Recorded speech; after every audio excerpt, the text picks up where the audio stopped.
All right. Thank you, everyone, for coming. I want to call this King George Board of Supervisors Board meeting to order. I'll call to order the King George County Service Authority meeting. Right now, we're going to stand, led by invocation by Supervisor Sullins, and Pledge of Allegiance. Would you join me in prayer? Our gracious Heavenly Father, we thank you for the opportunity tonight to come together and be on the county business. Lord, I thank you for all the people in the audience that took time out of their day. Lord, I know they could be home eating dinner. They could be doing a whole lot of things, but they came out here to get involved with the county and have their voices be heard. And I just thank you for that. I thank you for the fact that they care for the place we live and making it better for our children. God, I pray that you'll be with us as we are here tonight. Lord, I pray that all of our conversations will be filled with grace. I pray that they'll be filled with wisdom, and that we'll make good decisions that glorify you and help our county grow. We ask all this in Jesus' name. Amen. Amen. I pledge allegiance to the flag of the United States of America, to the republic which stands one nation under God, indivisible, with liberty and justice for all.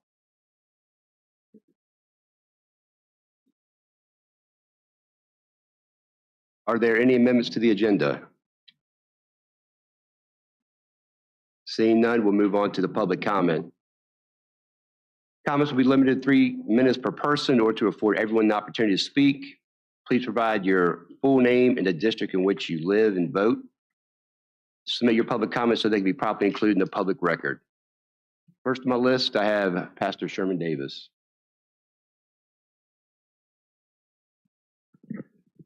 Thank you, Board. My name is Sherman Davis, pastor of the Tabernacle Baptist Church on 10640 Kings Highway here in King George, Virginia. I vote in the Dahlgren District, but I spend more time at the other location than I do at my home. But anyway, we want to take just a moment to pray for those that lost their families, those that lost their lives this week in plane crashes. And I think I read somewhere there's 67 people killed in one, and then there was 22 the other plane crash. There was 7, and then 22 on the ground that were injured. 7 killed altogether. So it certainly does remind us that we need to be prepared, and we want to remember those families in prayer also. In the book of 2 Peter, chapter number 3, the Bible says, "The Lord is not slack concerning his promise, as some men count slackness, but is long-suffering to usward, not willing that any should perish, but that all should come to repentance." The Word of God is perfectly true. In fact, this is inspired, infallible Word of God. It's not God's will that any should perish. But years ago, we had a fellow at our church by the name of Walid Shabbat. He was a PLO terrorist. He killed Jews, and we had him at service. In fact, we had to have a deputy there to make sure nobody killed him while he was there. That's how dangerous it was for him to be in the area. But his wife had received Christ as a personal Savior, and so he either had to kill her or do something else. So anyway, he was studying got the Word of God, studying the Bible to see what his wife had read, and realized he was on the wrong side. And Walid Shabbat, sometimes you see him on Fox News, they would bring him in for interviews, but he had trusted Christ as his personal Savior. And all of a sudden, and his manager was a Jewish fellow that helped get meetings for him at churches. But we read this verse in 2 Peter, and we have to understand it. God wants us to face reality. It's appointed unto man once to die, but after this, the judgment. We have to understand that as a lost man, for God's not slack concerning his promises, a lost person, that we need to fear the results. And then as a lost man needs to find the remedy. And the remedy is in Jesus Christ. And so whereby are given to us exceedingly and great and precious promises, that by these ye might be partakers of the divine nature, having escaped the corruption that is in this world through lust. Read one more verse. Romans 3:22, even the righteousness of God, which is by faith of Jesus Christ, with all and upon all that believe, for there is no difference. Verse 23 says, "For all have sinned and come short of the glory of God." We're all in the same boat. Everybody, and I appreciate your time tonight. God bless you and thank you. 6 minutes. Ms. Anna Marie?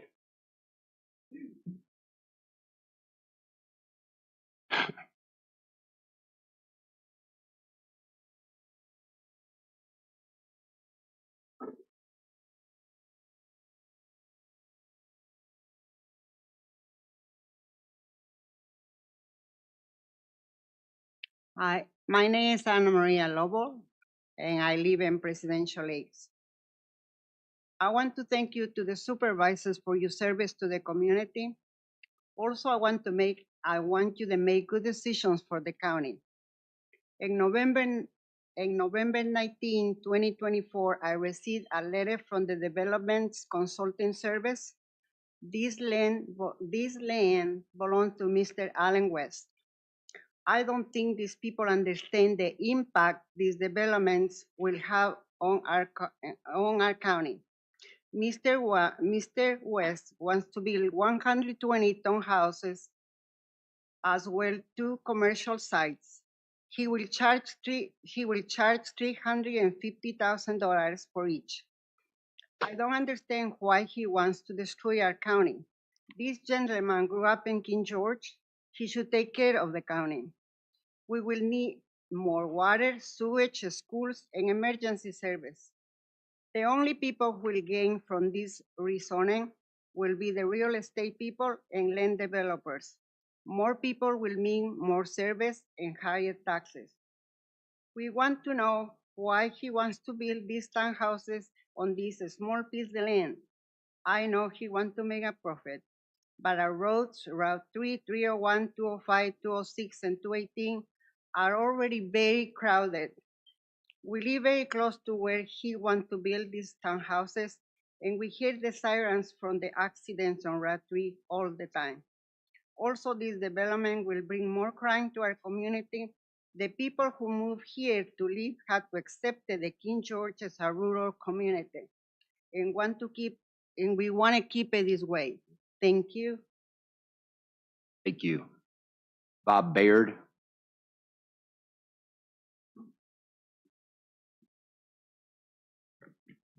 Good evening, ladies and gentlemen, and thank you for your service. This evening, I just want to take a minute just to ask you to keep an open mind and think about all the issues in front of us here. We're dealing with economic issues, technical issues, political issues, personal needs, desires. There's a lot of things on people's mind. The other day, I was talking to a friend of mine who's with Fortune 500 Director of Codes and Standards. I explained what we were going through in this county. He said, "You're in the middle of it.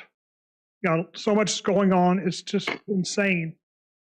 Move carefully, think about what you're doing, and make the best decisions you can." I urge you to listen. A lot of people have ideas tonight, and thank you for your attention.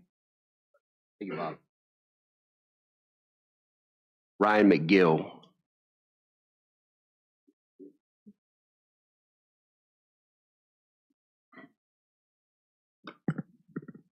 Good evening. Ryan McGill, Shiloh District. Before I get into my public comment, I'd like to share a few details of what makes me qualified to speak on what I'm about to say to you. I've been a firefighter paramedic for 20 years. I currently serve as a research liaison for the federally funded Firefighter Cancer Cohort Study. I also serve on the advisory board for the Virginia Firefighters for Lifelong Health Research Project at VCU Massey Cancer Center.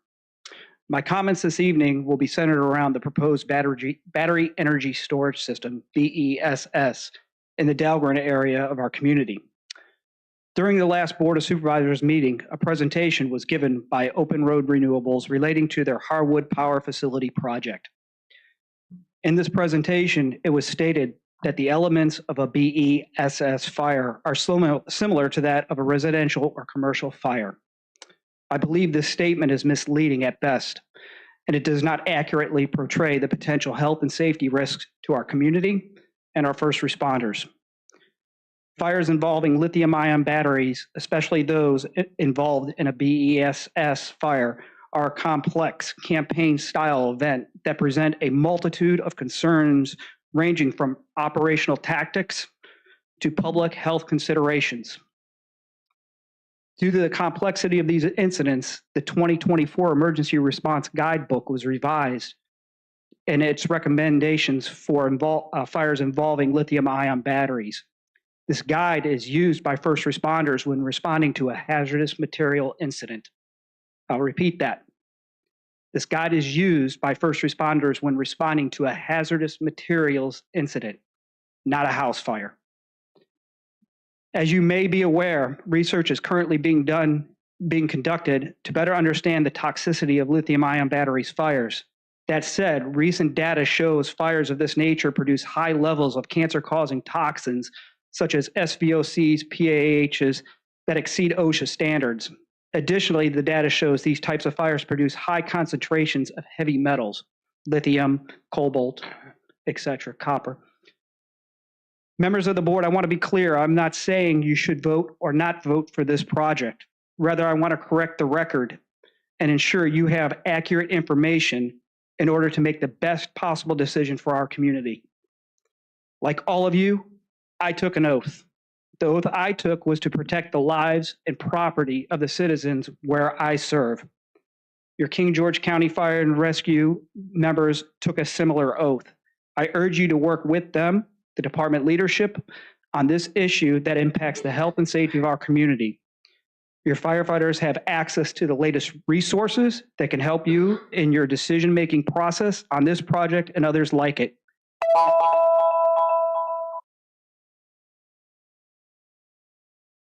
Gary Butler.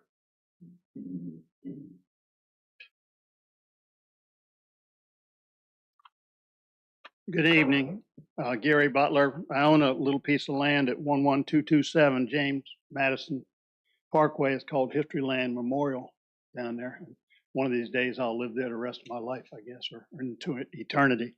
Anyway, the downzoning that's proposed, the resolution is, I believe, I've only lived here since 1959, the singularly greatest potential impact on the people of King George County that there's ever been. And the unintended consequences of it are huge.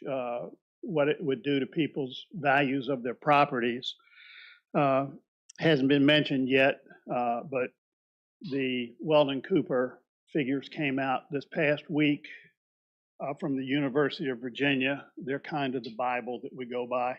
And the growth rate from April of 2020 till April of 2024 was 1.43% per year. That's the county growth rate. And that's the lowest growth rate anywhere in the greater Fredericksburg area. And we have the lowest tax rate of anywhere in the area. King George County is a very, very, very special place to live. People are attracted here because of the rural nature of the county. Yet we have amenities and things that a county our size or as rural as we are wouldn't normally have. We have the best of recreation. We have the best schools. We have we were the first county to have EMS years ago when nobody else had it. We were the first school to have field turf football field. Now everybody's got it. We're a magnet for people who want to come live here. And it's not going to be affordable. I was talking with a gentleman the other day. His son wants to buy a piece of land, have a house built, and live in the county, but he'll never be able to afford to do it. Now, I've met with a few of you individually or talked with you on the phones. The one thing that has yet to be presented to any of us as a basis for discussion are facts, figures, and statistics. You can put the 1.43% growth rate, put that down, that's a fact. Nobody can tell me how much it costs to educate a child, the local share. Nobody can tell me what 1 penny on the tax rate creates in new funding And it goes on and on and on. How many school-age children per household? The best I can figure out is there's 3.26 people per household. If you take 2 adults, then that means it's 1.26 kids per household. If we're going to have an honest discussion on this, we need to have all of these figures laid out so we can study them, come to a common agreement, and figure out a way to move forward. Thank you. Thank you. Pastor James Shaw.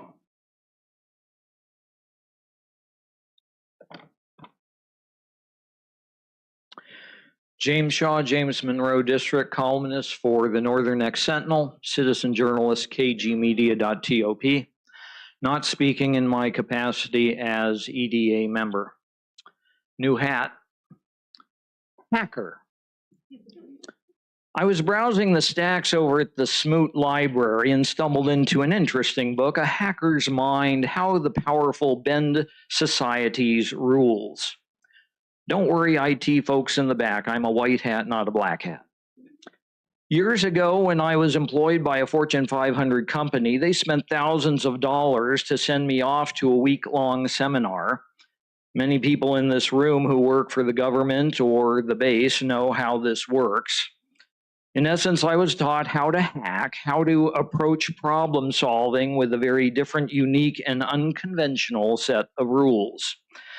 This opens up the opportunity for unusual and superior results. It would appear that some people have hacked our county's zoning and comprehensive plan.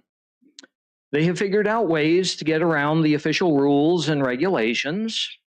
What was proposed in November and discussed in January is one solution. We need to look at more.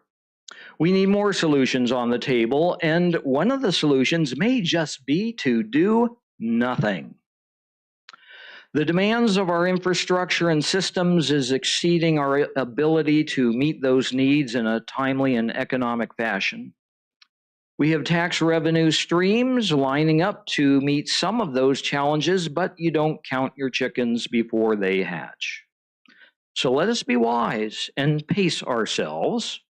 Let us do some strategic planning. Let us project the forthcoming planned expenses and planned new revenue streams, like Gary Butler just said here, so that we can maintain our low tax rate, which most everyone appreciates.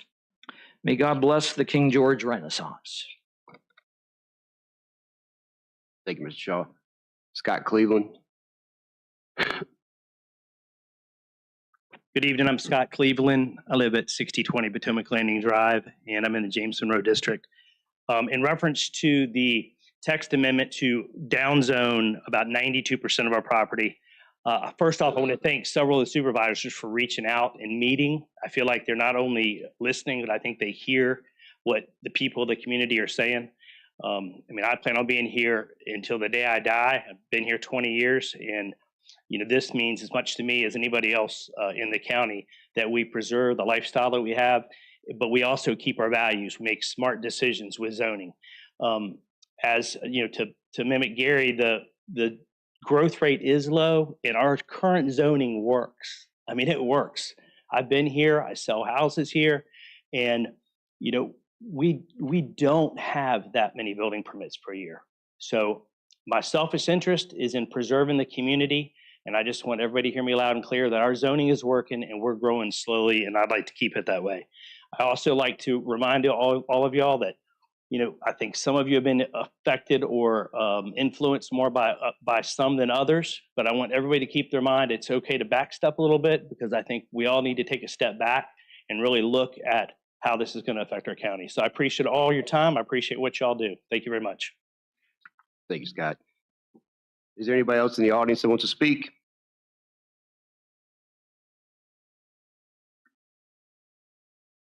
Hi, my name's Julianne. I'm Dahlgren District. Last name's Dirts. I have a statement. A lot of you guys knew me because I'm against the pyramid healthcare development. Well, they're developing it, and they actually have security on their property to keep us from vandalizing their pile of dirt. Just so you guys know. Something that I thought of, because I actually do work at a hospital, whenever any criminal or inmate comes into the hospital, they're actually chained to the bed and there is a sheriff or a police officer with them in their specific room. When we were having all these discussions with Pyramid Healthcare, nothing was said about that. I just want to bring that up just in case you guys ever have the chance to talk to them or change anything in the policies that they're trying to instill in King George. Because if we're a medical facility, which they said that they were a medical facility, if you transport an inmate to the medical facility, the inmate has to have their officer with them. Thanks, guys. Thank you. Is there anyone else?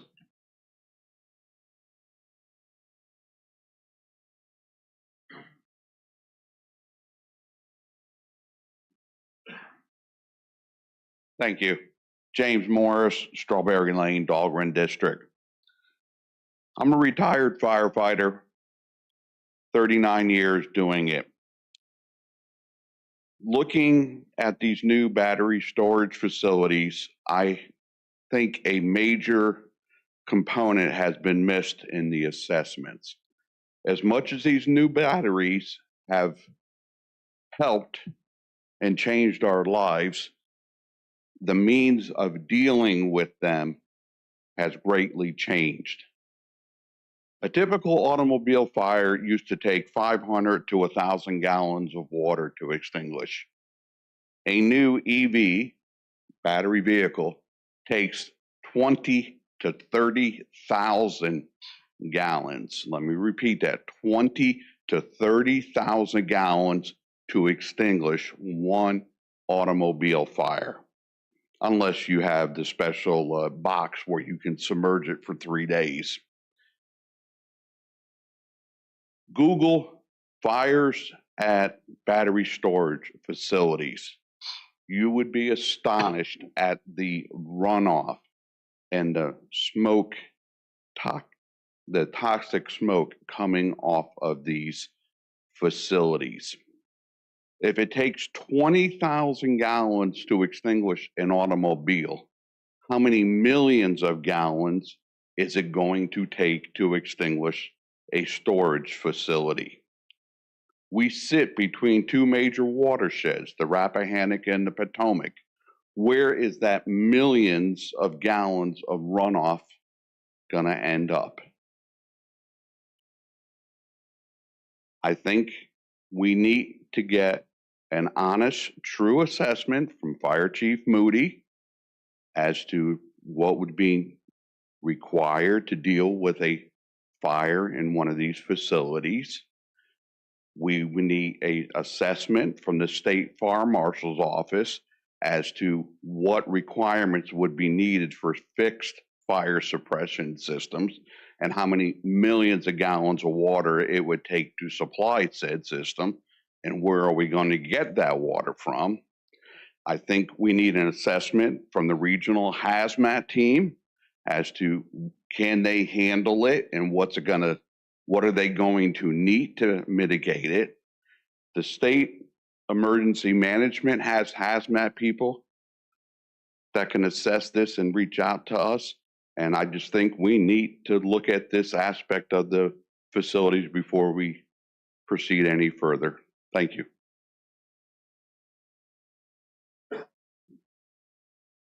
Is there anyone else?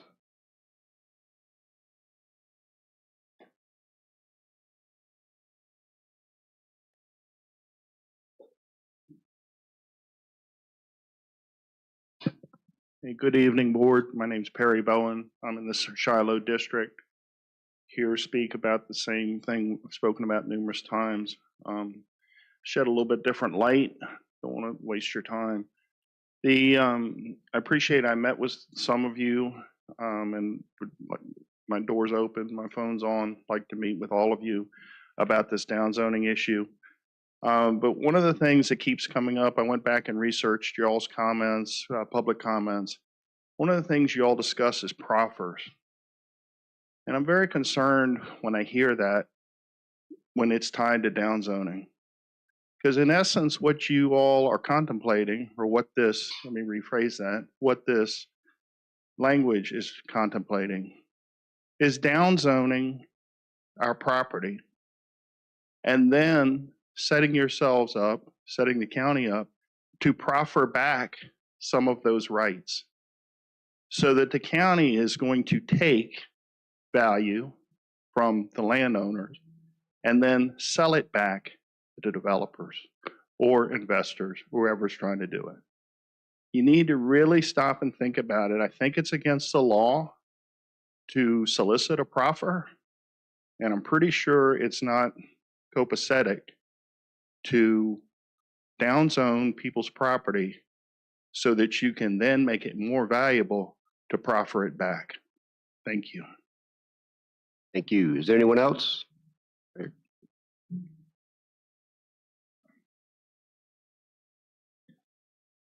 Good evening. My name is Brian Ingram. I'm out of Shiloh District. I'll try and keep it brief. I'm very ignorant on a lot of the issues that are going on. I've been out of the loop for a long time. I've just been slowly getting bits and pieces. I've reached out and tried to discuss things. Last time I was down here at the office. I did see something regarding those fires since that got brought up is I think it's interesting the stuff that's going on in LA with the fires that are going on there and the fact that they've been talking about all the EV catastrophes and the water runoff and all of the reports that are coming out of there. And I think that's something that maybe we should take a look at as far as what the possibility effects and after effects that can happen in King George if we allow the batteries storage facility, as well as the downzoning. I've been trying to get some information regarding that. I'll be honest, I don't know exactly where to start. I was down here for a couple hours trying to get the runaround because a lot of people kind of, I guess it's new and it's just in the talks. But being directed in a way where I can understand why you guys are looking at it. What problem are you trying to solve by downzoning and exactly the effects? Because I know as a resident, when I came here and bought property, I loved it for the rural community. I loved it for the land that it was zoned at. And the more that we start to downzone, you know, where's it going to stop? And what are the reasons? And how is it going to affect? And any direction in that as far as getting that knowledge out, because, excuse me, the only exposure that I have found so far is comments on Facebook. And I think we all can acknowledge that not all of that is very reliable, not as well as it's not very informative.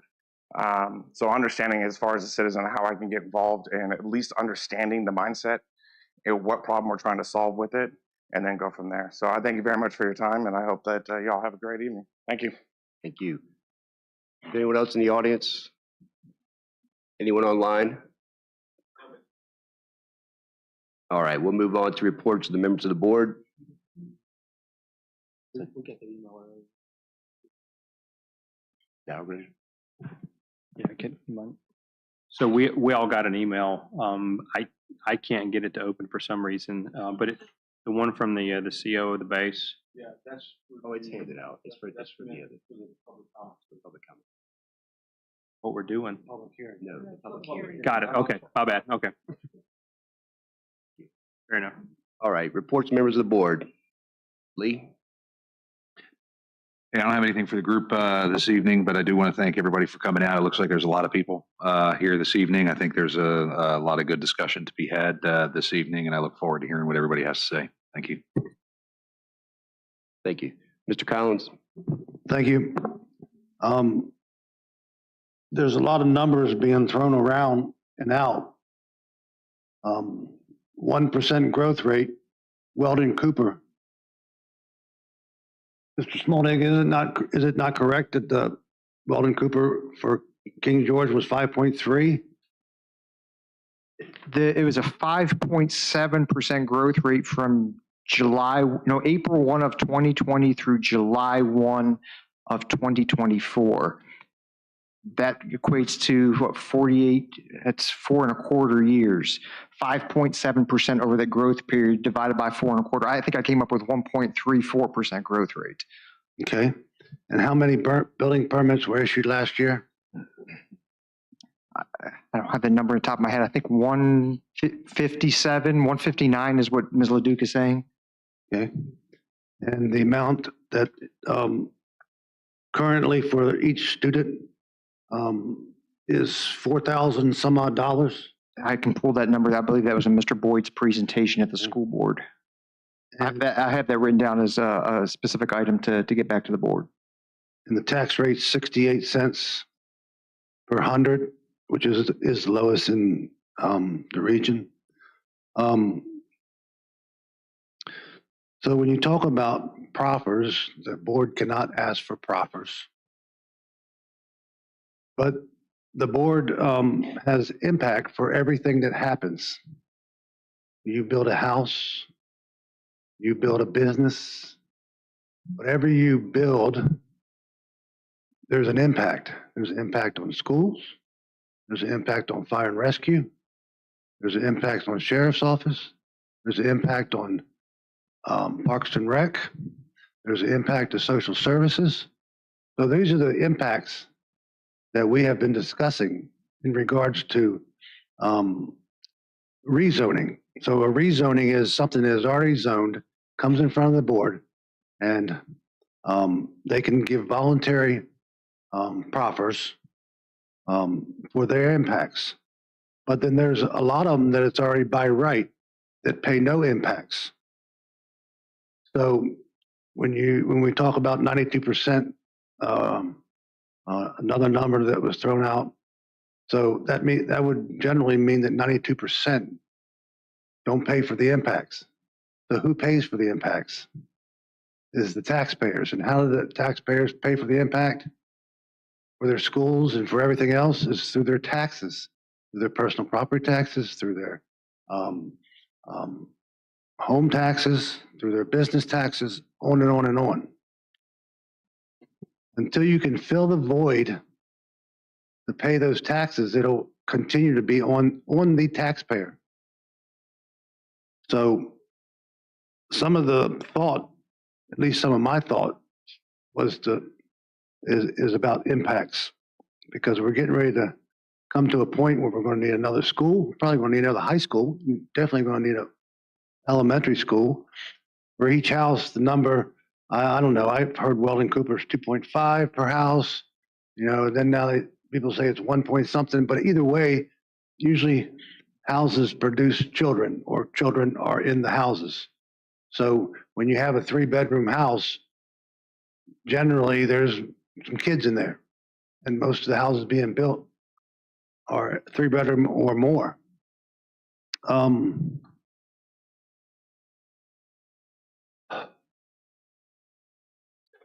We talk about the economic streams. I was just talking about that a few minutes ago. And then, so we have everybody knows what our situation is in the water and sewer issue. We basically don't bring in enough money to pay for the services. All that is dropped right on the people that use the services. So when you get your bill every 2 months, and you're paying $350 for your water and sewer, which is one of the highest in the entire state of Virginia, half of that is going towards debt service. The other half is actually going for what water you use. But you also realize that the schools and everybody else uses the water, and they're on the water system. There's no school, there's no firehouse, there's no public entity that is on their own well.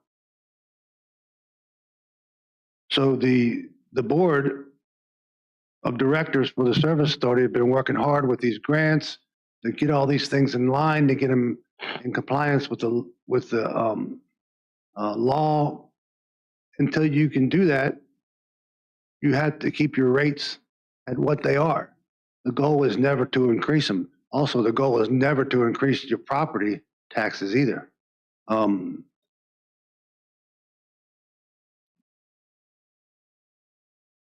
not finished yet. I'm working on my list. Julianne, yes, ma'am.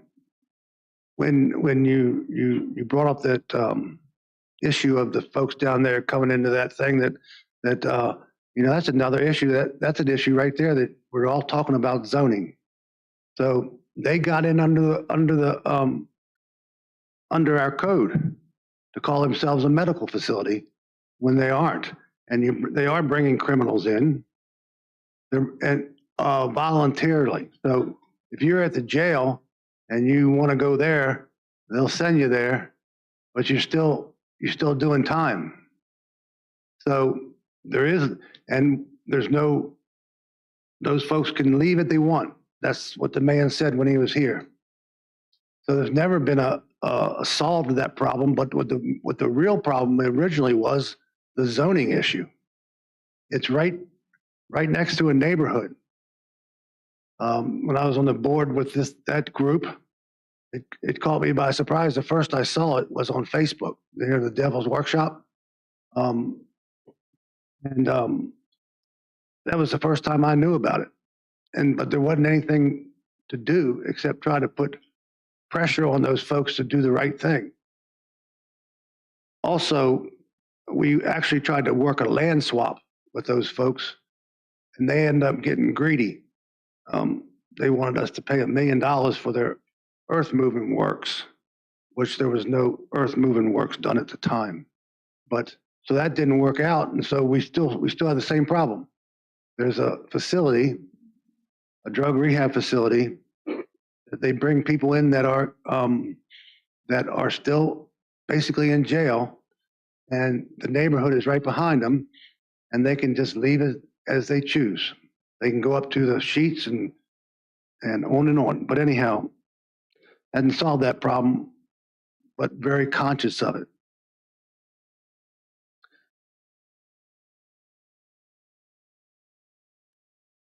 So when I looked over the warrants, I noticed that there was a final payment made for the courthouse. When we had issues with the closeout of the courthouse, it's in the warrants that we made the final payment. Is that correct or incorrect? So, Mr. Chairman, in the warrants, there are a couple of pay apps in there for work that was done in the fall of 25 into the winter. So the pay apps that you're seeing now is for work that was previously done. The final substantial completion date, I believe the date was December 6th of 2024. I believe that's final completion date, or a substantial completion, I'm sorry. There are still punch list items. I was at the courthouse earlier this week, and we did have a meeting there to go over some of the specific items that still need to be done on that courthouse. So contractors are going through punch list items. So it is not 100% complete yet. So did we pay them all that money that we said we weren't going to pay them? No, those were the change orders. No, those were change orders that we brought. Those are not part of these warrants. No, sir. Okay, thank you. And we're still paying a water bill for the old middle school. And this last month, it was $700 for a building where nobody is in for the last several years. Check your warrants. In the warrants, we have a crazy amount of expenditures for janitorial supplies. I don't know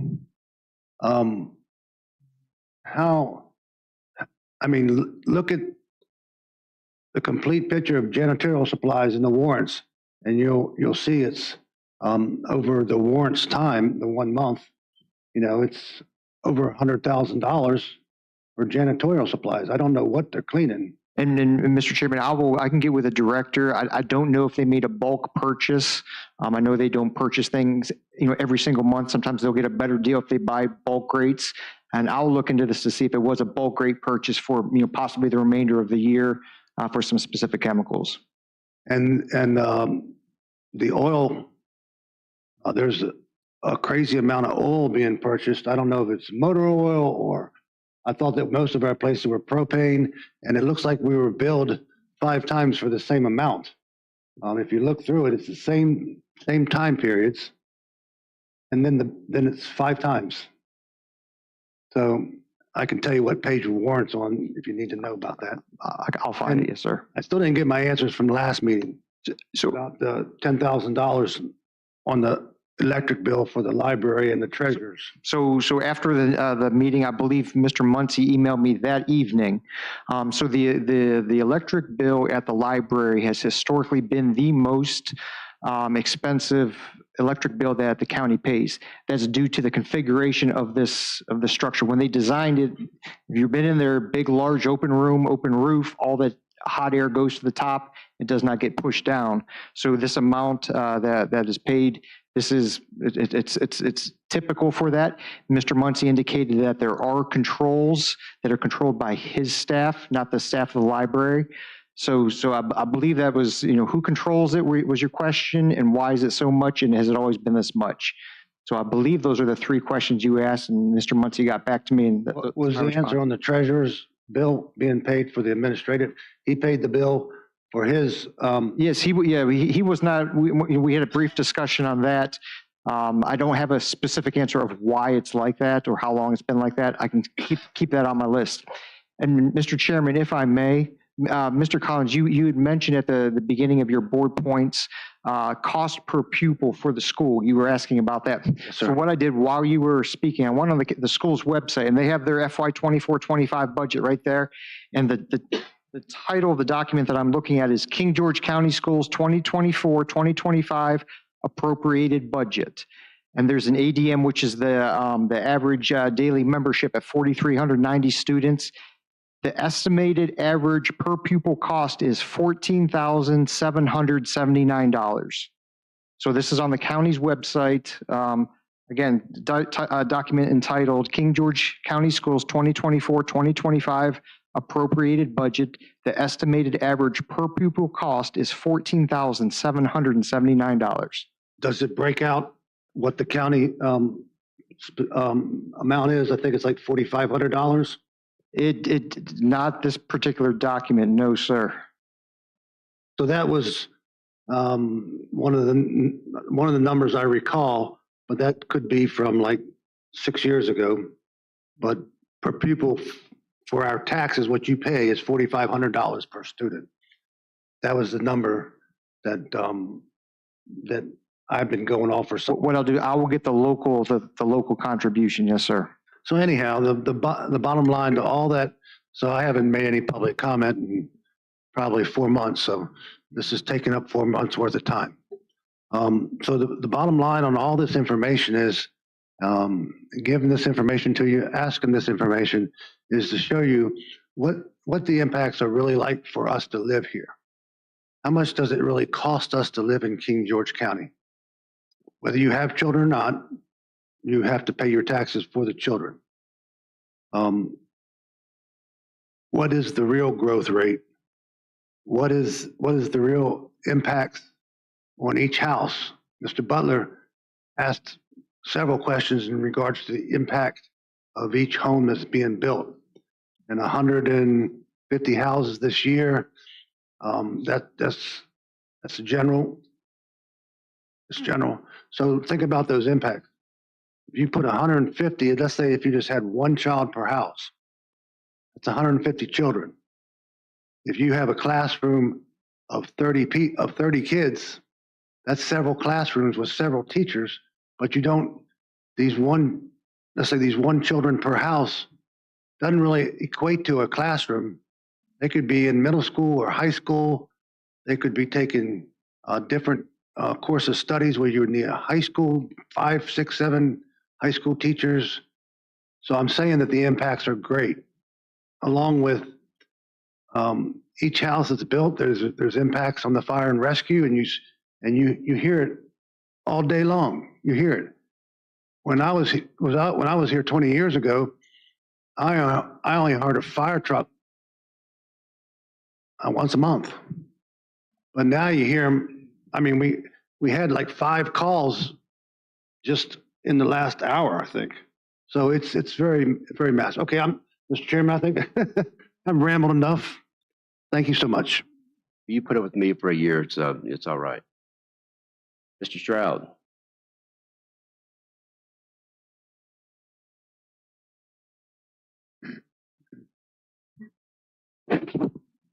Yes, sir. Thank you. So last week, Tuesday evening, I hosted a town hall out of my property. And I appreciate all the people that came out and provided comment and talked and really provided the information to help us address the issues that we're facing as a county. So I received what I believe some good information but I have not had the opportunity to speak with all the supervisors about it. Some of the recommendations that were provided regarding the text amendment, that's what I'm referring to right now.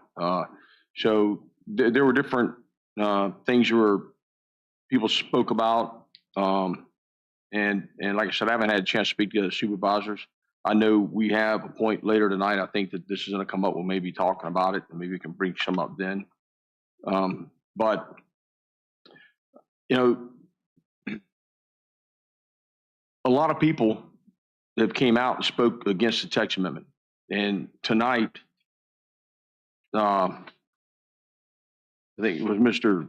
Brian Ingram who said that he hadn't actually found the information or seen it, and other people have, I think, seen it, but didn't understand all of it because I've heard it misquoted and such like that. But I think the key thing to remember, and this came up in our last meeting, is that this is not went to public comment. This was just the initial recommendation that was provided to us supervisors.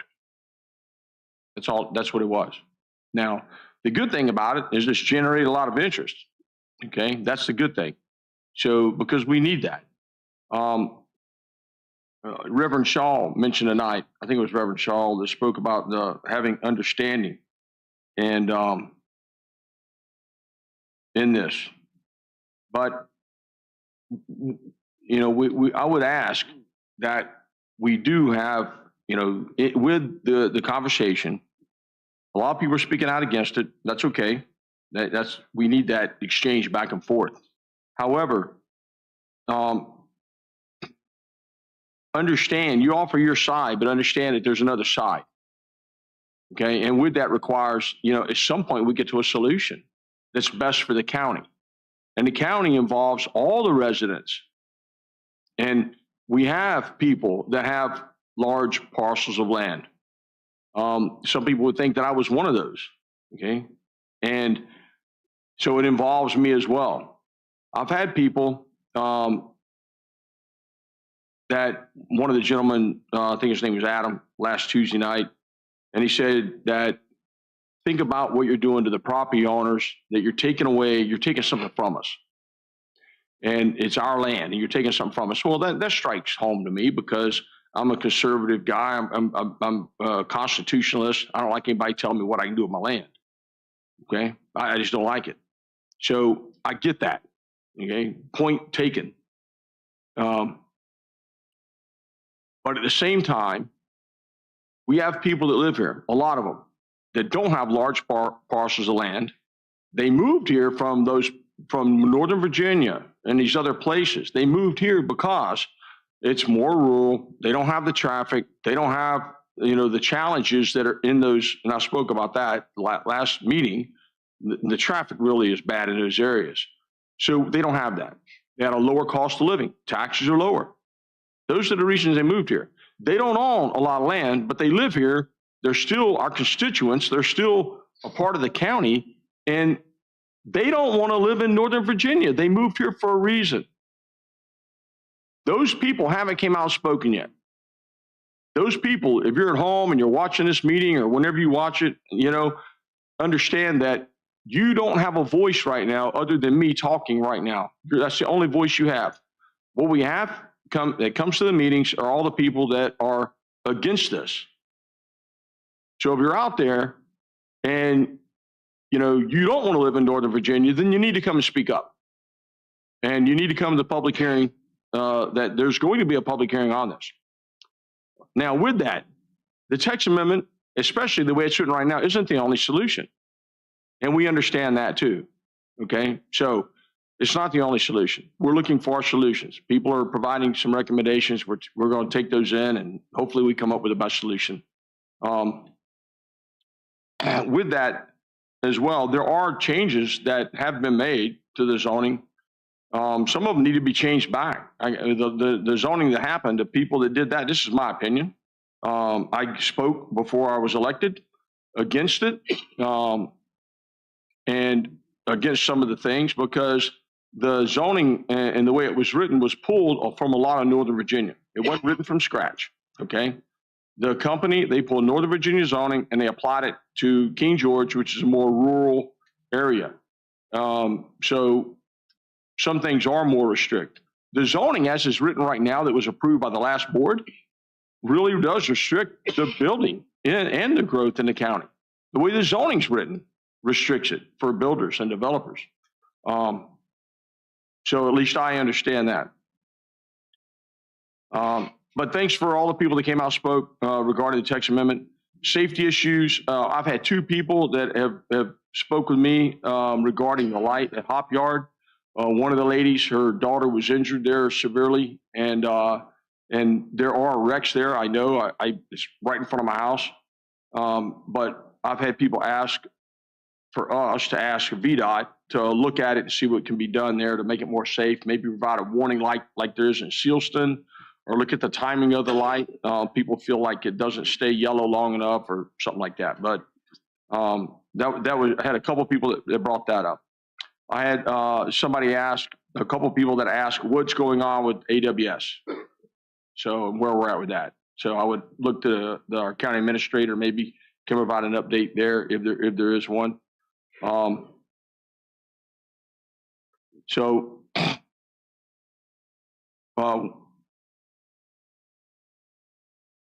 of the things that I wanted to do is kind of a baseline as well as kind of restate how I feel my role is and my primary agenda as a member on this board.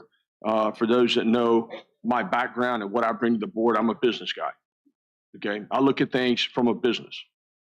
Okay, if it's not bringing value to the business, I don't need it. That's you need to bring value. Okay, you don't pay people to do nothing. It doesn't work like that.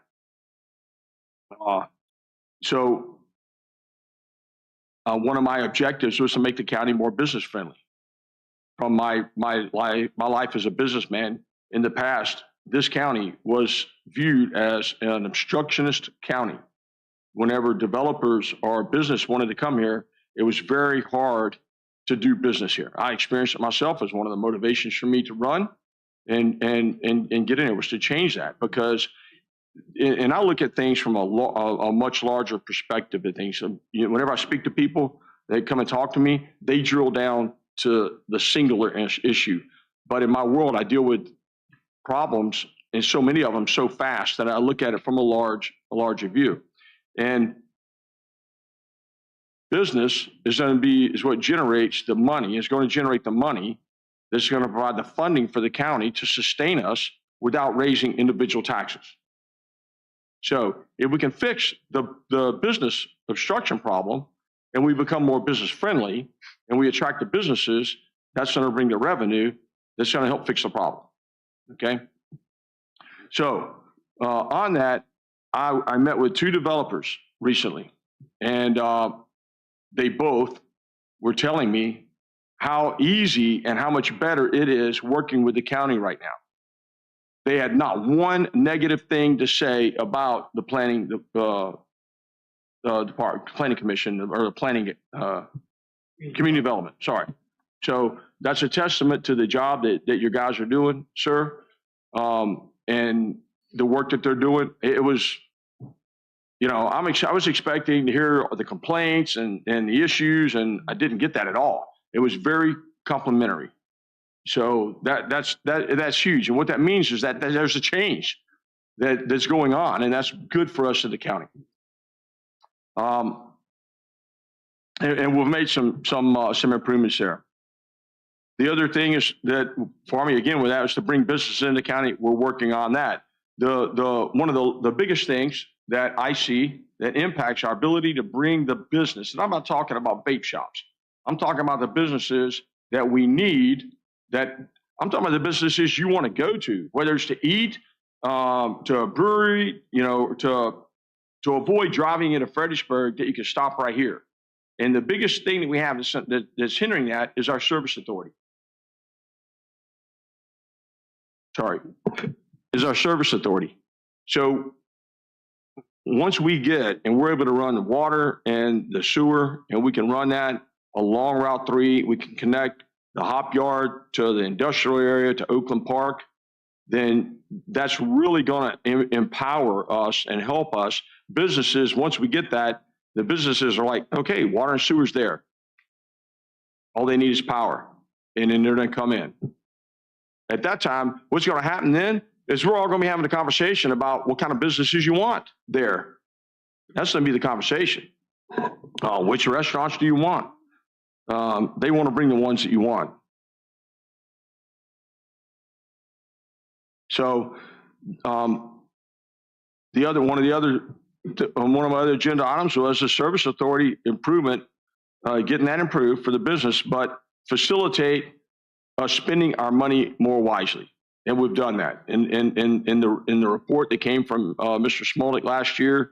And as you saw, the money that went out for the new firehouse, the money for the general managers, general property, there, we saved millions of dollars from what was approved on the previous board.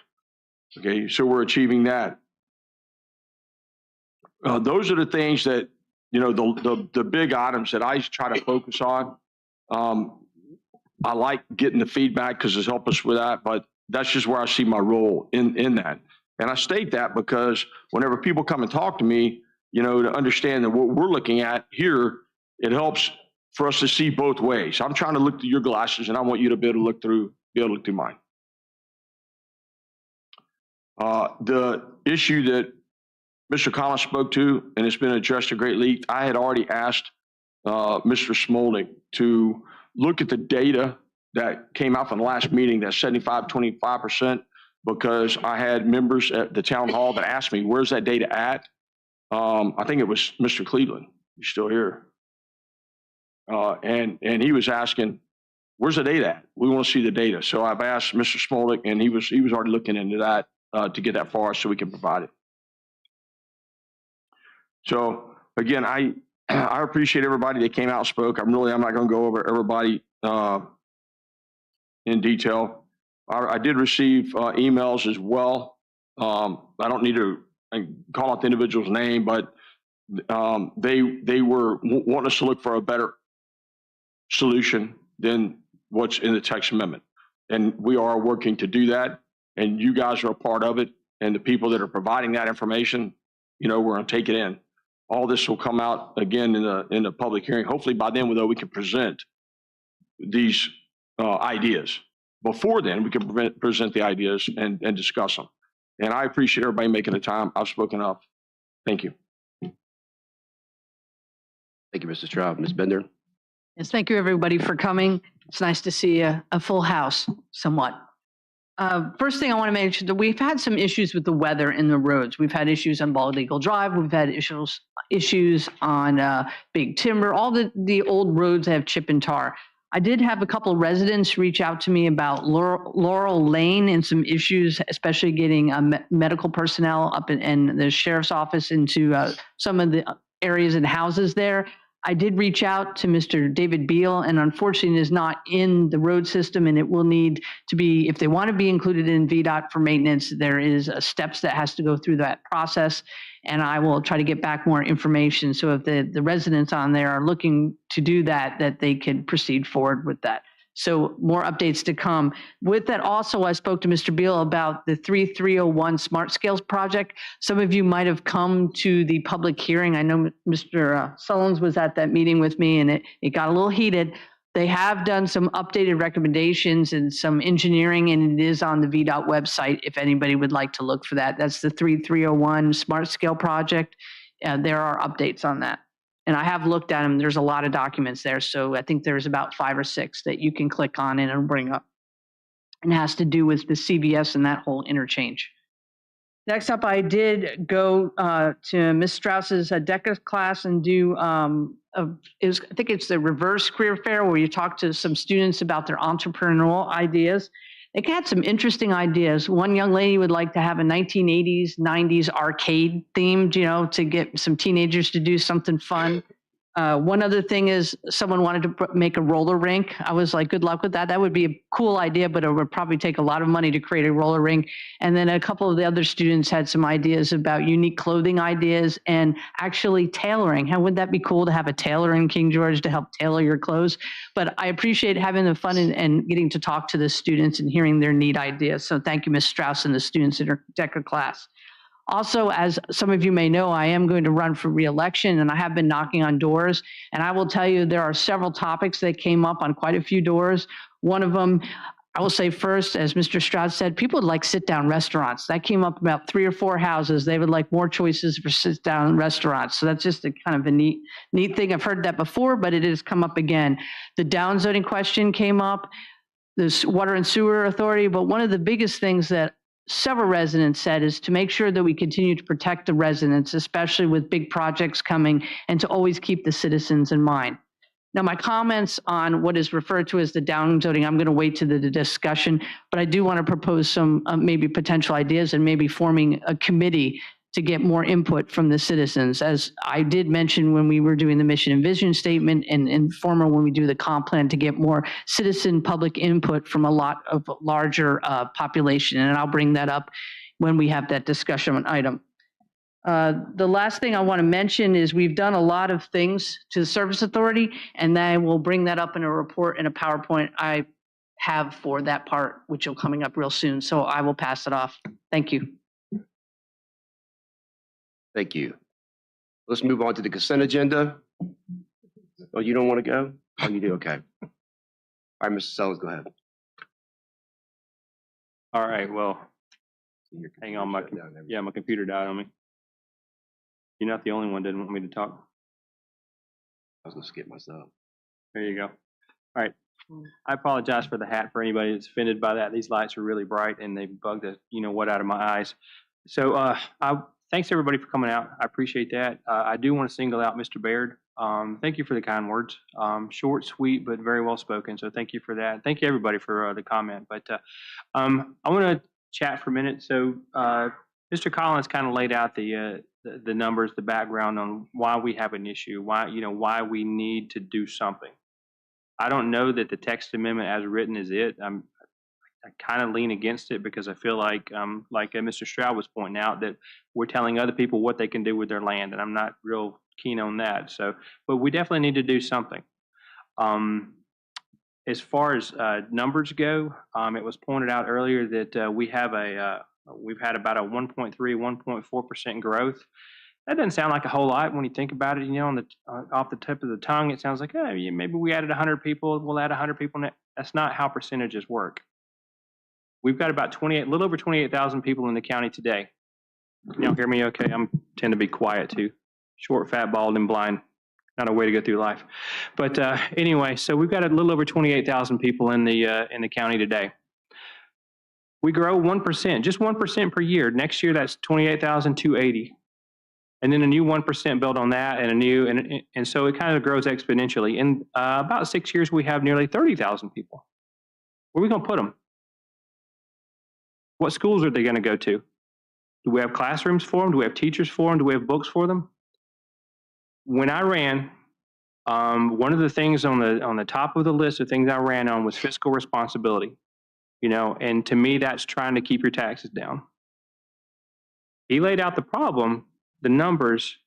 If we don't do something, taxes are going to go up. That's just the way it is. And we as a county, I want to say y'all because I voted against it, but we as a county passed a $57 million referendum to build a new school. Where's that money going to come from? So taxes going up, that's something near and dear to my heart. I really want us to try to look after the county. I don't make money off real estate. I don't make money off of this upzoning, downzoning, whatever we want to call it. I will say this, 1% growth, 1.4% growth, whatever. The end of the year report from the FAAR, the Fredericksburg Area Association of Realtors. In 2024, we were about fourth. This area includes Caroline, Fredericksburg, King George, Orange, Spotsylvania, Stafford, and Colonial Beach. In terms of median house price, we were fourth at $465,000 for a home. How many people in the local area outside the folks that work at Dahlgren can afford that? That's rough. In terms of turnover or units sold, again, we were fourth. On the amount per home, that was increased from 23 to 24. That was an increase of 6%. So house prices are going up, as you would imagine. And in terms of the amount that was turned over, there were 369 units sold. That's an increase of 4%. Once again, we're fourth in there. I don't know how that accounts. You know, you can't do a direct comparison between growth and that because some of those are resold. But I'll tell you this, that tells me that the people that buy and sell homes locally are making bank. The people that build homes locally are making bank. So yeah, we fired for effect. My perspective, we fired for effect with this text amendment to get people engaged. We're talking now. Some of the local realtors fired for effect, got y'all all stirred up that we're trying to do this, that, and the other thing. Can't blame them. It could be viewed as we're attacking their livelihood, and that certainly isn't the case. We're not trying to. I can see where that might be construed as such, but we're not trying to, and I certainly don't want to tell you what you can do with your land. But please, for the love, continue to talk with us. We can work this out. I actually like Ms. Bender's idea, and I think it was Mr. Cleveland I got to meet with at IHOP a few weeks ago. Great idea of having, let's pull together some experts and set up a committee to look at this and come up with a real solution that helps everybody. But just back and forth and using Facebook, that ain't the answer, guys. Let's have real conversations that are healthy and move things forward. That's all I got. Thank you. The only thing I'll add to that, because plenty's been said, you know, people, they act like, well, the taxes on the houses, so it pays for everything. You know, if that's the case, then we'd have $57 million sitting in a bank account right now to build a school because it doesn't pay for everything. You know, it costs in the housing. And he's right. I mean, when I ran for office, I said this before, I called out to people to speak and people didn't really want to talk. And, you know, and now people want to talk. And what I don't want to, I have no conversation with people who have no solution, but just to complain about it. Come with a solution, because that's what we're looking to do. We're looking to solve something as a community instead of having a bunch of people up here telling you what to do. We're looking for solutions. We're not looking for complaining. So if you have solutions, everyone here wants to hear what they are, and we're going to come up with something that's going to work for everybody. One reason why this is brought up so early is because, like I said before, this was just stuff we talked about for the first time in front of you. And so I started hearing lack of transparency. I brought up last time. When we spoke on it, you saw us speak on it raw right in front of you for the first time. And the reason why people, they thought they heard about it and we were already doing something. It's like, no, you heard about it from day one. And you were included on it from day one, which is what we said we would do. And that's what we're doing. Something else we got to deal with too is, as Matt and Kelly and the team work on this thing, we got to see how those changes are going to affect other things, right? I mean, there's probably 30, 40, 50 other things it's going to affect. So those first numbers, it might be like, you can't do those anyway, right? There might be, because it's going to affect some of these things. So anything that's going to affect anyone else's like that, I just don't want to hear it. The only thing that really irritated me was just the lies that went with it. There's enough truth. If you have an argument with something, there's enough truth you can say without telling people that they're not going to be able to cut off a piece of land for their son to build a house on, and the lies and stuff that was just going on from people. It just really discredits you when you say those things. I'm just being honest, it discredits you. And because this is not true. The last thing I live in a family subdivision that my dad bought some land for next to nothing. That's what it cost here. And my brother built on it. We have a rental on it. I built on it. So I understand that. That's the last thing I want to stop. And there's some people that come to me and they say, you know, you won't be able to afford to buy land in King George. And I looked at the exact same person. I said, can you afford to buy land in King George now? And he said, no. And it doesn't help when you have pieces of land in King George that are appraised at $100,000 and that stuff is being sold for $200,000 because that stuff drives the market. Because the next appraiser is going to come in and go, well, this piece of land is comparable and it's sold for 200. So it's a mess. But we got to do whatever we can, because the number one thing is people don't want to pay more taxes. It's the number one thing. And that's what we're working on trying to provide, is that we're one of the only counties around that did not do that last year. We didn't raise anything on anybody. But I'll end that now. Thank you, everyone, for coming out. I really appreciate it. Now we're moving on to the consent agenda. Mr. Chair, Yes. a motion to approve the consent agenda 2001, 2101, correction, 2102, 2103, 2104, and 2105. I would like to keep the general fund one off until I get some answers to all these questions. That's my motion. All of them except for the general fund of 364. 101.01 from the block. Yes. Yes. I'm looking at my finance director. If this is not removed, can we pay the bills on that? And will we be late on our bills? We will be late on our bills if they're not paid, if we pull this and don't approve it. So. And he was talking about 02, I believe. That is the. 01. 01? All right. You said general fund. Well, nope, I It's 0. backed up and said 01. General fund. The general fund, if that's the one you want to pull, Mr. Collins. So I'm looking at my finance director. If that gets pulled and doesn't get voted on tonight, we may be late on some of our bills from the county standpoint. So we get the packet on one day and then we approve it on the consent agenda when the review is only for a day and a half or 2 days. There's no way to, then you'll be late on your bills all the time and you'll just keep on paying whatever. You'll keep on paying a water bill for the middle school without, I mean, I brought this up 6 months ago and we're still doing it. I'll second this so we can actually have discussion. Or if no one seconded, it would die. Motion probably second. Is there any further discussion? Yes. Yes, Ms. Bender. Being in the role that I've played, it is important to pay our bills and to make sure we do it in a timely fashion. And I would like to resolve this now so that we can approve the warrants. I know Mr. Rasavi does want to have information about the well, correct, Mr. Rasavi? I think the question about the old middle school that's abandoned, is that what you're talking about? That issue came up before. I think Mr. Sullins asked the question last year. I did. Oh, okay, well, okay. But what it is, when I checked with Patty, is that is a signed agreement with rural development.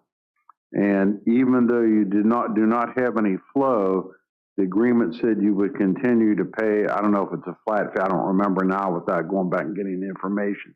You have the right to void that. And so, but if you build a new school or whatever on that site, then you would have to pay the appropriate tap fee at that time. So the question is, if you'd like to abandon it, I think it's possible, but. Just as a point of order for the board, you had a motion to remove the one matter from the block. And then I think there was a motion and a second to approve the block.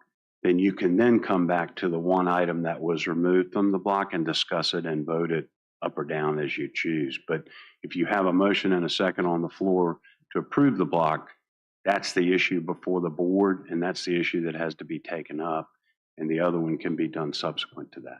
Doesn't eliminate your ability to take that issue up. Mr. Stewart, that's correct. I only made a motion on those and I left out the 20101. So before the chairman is the motion for those other ones, but not that one. Mr. Chair, under discussion, can we make sure we come back to that right after? Mr. Sullins? I realize I seconded, but I actually have a question about it too. The two items for capital improvement fund, I noticed there are identical charges, same invoice number, same amount, same everything on those two things. Are we paying those bills twice accidentally? Mr. Sullins, I believe these are that. I know what you're talking about with the two capital items. The agenda was amended. That was removed from it because I noticed the duplicate amounts. There was branch. There were 4 different charges on duplicate bills. I questioned it myself. So that was pulled earlier prior to the start of this meeting, and the agenda that is online right now has one. Okay, cool. Has one, yes, sir. Yeah, I'm looking at yesterday's version. What we have in front of us is exactly what he says. So that's all. I mean, we didn't know it was pulled. Okay, I believe Ms. Fish had sent an email with a revised agenda to the full board. New one today. Yes. Today. That's another point of contention. Need to know these things before today.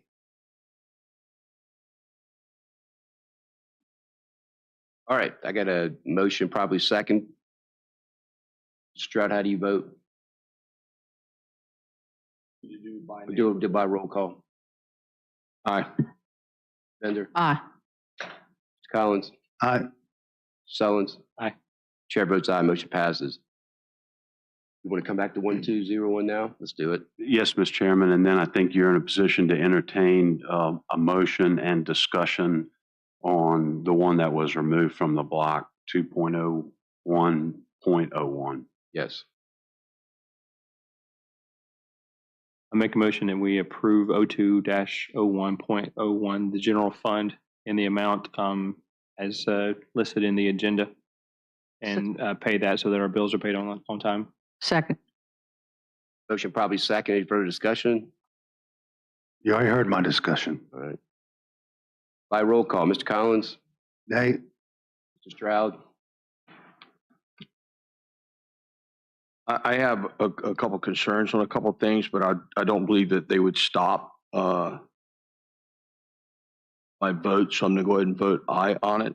But I would like to get more, I'd like to get more information before we vote on this, like in the future to this. Thank you. Aye. Ms. Bender? Aye. Mr. Sullins? Aye. Chair votes aye, motion passes. We do the meeting minutes? I was just going to ask if we did that. I'll make a motion for that. I would like to make a motion to accept 0201.07 as presented. Second. Motion probably second. Is there any further discussion? All in favor, say aye. Aye. Aye. All right, motion passes. Next up, 020107, Constitutional Officers Treasurer, Mr. Randy Jones and Union Bank.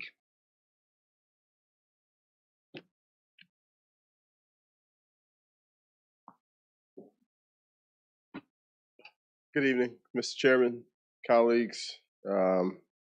Here to discuss a couple of matters pertaining to our office. First, our new online payment portal for utilities is up and running. There have been a few issues internally on our end for some reporting issues. We're trying to get that ironed out by the end of the week. So once we do, we'll have all those payments posted accurately. ACI Worldwide, which is the company that we are using for that online portal. They're currently working on a phone payment option for our constituents as well as an auto payment option. They're assuring me that those solutions are right around the corner. And once we have those solutions in hand, an announcement will go out for our constituents. The other issue that I'm here to talk about is a concern in the past about a large cash balance held in our general fund. I have with us today Mr. Buddy Karouklis. Yes, there you go. Market executive from Atlantic Union Bank. He's going to expand on a solution that we came up with. But let me back brief you all first, just to kind of clear up how things went. Before I do that, though, I would be remiss if I did not give credit for even going down this road where it was most due, and that is Supervisor Ken Stroud. He has been instrumental in coming into our office. Sometimes I take issue sometimes with some members in the county. I'll just say when I have to give him the utmost credit. He walks into my office when he has an issue. We discuss the issue and we discuss solutions versus going around and around about problems. I cannot say thank you enough for you kind of pushing us in this direction, and what his, I guess at his behest, we went back to our county advisors, which is PFM, and basically asked them for some solutions. So they did a cash flow analysis, and it was decided by them that we had upwards of $20 million that we could invest and still be able to pay our bills and such. So we kind of came up with a plan to invest $10 million of it in a more liquid, more short-term investments. We decided on the LGIP, which is the local governmental investment pool that a lot of localities use. Its rate was better than what we were getting at Atlantic Union. And then we were going to invest the other $10 million in some longer term investments with PFM.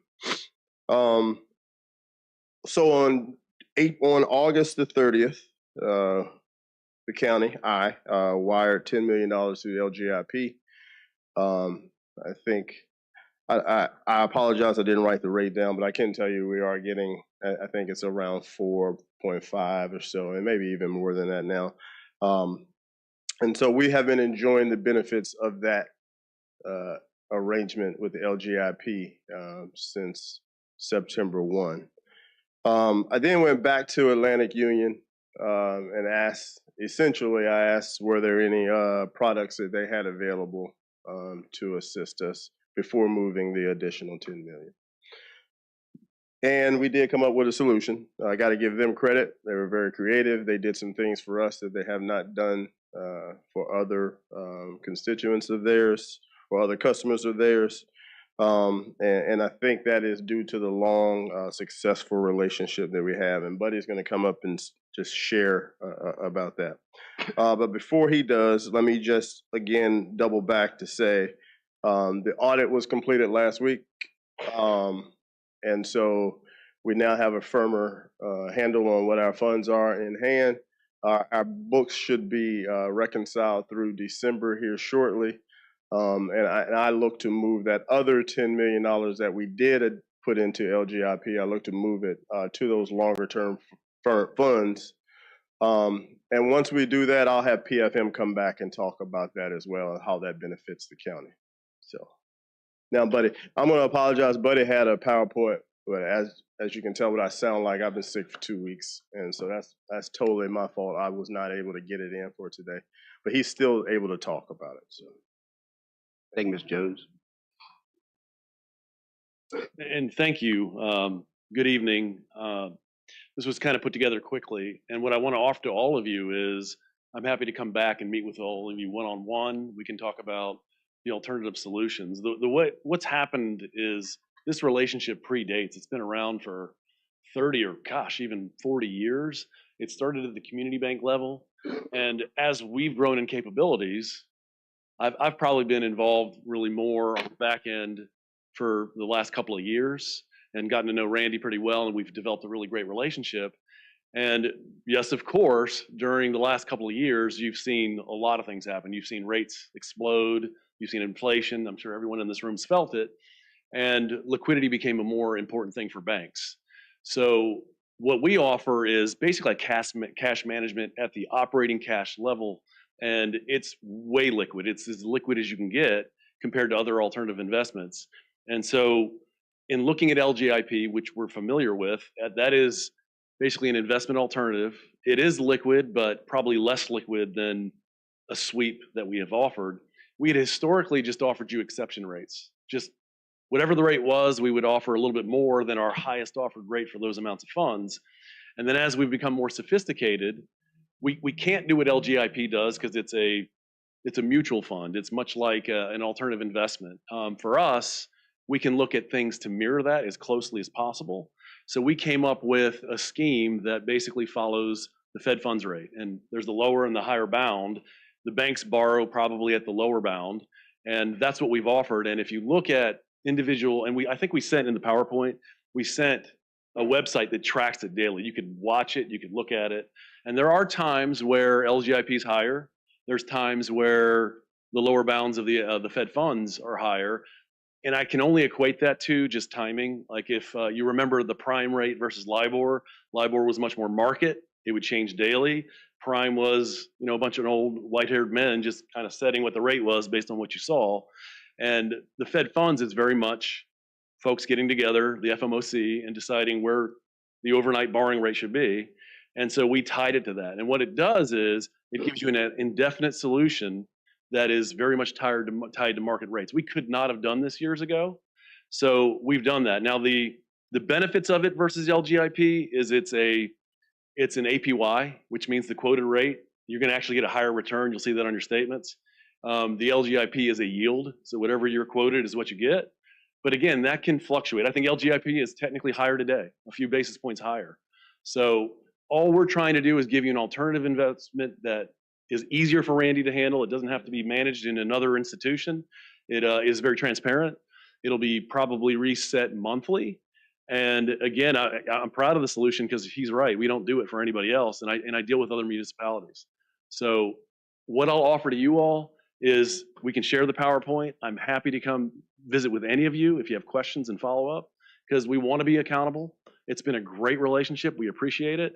I live in Fredericksburg. I'm actually in Spotsylvania County. I work in downtown Fredericksburg, but I'm part of Planning District 16. I've heard you guys mentioned it. King George is a part of my community. I spend time out here. So I'm very much vested in this relationship too. And I've grown up here in this area. Actually, when my parents first moved to this area, we lived in King George. So I'll leave it with that. If you want me to follow up, please, I'll leave my information. I'm happy to follow up. Okay, thank you guys. Real quick. Yeah. Mr. Stroud got some questions. Yeah, sure. Yeah. First, Mr. Jones, thank you. You know, we work together, and you know, if you hadn't sat and listened, then we wouldn't be where we're at today.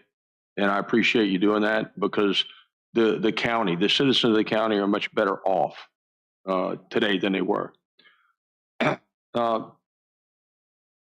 Buddy, what was your last name, sir? Karuklis, but you can say Buddy K. It's Greek. Well, Mr. K. So if you're sitting here earlier, I was talking about business, and I deal with banks, and I've changed banks before. Changing banks isn't easy. I mean, if I go to my finance department and I tell them I'm changing a bank, then I know the pain that I'm putting them through. But if the bank, and in my business, I call it dancing. And if they don't dance for me, then they're the wrong bank. So you made a comment that you guys couldn't have done this a few years ago, and you're telling us about this rate and stuff like that.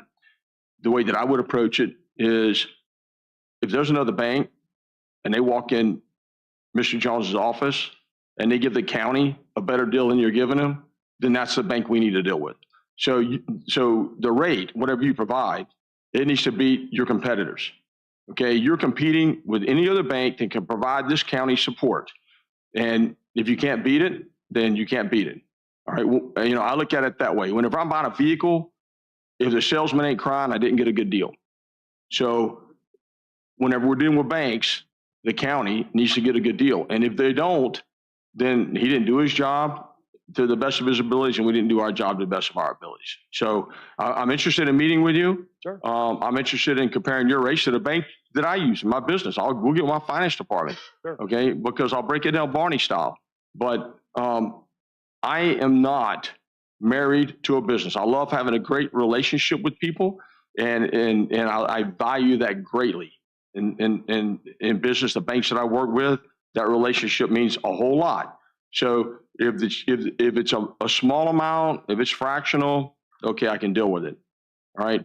But if I'm losing considerable amount of money, and whenever it comes to the county, it's all about the citizens and their money. Okay. So it's a matter of providing the best rate to the county. So I am interested in talking to you. Sure. Thank you again, sir. Appreciate it. That looking at 3 banks, having at least 3 banks come in and see what they offer and comparing it, that goes a long way to making sure whenever we talk to the citizens that we did some due diligence. Thank you. And that's very typical for any municipality, and I hear you. So any other questions? Mr. Collins?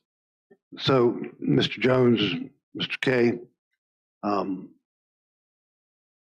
Ms. Cobb, so how much money is the cash balance, or the average daily cash balance currently?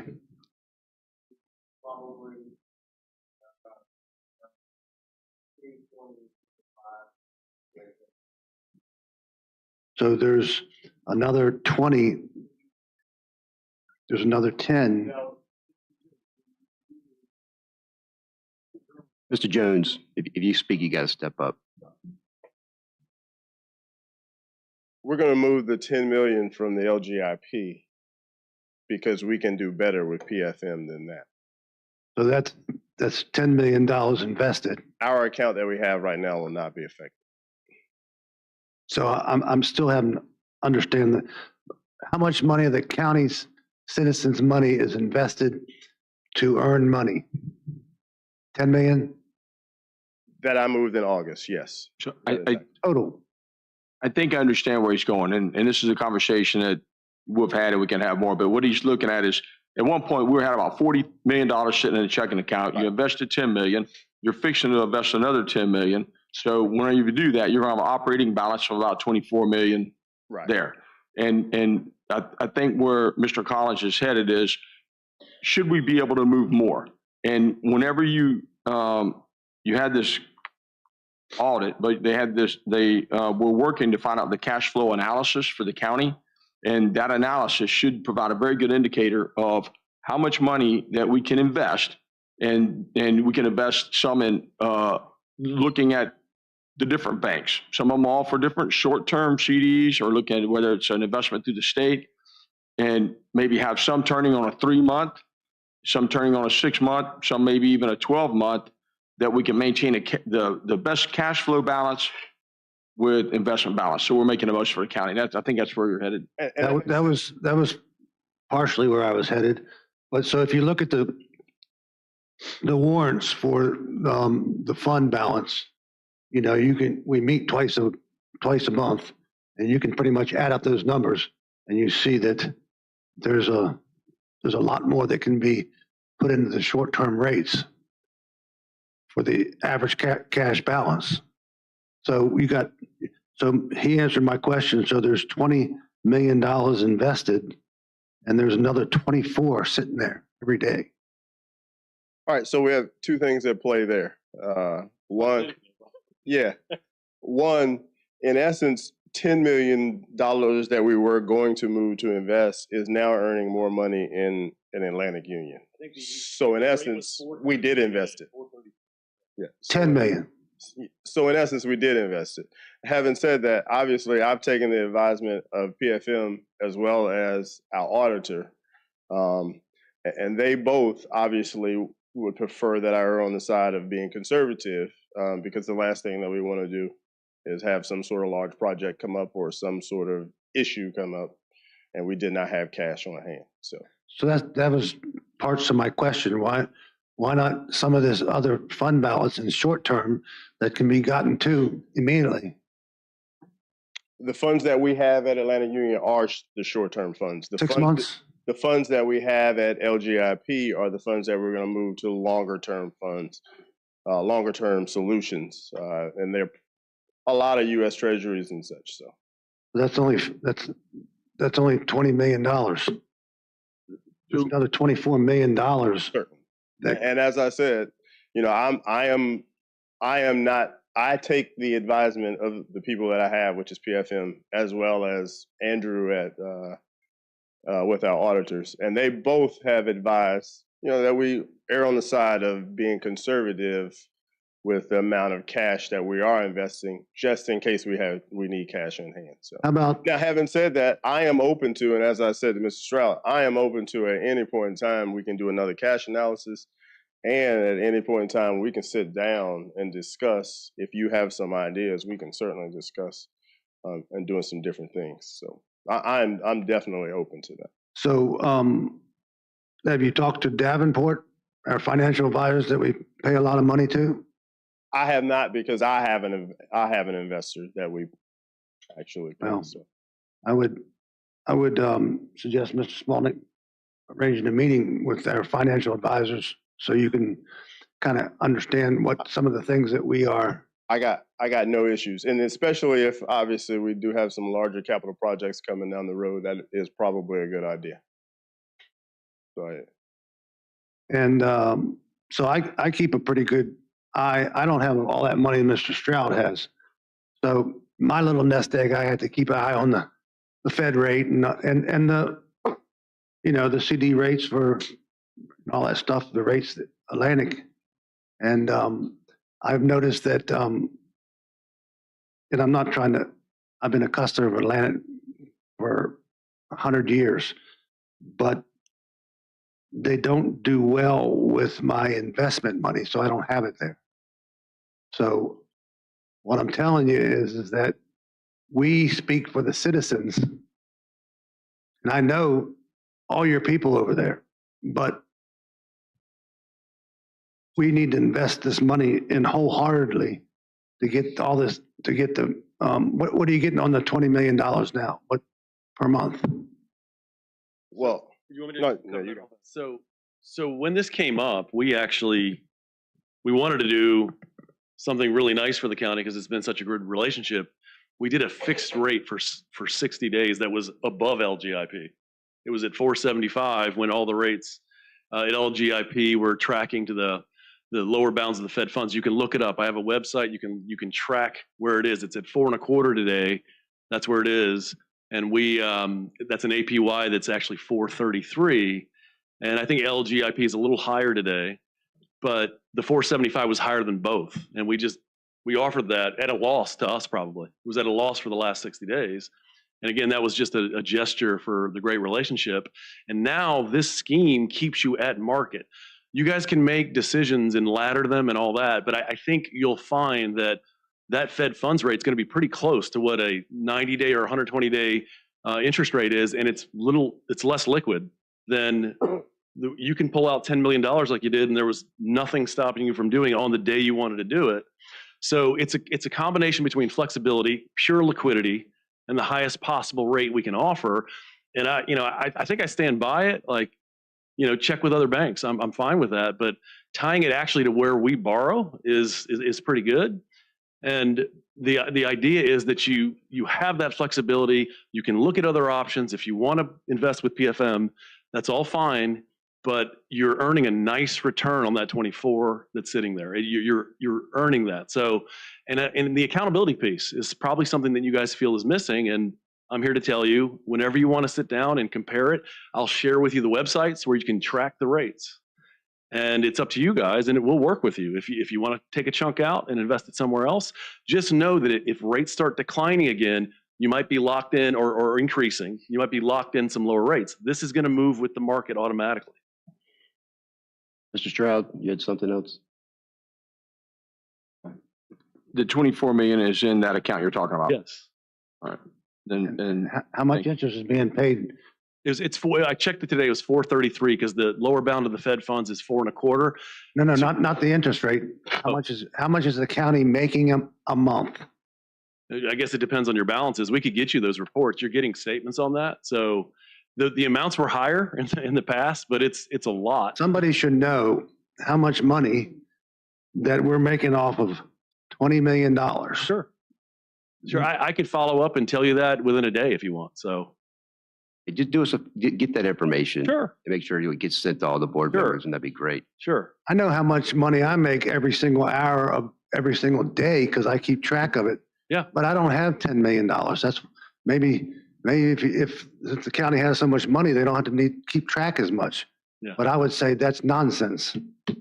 So I'm a little frustrated, sir. Frustrated with what? Nonsense about what? Well, this is a public meeting. I don't want to do that here. Okay. You really don't want me to go down that route. I can handle it. Don't worry about it. I think with some of what me guesstimating on it. In the morning, I'll get with Mr. Smallman, and I'll make sure we can have any discussion. I think part of the frustration, and this is just not an attack or anything like that, but just general concern. It's no different than, you call your cable company because after 2 years they jack your bill up to $100 more, and you go, why did you do that? Now I'm going to leave you, and they go, oh, we can give you a better rate than before, and we'll throw in Cinemax or something. And you're like, well, why didn't you do that before? And I guess the issue with me is because we have had this relationship from King George State Bank all the way up to Atlantic Union. With all the money we put in the bank, how come we had to go to this measure to get steps kind of taken, I guess is where I'm at. I will say, and Buddy can answer it, that was one of the first questions I asked him when I went back to the bank and said, hey, what can you do for us now? And then they came up with the solution. One of the first questions I asked was, well, why couldn't you do this at first? Yeah, and so it's just a legit customer. But I believe he answered that earlier to suggest, why they couldn't do it earlier, but they can do it now. All right. And just to answer that previously, we were offering exception rates for a long time. The problem is it's just they're short-term exception rates. We have to refresh them. And you're comparing to huge interest rate changes. So I could tell you that 2 years ago, you were earning 3.5%, which sounds like, geez, that's way low, but rates were way lower. So what you really want to know is, can we close the gap between the Fed funds rate historically? Yes, but we're not talking about 100 basis points here. We're talking about more and more and more on the margin. So it's always been an exception rate for the county. We're just now being transparent where you guys can follow it, compare it to your options, and it'll be easier for everyone. We just didn't have that capability before. We didn't. So one more question for Mr. Stroud. Sorry. So I appreciate what you're doing, and I feel a lot better now. But have you met with any other banks, Mr. Jones, about this? I have not. I did meet with the one bank that you asked about some other things, and I can talk to you. Yes, sir. Thank you. Thank you. Ms. Bender, please. Thank you. This is specific to the Service Authority, Mr. Jones. Is my understanding right now, all the funds are commingled, correct? And Mr. Rasavi can speak. That is accurate. And my concern is to make sure the Service Authority gets their interest, because it doesn't seem very right or fair that this money is being put in there and it's all being put into one pot, and that the Service Authority and the customers on it. And Mr. Rasavi, you can help me out here because you've looked at all the books. Randy, we're in the process right now of working with Bright to generate the average daily balances for we can do it either daily, monthly, or annually. And what we need to do in speaking with Mr. Grossnickel from Robinson Farmer Cox is to prorate the interest, because right now it goes entirely to the general fund, other than the special accounts for maybe like the courthouse or something along those lines. And so once we get all that information back, then we're going to schedule a meeting to sit down and discuss that. Certainly. That makes sense. Thank you. Any other questions? Thank goodness. I'll leave my contact information, and I'm accountable to all of you. If you ever want to talk to me or do a separate call, just let me know, okay? I appreciate it. Thank you very much. No problem. Mr. Jones, thank Anything you. else? Yeah, Mr. Jones, it'd be nice to see you a couple more times this year, whenever you can fit us in, all right? You know, we had that conversation, and so as a result, you know, I'll try to come quarterly if that's. That'd be fantastic. All right, cool. Thank you. Thank you, sir. Thank you both. All right, now we're on to the Board of Directors. Thank you very much, Mr. Chair. Do I have a motion for the consent agenda for the King George Service Authority Board of Directors? I'd like to make a motion that we approve the consent agenda as presented. Do I have a second? Second. Motion properly seconded. Any further discussion? Roll call vote. Lee? Aye. Mr. Collins? Aye. Mr. Sullins? Aye. Mr. Davis? Aye. Chair votes aye, motion carries. The first up, and I know Ms. Lovell has been waiting for this with bated breath, Mr. Norm Sabri is going to highlight the general manager position and all the resources that we're going to put it out there for review. And then we have a lot of discussion on salary and anything else you might want in the position description. Mr. Rasavi. You should have in your packet the job description. I've modified it. It was originally written, I believe, in the early 2000s by Springstead. Is that right, Levita? About when they did it.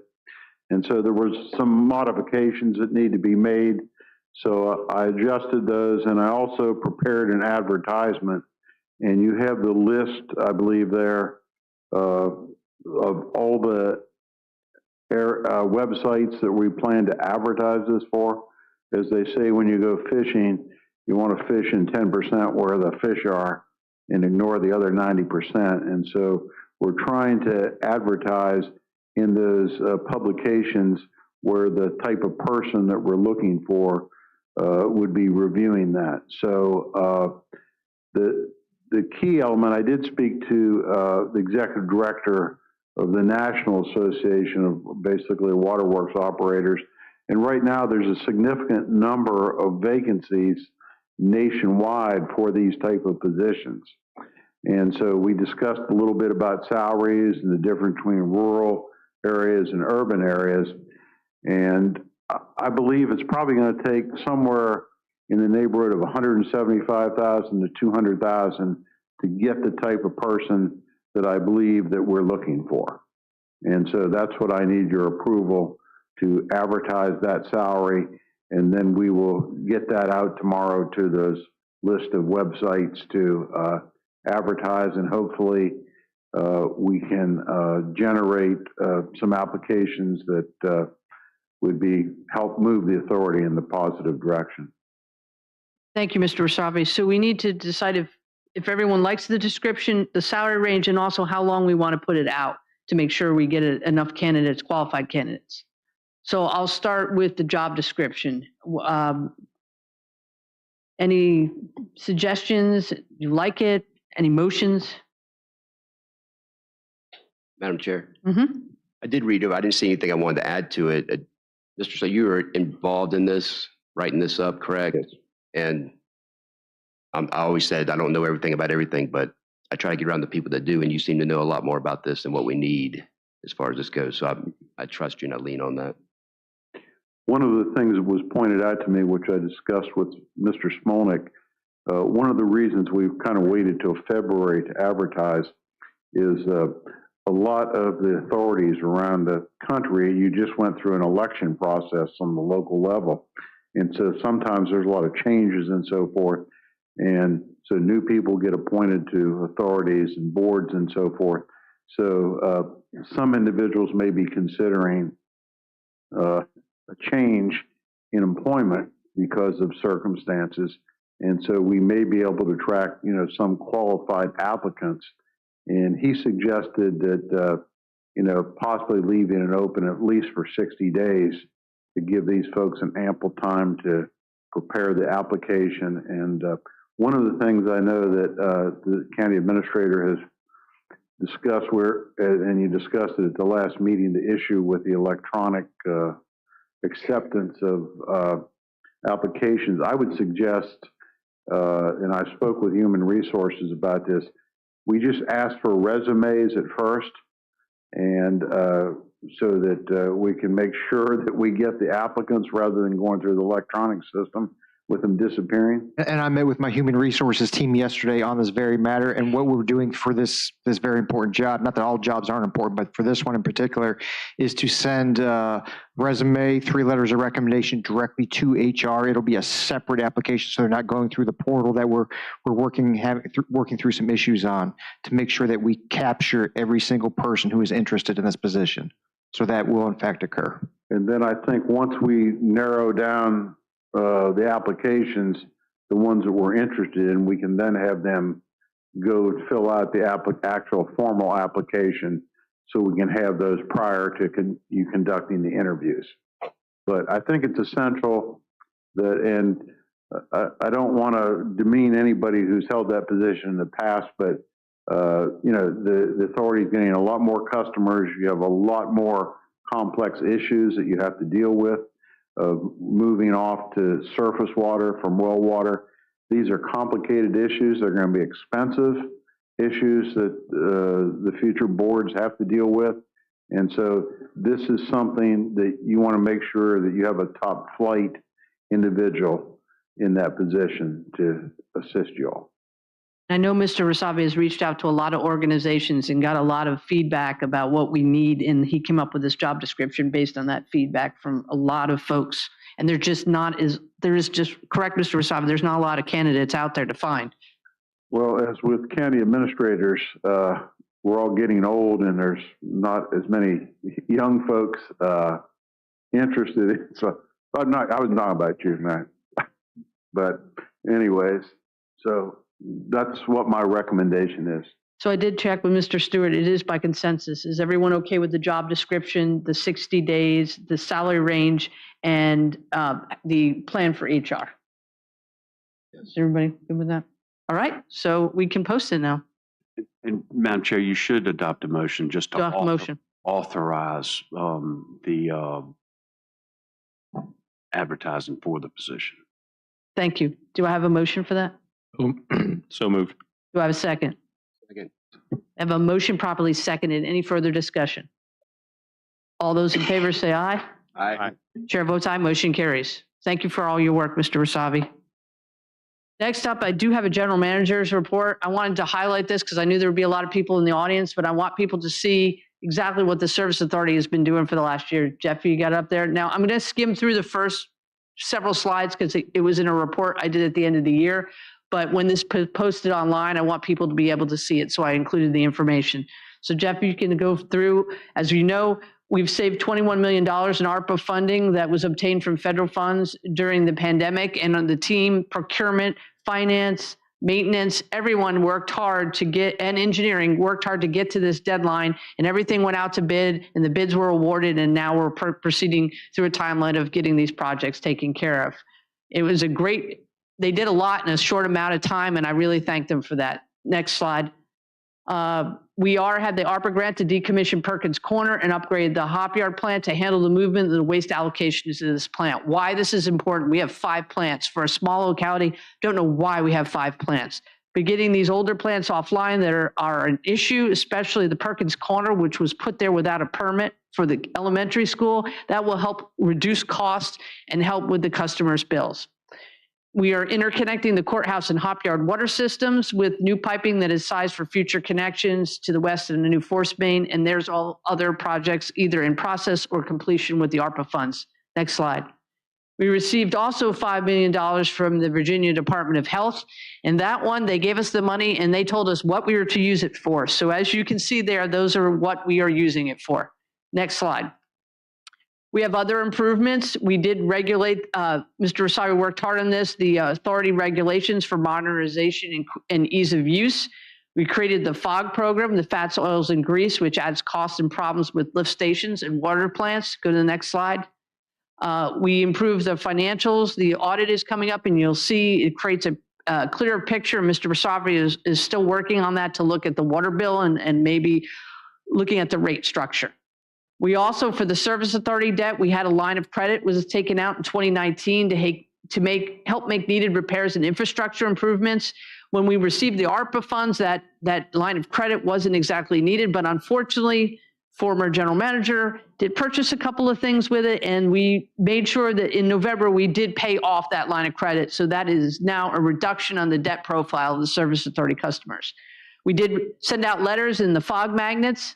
One of the things I wanted to show, that's one of the hop yard lift stations pre the FOG program. Looks pretty nasty, doesn't it? That's what FOG does to a lift station in your piping. So just wanted to show that to the public so you could see. Next slide. Utility billing. As Mr. Jones pointed out, we haven't brought it in-house. It will save money in the long run, but there's been a lot of hiccups. Please bear with us. We tried to do this to help save the customers money and to bring it in-house so that your customers have one-on-one with questions on the bill and everything, and not having to go through another state and people that are not here in King George. Next slide. Our hop yard water permit issuance, we negotiated, completed, and signed the newly optioned 15-year tiered permit. Some of you may have heard about it. The very summary of it is a 15-year permit. It was one of the first to be granted in the state of Virginia. But unfortunately, it pushes us to a plan for surface water by year 10. And in year 14, half of that permit will be allowed to be taken from the well, and the rest has to come from an alternative water source. Next slide. We are being proactive and not reactive. Better relations with DEQ and other regulatory authorities, improving communication, both written and verbal, and had a great meeting in August with all the parties from DEQ concerning a path forward in coming with a consent order that will be finalized within this month. The public comment period has closed, and then once the director of DEQ signs it, we will be under a consent order for Perkins Corner, and we have to follow everything that's in that consent order. Next slide. What we are looking to do, we're identifying equipment needs and preventive maintenance items. There are some of the things that we're looking at. Next slide. We're working on a new permit for the courthouse system due to the interconnections. That is a modification for that permit. Unfortunately, with that permit comes new modeling, which will make us have to really look at the available capacity for human consumption, industry, commercial, all along the Route 3, 301, and 205 corridors. Next slide. The work that's needed to be done this year, updating the job descriptions and positions contained in the Service Authority. You heard tonight about the general manager. A PER for Oakland Park, that is the other wastewater plant that needs to be decommissioned and taken offline, and a possible construction of industrial use purple pipe to be sent to Hop Yard. That is still in the draft stage, has work to be done. a detailed report on the financials and the debt capacity of the service authority, better communication methods with the public about your bills, any things that are happening with the service authority. And then the thing I keep talking about, a roadmap to success that the new general manager can follow. Next slide. We do have a lot that was obtained in 1993 when the system was purchased from the original Presidential Lakes operator. As you can see there, it doesn't look too nice, and it has been mentioned here before. Right now, we're working on the removal of equipment, tanks, and buildings on that lot. Procurement has been working on this matter. As you can see, that tank is pretty large. There's a second one that's an elevated, that's a higher, it's a vertical tank, and that's just as large. So that it is coming some challenges to be able to remove that. We currently have obtained 2 quotes for the breakdown and removal of the tanks and the anticipated scrap metal price. The buildings will need to be demolished and working on the demolition permit for that, and in working with VDH to formally abandon the well and hold a public hearing to dispose of the lot. Next slide. We also are doing, this is something I'm going to bring up. So we have an engineering report for the Dahlgren wastewater plant. So last year has been identified that the Dahlgren plant is in need of upgrades to meet nutrient limits consistently. And also is consideration, and now these are just conversation topics. These are not things that are set in stone, they are conversation topics. Also in consideration for the installation of purple pipe as a revenue source to industrial users, and accepting possibly sludge because of the loss of the plant in Stafford. Now, why these are conversation topics is because right now, as DEQ has told us, that plant, because of its violation history and past issues there, cannot handle those things. So there would have to be upgrades done to that plant to even consider some of those options. The next slide. And on this Friday, Mr. Smolnik, John Simmons from Emboden, John Eisenbeis, who's here in the audience, and myself met with a contracting engineer to the Emboden on a proposal for a full engineering report of the cost to upgrade the plant, fix needed items, and meet WQIF limits set on the authority in 2015. We accepted a grant, and unfortunately, that grant upgraded the facility to be all automated. It is not automated anymore. It is run by a manual. And so with that, being designed to be automated, and unfortunately, we have been not meeting the WQIF limits because it lowered the limits on the plant when we accepted that grant. In the last couple of years, we have actually had to give back money to the grant, and we will be giving back again this year. In upcoming meetings, a proposal with cost estimates and options will be presented. Next slide. There's the Dahlgren sludge press. That's the old one. We are getting a new one with ARPA funds, and that's just a picture of the plant, including those rotors that we need to be looking at for the aeration system. The I&I work will be done in Dahlgren on the inflow and infiltration. In the past few years, the authority has been notified by DEQ to identify and fix I&I coming into the Dahlgren wastewater plant that has caused permit violations. The camera CCTV technology will be used to identify sources and make repairs. We're going to be looking at manhole rehabilitation, sewer line relining, and the work has started already this week. The engineering staff and community engagement director have been working to notify the public to this. This was all from ARPA funding. Next slide. Also, there are some things left from the 2018 DEQ consent order. As a lot of people know, the 99 violations in the drawer, as some refer to it. There were some challenges to some of the last things. Those are the challenges. I did speak with DEQ last year, and they understood the tight crunch we were on for the ARPA funds. Whether or not this should have been done a long time ago, we did promise in 2025 we will start to tackle that. And right now, the first 2 things we're tackling is the Slick Seafood pump station and the Marina pump station. This all has to do with being in the flood zone and some other issues that are now required. So this is why we have to, so we can finish this consent order out. Next slide. And then the questions. Does any of the board have any questions? I know that was a lot of information. Mr. Wasabi, would you like to add anything to that? No, I think you basically covered everything. I think obviously by now the board knows there's been a lot of issues over the years that have not been attended to, and we're trying to address those. Like I tell the staff and that it's inch by inch in addressing these issues, because yard by yard there's so many things, and you just got to do it sequentially to try to get where we need to be. Mr. Wasabi said, Mr. Smolik, you went on that tour. You have any feedback from that? It was enlightening, wasn't it? And it's all a process. One thing has to work to get everything from upstream to downstream. So we're trying to make sure that it runs efficiently so we can do things. Do we have any questions? I will next offer secondary public comment to the citizens in the audience. Comments will be limited to 3 minutes per person in order to afford everyone an opportunity to speak. Please provide your full name and district when submitting your public comment so that it can be properly recorded and included in the public record. And folks, this is just for the Service Authority. There will be a secondary public comment once again for anything about public hearing and for the board. Does anybody like to give any public comment on the Service Authority? Anna Marie, I knew you would come up. Hi, my name is Ana Maria Lobo, and I really want to thank you, Mrs. Kathy Bender, for the job she's doing, and all of you. But I've been fighting for this for the last 45 years, I think. I see people coming and people going, and they're not doing anything. But also I want to thank you to Mr. Misavi. He's doing a lot of work with Mrs. Bender. Well, thank you. With Mrs. Bender, and I really thank you, all of you. They're doing a great job. Thank you, Mr. Misavi. You, the bone of this thing. Thank you. So is you, Kathy. Thank you. Would anybody else like to give any mention? Come on up. Julianne Dahlgren, I just have a question. How long is it going to take us to pay this debt sewer fee off? I've lived here since 2009 and I've been paying it. So is there any like end in sight? I know you guys have done a lot of work and we do greatly appreciate that. And I work in the county and I tell people positive things about what you guys are doing, but is there like an end result? When are we done? Mr. Wasabi, could you? Well, I think the current debt should be paid off, I believe, in 10 years is 10 years. What I saw on the last chart. But what you got to understand with the public utilities, they're a very expensive operation to run. So even though as you pay debt off, it would be not feasible to increase rates to pay cash for everything. And for example, the water system that will treat surface water is going to be an extremely expensive proposition to the Service Authority.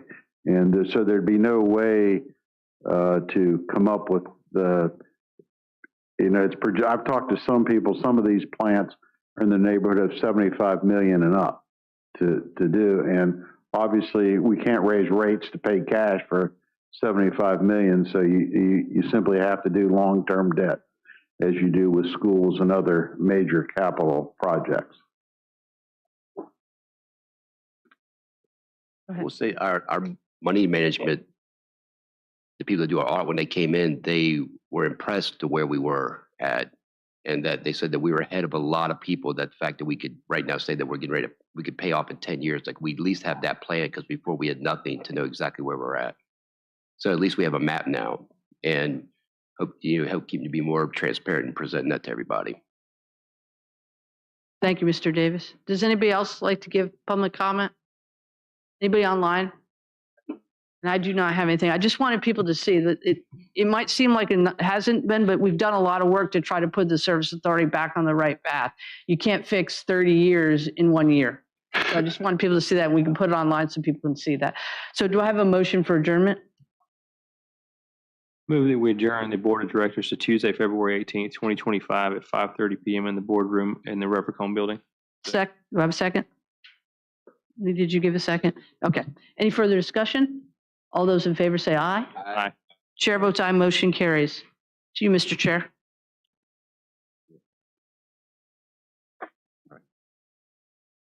All right, we're stepping the public hearing.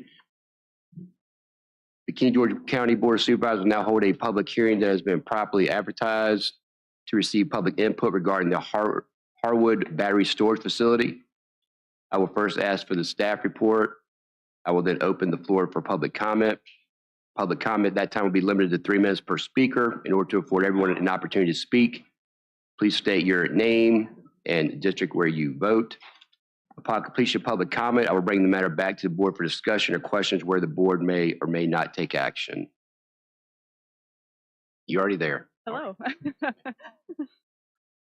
Good evening, sir. Mr. Chair, members of the board. I'm Kelly LeDuc with Community Development.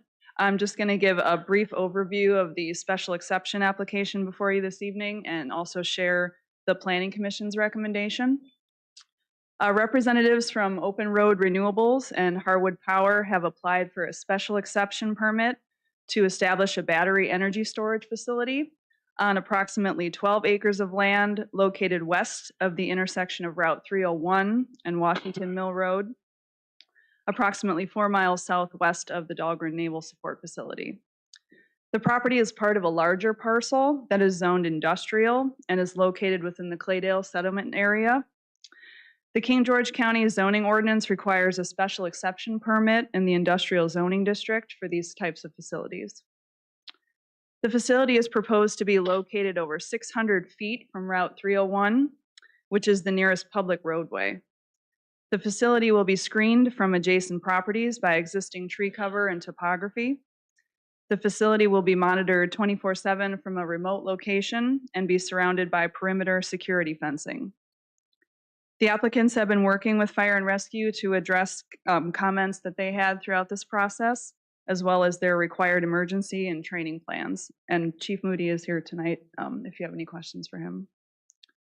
Per the zoning ordinance, the applicants have submitted a preliminary decommissioning plan, which was also included in your packet. The standards for reviewing special exception permits are set forth in section 3-4-3 of the zoning ordinance and are listed in your staff memo. Staff has found that the application does meet the review standards as set forth in the code. The applicants presented to the Planning Commission in November, and the Planning Commission held a public hearing on this application at their meeting on December 10th. The Commission voted 6-2 to forward a favorable recommendation with conditions to the board. Staff has received one email of support, which I think Sully mentioned earlier, from Naval Support Facility Liaison, Mr. Adam Lynch. Board of Supervisors Ordinance O-03-25, containing the draft conditions for this application, is before you this evening for your consideration. I'll turn it over to the applicants for their presentation and be happy to address any questions.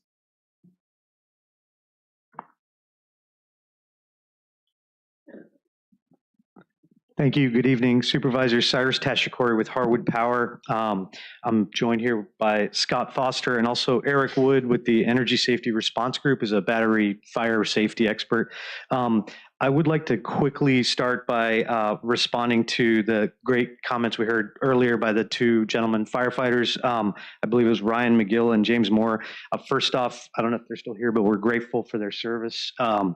Their comments really highlight how important it is for our industry to get this kind of project right.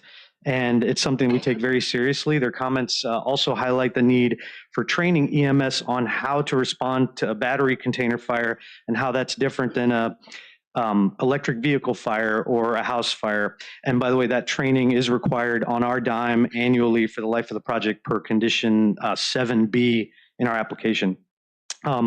I believe Mr. McGill mentioned SVOCs and PAH as toxic chemicals from battery fires that can be cancerous.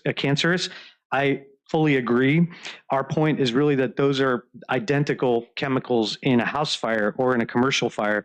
And as any firefighter will tell you, after you respond to a house fire or a commercial fire, you have to remove your PPE, you have to clean your body because these things are toxic and cancerous. And we will explain here in the next 15 minutes why responding to a battery fire is different than that.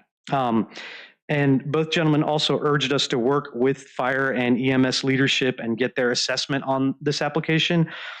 This proposal is the product of just that kind of engagement. We, as staff mentioned, we met with Chief Moody and his officers meeting before our application. We incorporated their input into the application. His comments, I believe, are in your packet in response to the application. We've granted every request that EMS has made, and there are a number of conditions that came from them.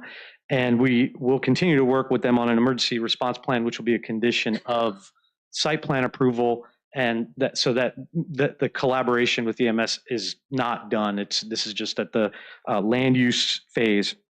That is condition 5D in our application, and we'll talk about that shortly.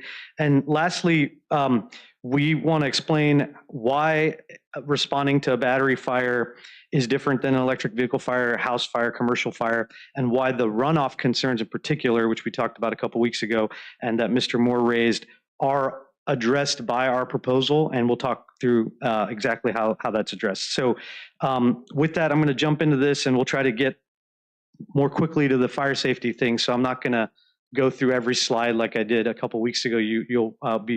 They'll be familiar to you.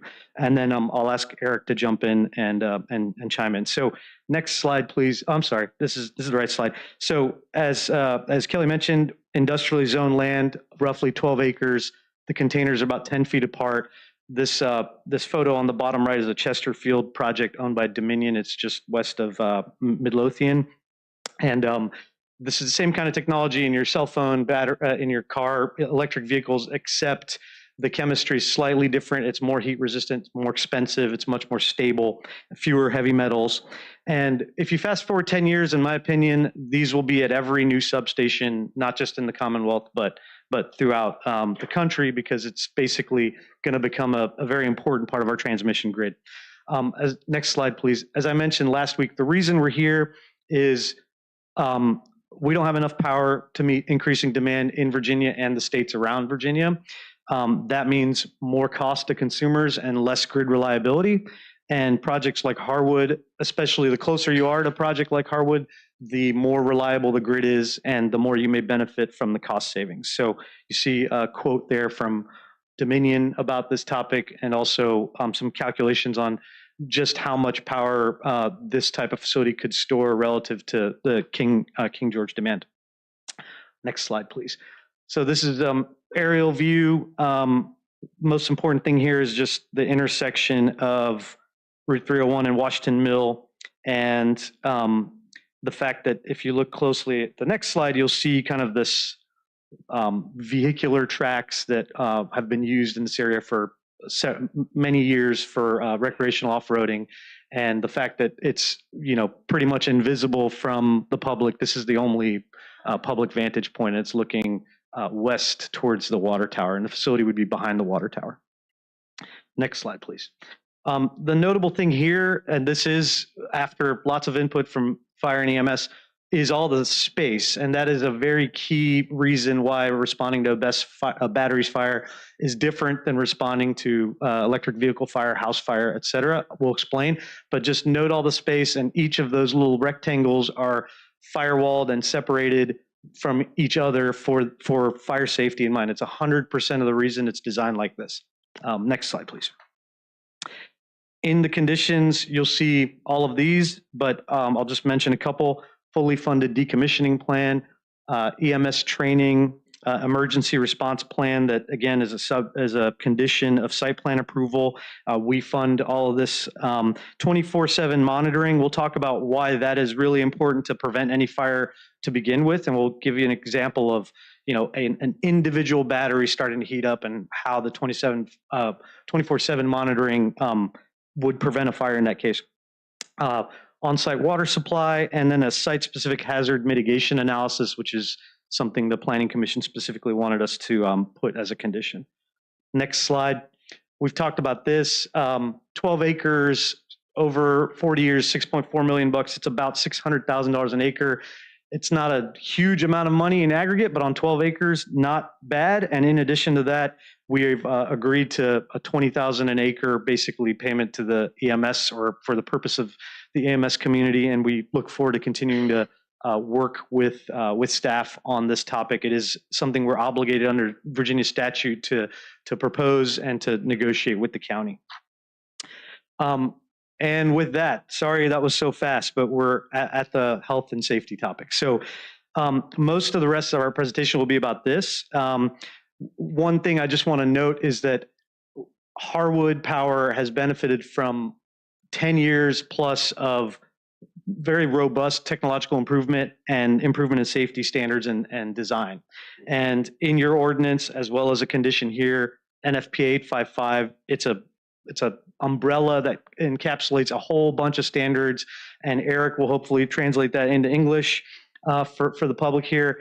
Again, EMS training, remote access, other resources, 24/7 monitoring, and stormwater design with not just stormwater in mind, but fire response in mind. Let's go to the next slide. This is just detail of what a hazard mitigation analysis might look like, and we'll skip that for now. I did want to share this.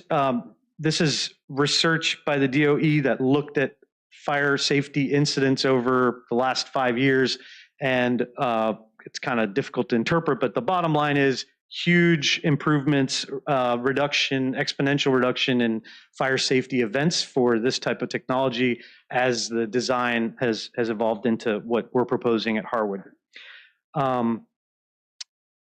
So this is kind of I want to get into this in response to the comments and as well as some of the questions we've heard from the public. In a residential commercial fire, just like in a battery fire, the smoke is toxic. It's not, we're never said or would say that it's not toxic. What we've tried to explain is the context of the risk, a risk that we all accept is, it's not a unique risk. So the toxicity is not due to the lithium in the batteries, it's due to burning plastic, paints, glues. There's more energy, it's a much more dense container than a house, but the house is much bigger and has a bigger footprint. The remote location here versus not a remote location for, the gas station down the road or your neighbor's house. And there's very, very importantly, a different fire response to this type of fire where you do not put water on the container that's on fire. It's relatively small. You actually want it to burn out. You don't want to put out the fire. You want everything around it to stay cool so that you're not left with, please.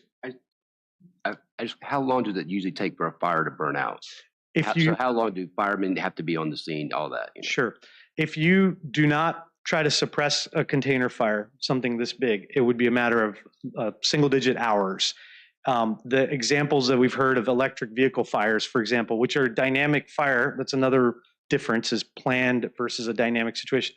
Dynamic fire, that electric vehicle might be on the side of the road with traffic going by or in someone's garage, or you have to engage that fire. In this case, we have designed the entire facility and all the standards, and we could talk about it, to control, manage the situation and let that container burn so that you don't have an ongoing, problem.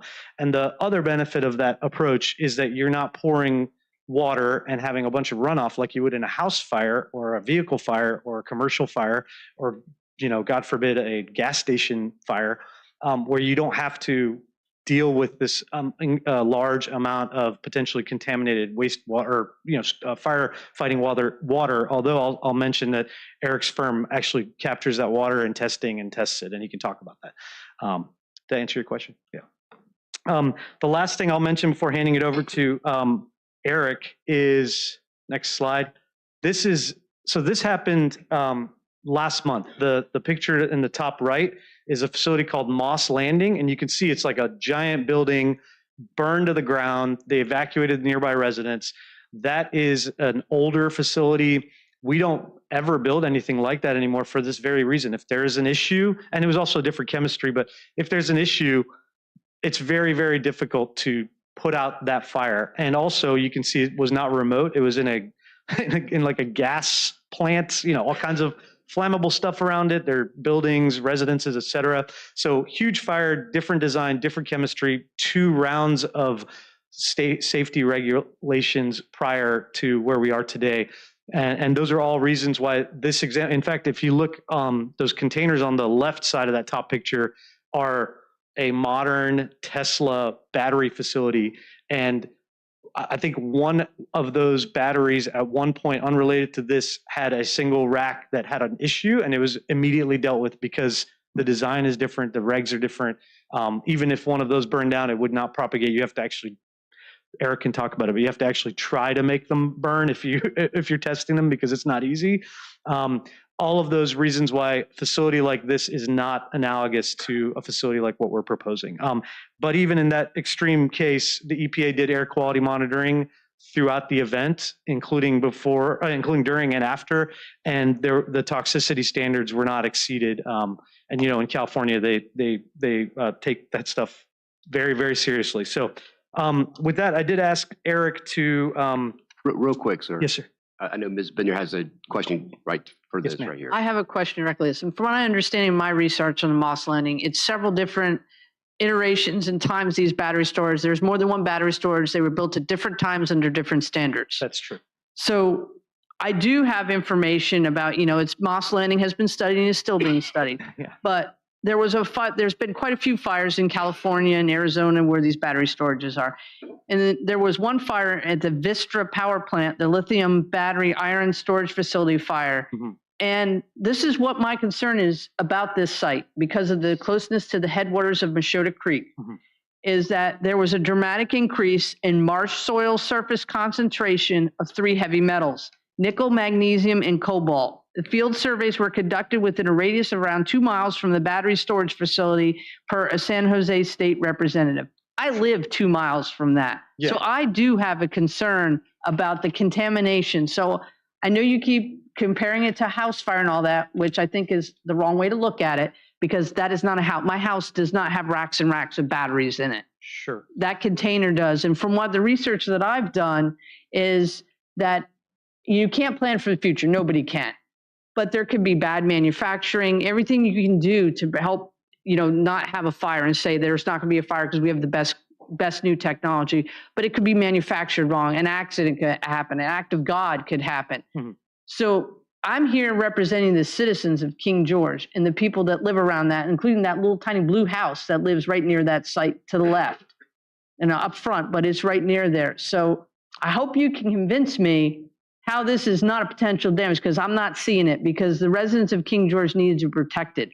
And I want to know that you're going to protect them with this. Yeah, I appreciate that. That was a lot. So let me start with Vistra. So Vistra, the chemistry is different than, it's not the LHP, it's the older chemistry, and NMC, which has a higher heavy metal quantity, nickel.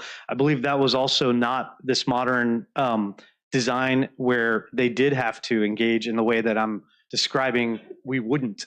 And if your house or if your neighbor's house did burn, especially if there were, any chemicals in the garage or an electric vehicle in the garage, that water would be problematic. The water in your neighbor's house that's on fire would be problematic. And it's not something that, we're making light of. We're saying, we all accept that risk. And this is actually, a lower risk in terms of the water mixing with, but don't take my word for it. Eric's firm actually lights these things on fire and tests the water, captures the water. They look at the plume, but the Vistra facility for those reasons is different than, that facility right there to the left of the one that burned is a Tesla, like the ones that we would be developing. And the chemistry is more stable and has fewer metals like what you're describing. So two more questions is understanding, and everything that I've read from all the industry standards is that this is an evolving technology and we still, the technology is evolving. And it is not correct that in one battery, there's probably 30 different metals in there, heavy metals, correct? Just like in any electronics, I'm not. That's why I'm just saying, when you keep saying that, I want to know there are heavy metals. There are heavy metals. There's, yeah. I mean, but again, in your garage as well, that would be the same case is the point that we've been trying to make. I know, but in my garage, I do not have a whole container full of lithium-ion batteries. My garage does not have that. There's right there, it does. Yeah. Right. Thank you. Yep. No problem. I asked Eric to focus on 3 things. One, any lessons learned from the various, either the standards or these events that Supervisor Bender, you're raising on our conditions and our design and the standards that apply to us. Talk more about those standards and what they mean. And then also just talk a little bit about this topic of, hey, risk versus risk perception, especially when it comes to, the fire risk that we live with every day and the toxicity of that versus what we're proposing here. So with that, Eric. Thanks, Cyrus. Appreciate it. May I have the next slide, please? My name is Eric Wood. I was a professional firefighter in the state of Ohio for 20 years. The last 6 years that I was in the fire service, I spent as a part-time lab individual with ESRG, where ESRG at that time had performed over 300 medium and large-scale fire tests in the state of Ohio. We still continue to test to date in the state of Ohio, analyzing and looking at different types of technologies that are coming forward as it relates to lithium-ion batteries. Within our company, we're comprised of engineers, current and or retired firefighters. We stretch all the way from the city of New York to the West Coast. We have multiple employees who sit on the NFPA 855 committee. I feel really like I'm super loud in that. I apologize. I'm not used to having microphones in front of me. I'm used to just kind of talking. So with those employees, they sit on NFPA 55 committee, they sit on the underwriter laboratory committees, as well as other NFPA and International Fire Code committees. So the reason why I want to bring that to light is because just how important NFPA 55 is to us as a company, because we look at that as the overarching, like Cyrus said, the umbrella as to how these systems get integrated in, how they become commissioned, and then how they work through the processes all the way to the point of decommissioning.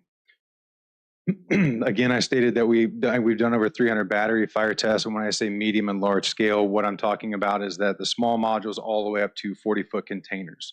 So we've burned different types of technologies in different sizes, different scopes, different practices to determine at the end of the day, what are the best practices for local fire departments. So aside from having the opportunity to speak here in front of you folks this evening, one of the main things that my job is to do is to travel the country and sit in front of fire departments that are having commissioned sites, be brought in front of them and talk to them about Battery 101, to give them insights, to learn how to manage and mitigate with tactics on certain applications like battery energy storage systems.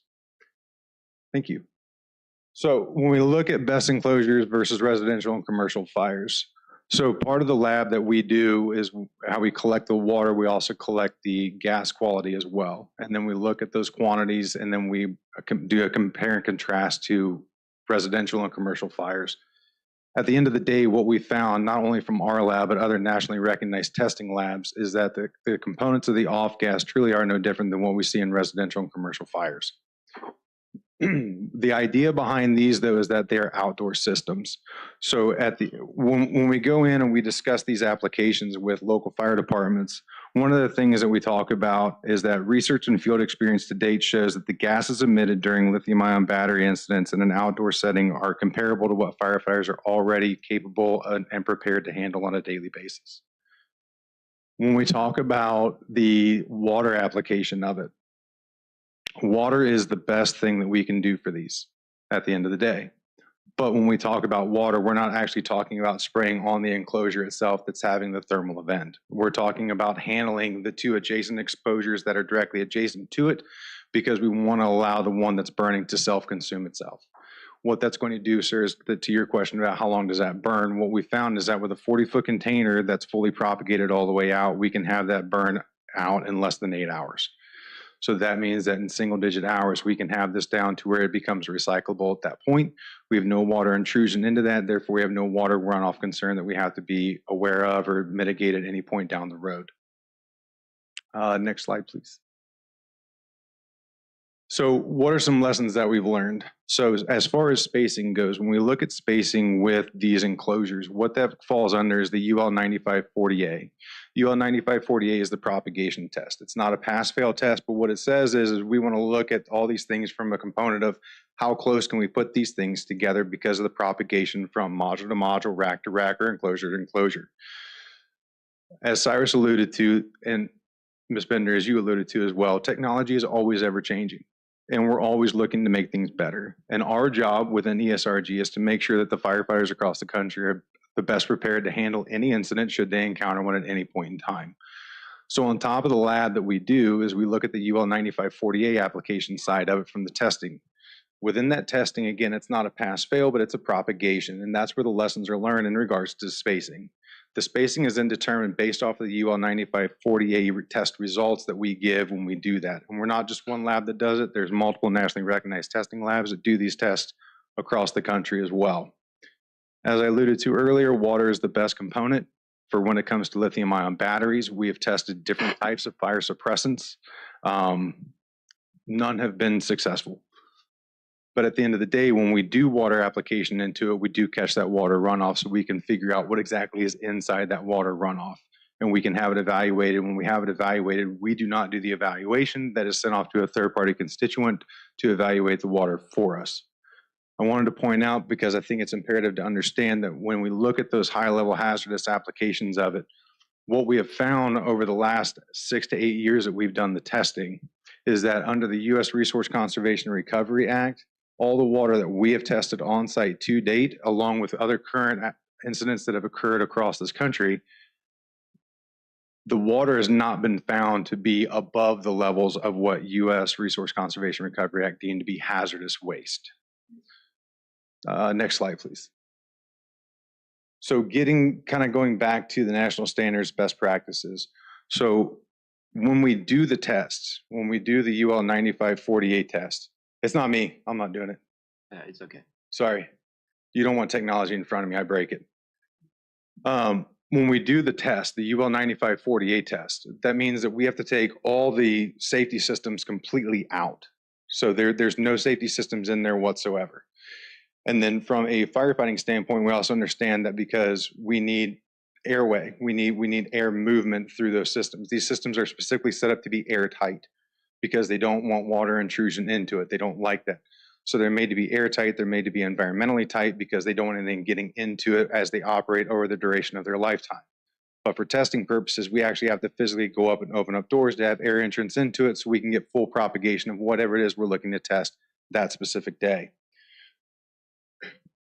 Under 855, what that then says is, okay, you've now done your UL 9548 test. We've looked at your propagation application side of it. We've determined that we can offset these containers X amount of feet or X amount of feet based off of what that propagation test is. And then under 855, there are other codes and standards within there that they have to follow. So things like NFPA 72, which is the fire alarm control panel, it has to be NFPA 72 compliant. It has to have a hazard mitigation analysis and an emergency response plan under 855. That is something that my company does on a regular basis. I work on those weekly, and every hazard mitigation analysis and emergency response plan is site specific. So it's not just like this cookie cutter style of documentation that we provide. We actually sit and we not only work with Open Road, we work with the authority having jurisdiction, which would be the fire department, to work with them about what resources they have, how that's going to be applied to on-site application, water, a handful, a multitude of other things that actually goes into that documentation. And everything that we do, again, has to be site specific because that's a requirement of my job and how I have to apply that to everything I do. Perimeter setbacks are integrated into it. I know I touched on the fire alarm control panel, the NFPA 72. I know that they've offered 30,000 gallon water tanks on site. And then as far as EMS training to site-specific emergency response plans, so like I said earlier, that is something that I also do as well. So one of the things that we require, though, when it comes to that emergency response plan, as these things get built out, they're going to be like 30%, 60% to the point where they get to the commissioning aspect of it. We will not sign off on the final draft plan of anything we do until we actually physically get boots on the ground with the local fire department and we can do a walkthrough of the site. Because we want to make sure that the site plans that were provided to us, that we start putting into that emergency response plan and hazard mitigation analysis, are the way that they laid it out when we get boots on the ground. If it is not, we hold the company that we work with highly accountable over that as well. Because then that's our name that's attached to it to make sure that we're setting that local jurisdiction, that local fire department up for the best case of success should they ever encounter an issue somewhere down the road in the lifetime of this system. And then the last thing I want to touch on very briefly is the 24/7 monitoring. That's another application of 855 that they have to have integrated into it. So the 24/7 monitoring, I'll give you an example. So one of the things that does that we don't see in the fire ground in any way, shape, or form, right? We have commercial structures that have fire alarm control panels that we can go and we can access, but it's not really giving us real-time data. That battery management system that has been monitored on a 24/7 basis, that's giving the fire department real-time data about what's actually occurring on the adjacent exposures. Furthermore, the other benefit of having that battery management system with the 24/7 monitoring is they have a technology in there where that remote operation center can actually go in and start to physically turn off a specific module if that module is experiencing an event, even prior to the fire department actually being called out to it. Because at the end of the day, what the industry is trying to do is they're trying to prevent the fire department from actually getting there. So there are safety features and safety protocols that are integrated into this, because that's what we're trying to make this industry better for, so that we don't have to have the fire department go there. And I understand what you said about having fires, is that we always want to plan for the worst case scenario should one encounter, which is one of the reasons why we come out and we do the training with local jurisdictions. And I'm open for any questions after Cyrus comes back up and finishes his. Straight out. Standing by. So I do have one question when you mentioned the training. Yes, ma'am. So right now we do not have a battery storage facility. We do not have a solar facility. We do not have a data center. So I saw the amount that's, suggested for the fire and rescue. Well, my concern is our fire and rescue has never dealt with this. There are other ports to this. Your training you mentioned, which I do appreciate, and it is a unique thing that our firefighters have not used for. But if they did respond to a fire, there's a lot of possible contaminants on them. Is there training or help with helping our firefighters be able to wash that off, be able to, health mitigation, that kind of things? Like if there was something happened, a firefighter was injured, how can the county assure you're going to protect the firefighter and then also help us out if something does occur? So I won't take over directly that, but what I can tell you is that on our side of it, through the Battery 101, we do multiple trainings as the site becomes commissioned, based off of whatever the needs of that specific jurisdiction asks for. So if they want to, I've had jurisdictions ask for one training. I've had other jurisdictions ask for multiple trainings. At the end of the day, though, for us as a company, we require at least one training with a site visit upon commissioning. Plus, then that also allows us to pull out the emergency response plan to go over it with the fire department. And then we lay out within that ERP, that's where that site-specific ERP lays out here's the do's and don'ts. This is where you approach. This is how you do this. This is how you apply water. We talk about tactics and management of a specific site on how to mitigate an incident should they ever encounter one. And then again, I'm hearing a lot of training. I got that. You're going to train more than we've ever seen, but do we have the equipment? Do we have the materials to help fight a fire? I hear the training. So there's training, and then there's materials, and then there's insurance if something happens. I will say three things. One, we're happy to, because the siting agreement is a work in progress. So we're happy to work with staff to address this particular concern in terms of any additional resources. Number two, if you look at the comments in your packet from Chief Moody, and I believe he's here, the proposal addresses the response concern. And if it doesn't, we're here to address it further. I mean, between now and final site plan approval, there's an emergency response plan that's much more detailed than this land use approval that would go into detail to the satisfaction of the EMS community. And this is a perfect example of something that we could address in there in addition to the siting agreement.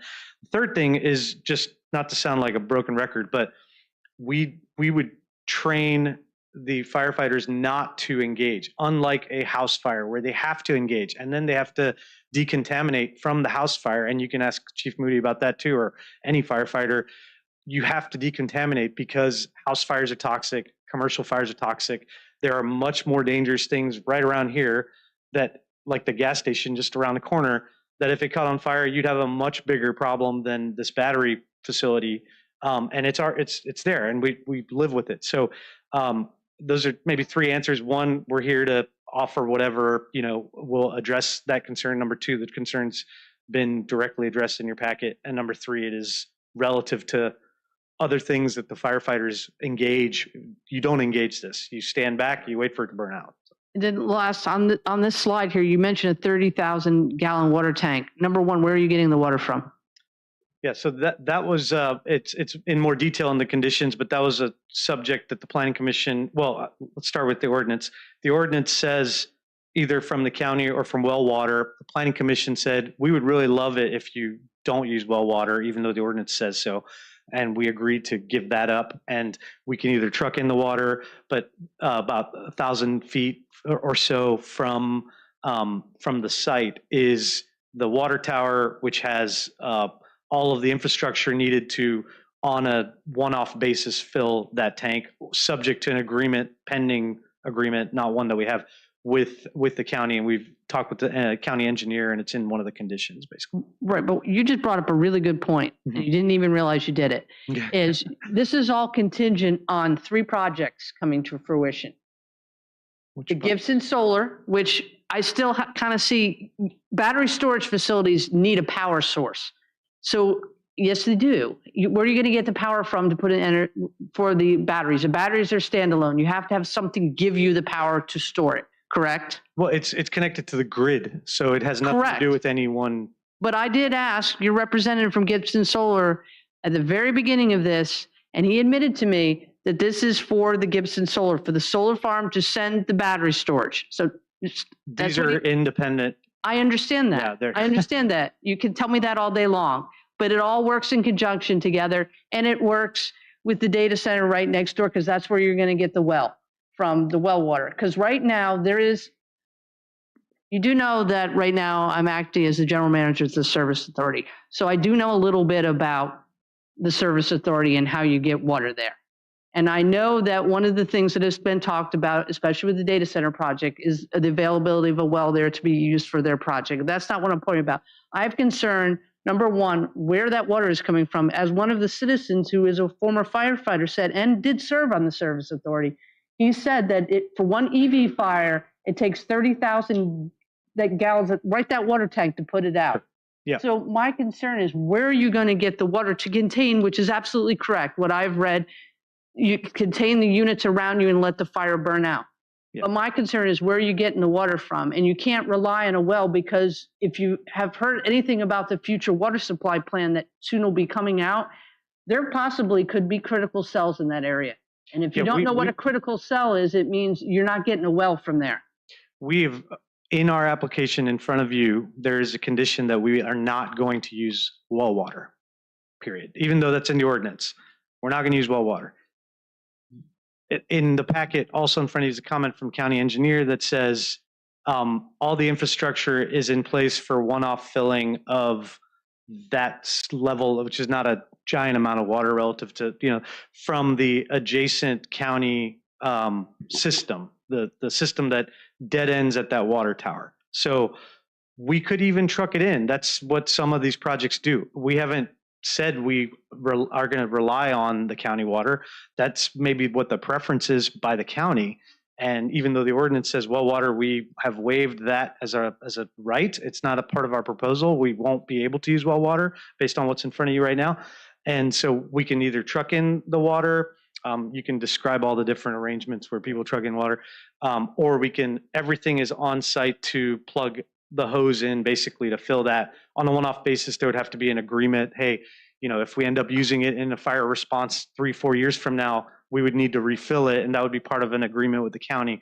But it's not an ongoing, daily, monthly, hourly, whatever use. It's a one-time fill, and we're happy to not even use the county water and just fill it with trucks if that's your preference. But I think you're going to talk about the volume, right? Yeah. So they would not use anywhere near that 30,000 gallons to put out the fire at all. Even for the exposure application side of it, they would barely even touch that 30,000 gallon. Again, one of the things that we talk about when we do our Battery 101 is to get the firefighters to understand that what they're dealing with is mainly an appliance. When you look at utility scale grade battery energy storage system, when you can get firefighters to understand that it's mainly an appliance, much like you would look at a washer dryer. Washer dryers are UL listed, stoves are UL listed, refrigerators are UL listed. If those are outside burning with nothing around them, we wouldn't risk a lot to save a lot. And that's the idea behind these as well. So when we do our Battery 101 presentation and our training, what we try to want firefighters to take away from that is yeah, we want you to be smart. We want you to stay away. We don't want you to go in and try to open up doors and try to access the batteries. It's a non-occupiable enclosure, meaning it's a cabinetized enclosure. So they're not going to go up and open anything up. They're not going to try and pull anything out. They're going to stand back at a distance, what Incident Command deems to be a safe distance, and then they're going to take a more of a defensive approach. And in applying that defensive approach, what we look at, as I said earlier, was that battery management system. Right, the battery management system is like the brains of the operation. You have a battery management system in your phone. When you charge your phone at night, if you ever get up in the middle of the night because you got to go to the restroom and you look at your phone to see what time it is, it'll have a smart charge on there, and that smart charge will sit there and it'll say not going to fully charge until 4 or 5 o'clock in the morning. That's that battery management system because of everything that occurred back in 2010, 2011 with the phones catching fire.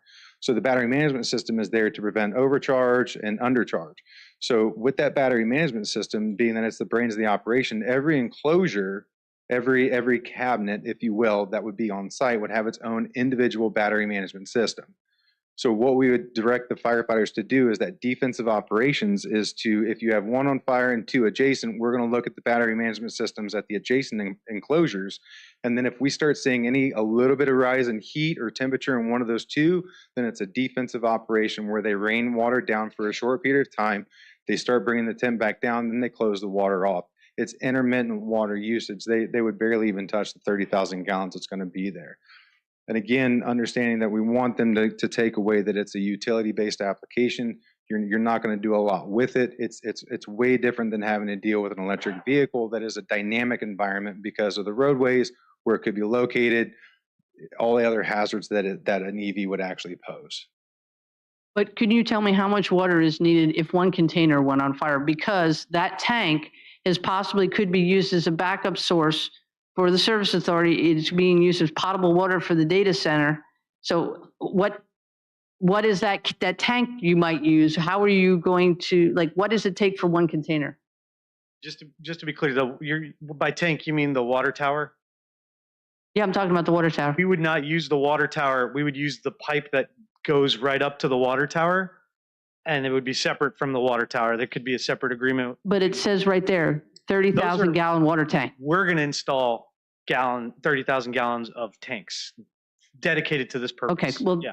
That is not specified there. And in the condition, it's more clear, but that's yeah. If you want to, and you could ask Chief Moody this maybe too, but the distinction between fighting a fire, an electric vehicle fire, it's quite different. You have to put it out. You have to put it out. That's why it takes so much water. This is not comparable.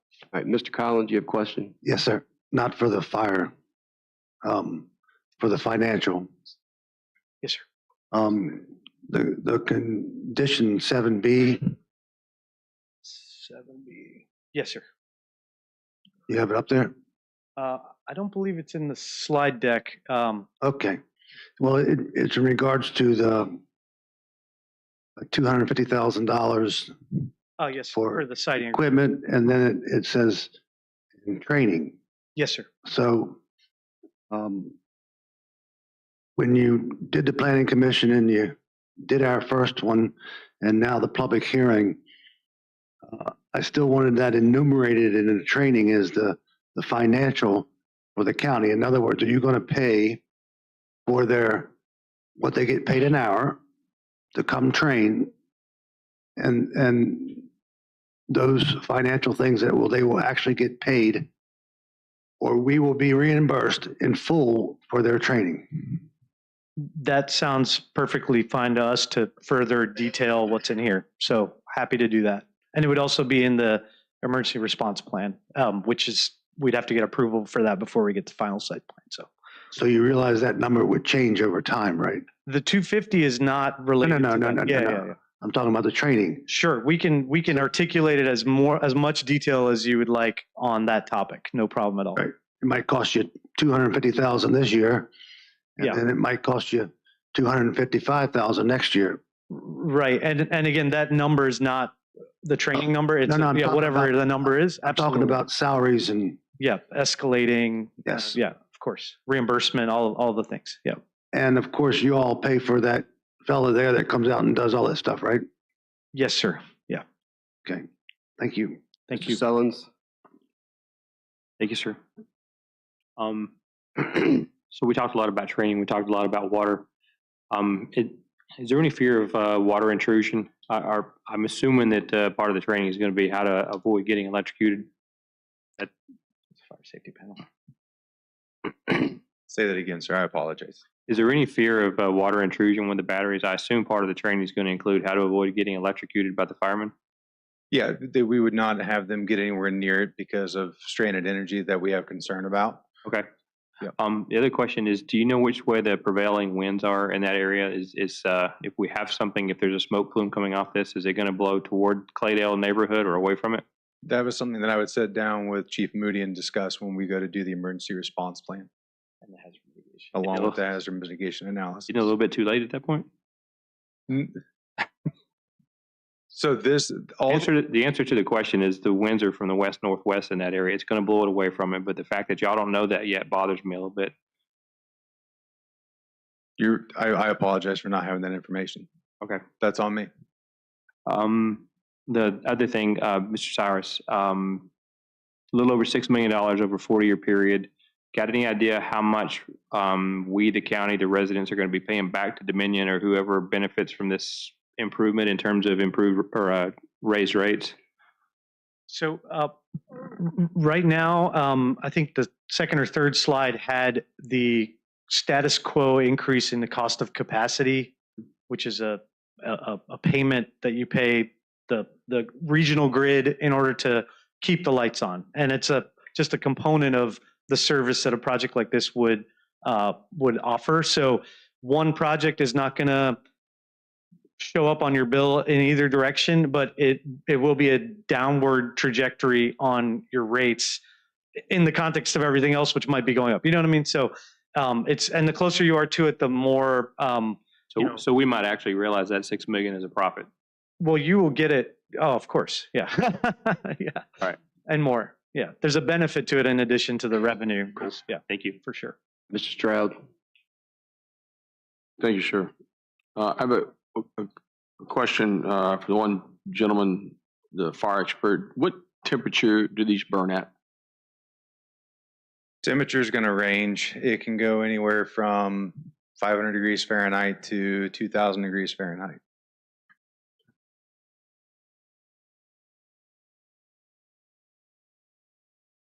Okay. And then I don't know if this is the right time, but I had in the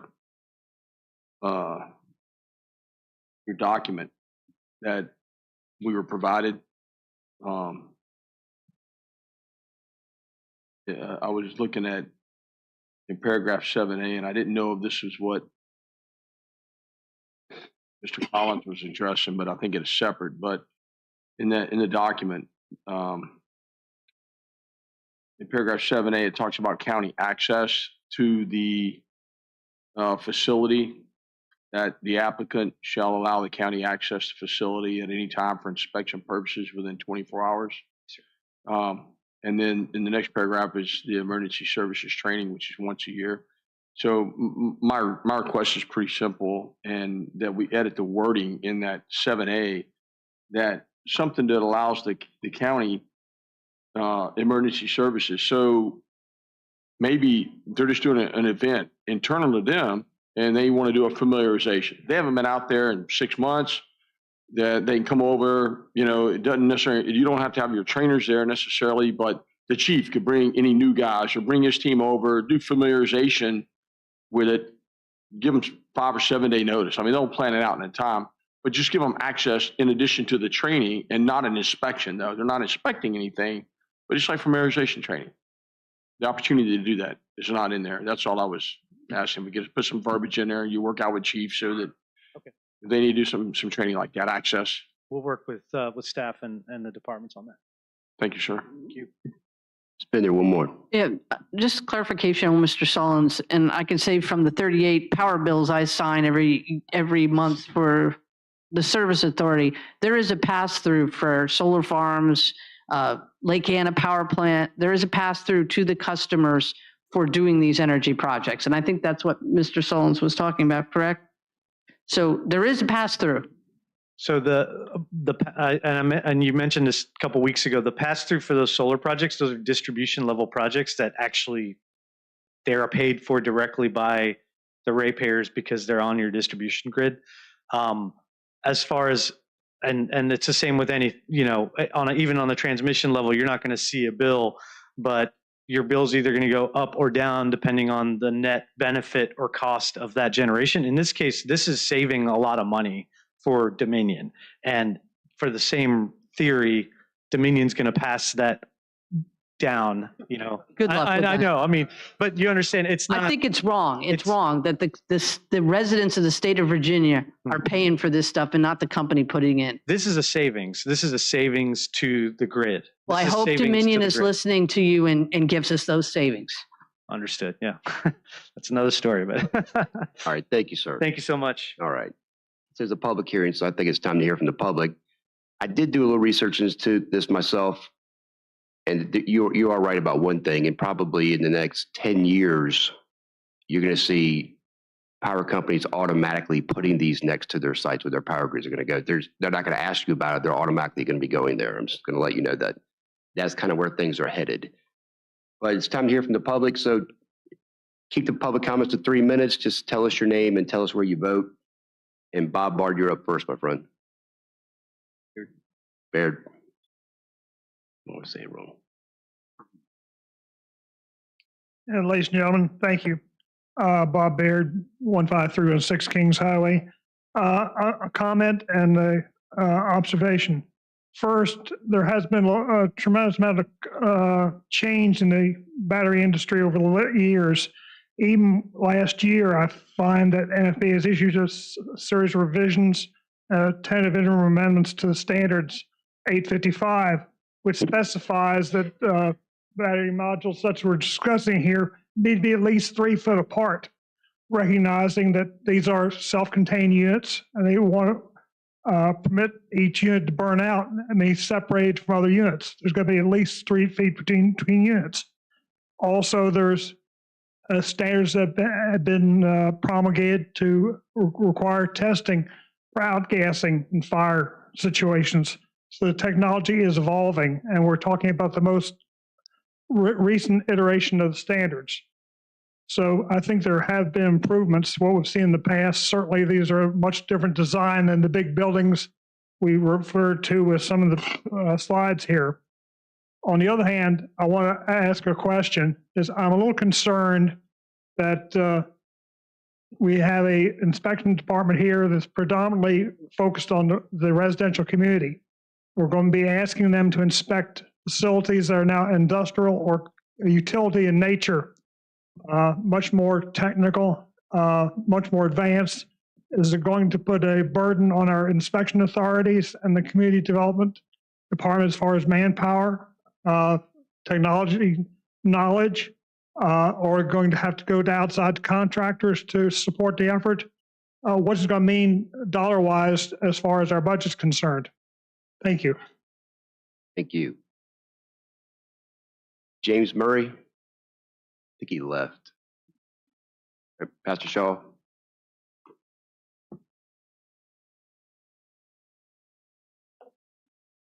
James Shaw, James Monroe District, columnist, Northern Neck Sentinel, citizen journalist, kgmedia.top. I will start speaking in my capacity as EDA member.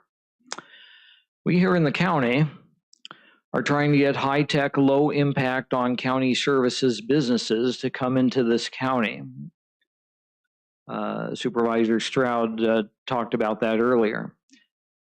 This business and infrastructure provider fits those criteria, and so I say yes. Now I'll talk speaking in my capacity as Claydale resident. This facility and campus is 0.9 miles away from my house as the crow flies. And so thus I've been reading up on all the current state of lithium battery technology, DC to AC and AC to DC converters, fan blades, R&D production folks are making great strides with the technology. Also did a little bit reading up on the firefighting methods. Tesla, you saw pictures in a couple of the illustrations, pictures. is the largest and most cost-efficient supplier of these kinds of batteries. And they're now rolling out their third generation of batteries. These guys mentioned various kinds of chemistries along the years, particularly older ones that were challenging. The 4680 is what they call, that means 46 millimeters in diameter and 80 millimeters tall, roughly about this size. So these are the cells that will be packed into these large boxes. They're getting denser, they're getting less likely to overheat, they're longer lasting. The latest generation is already being marketed with a 10-year no-fire warranty from the manufacturer. So I am, that chart you saw with the yellow, with the orange line there gave me a lot of assurance that all those problems have been, many of them have been dealt with. And lastly, there is low noise fan blade technology out there now that could and should be implemented. I've experienced implementing this technology on computer system builds. The day of the noisy AC condenser fan outside the bedroom window or roaring next to the data center really should be over. Lastly, as citizen journalist, I'm neutral. Again, I say yes as a Claydale resident. And so as a journalist, I say I'm neutral. I will report whatever you guys decide. Thanks for listening. Thank you. Is there anyone else that'd like to speak?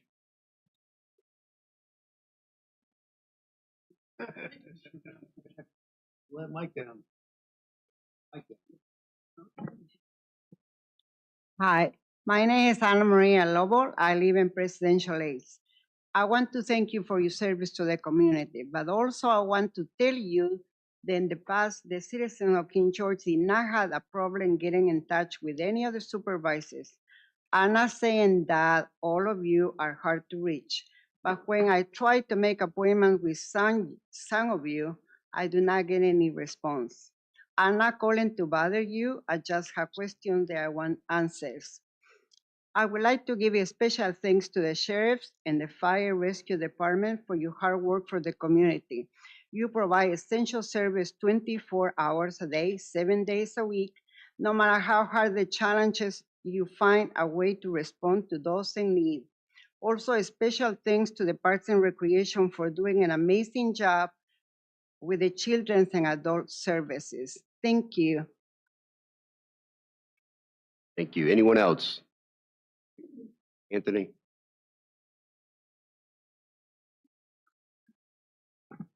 Anthony Stats, Shiloh District, excuse me, I'm fighting off a cold. As Director of Soil Water for King George County, I want to express my deep concerns regarding the proposed battery storage project in our county.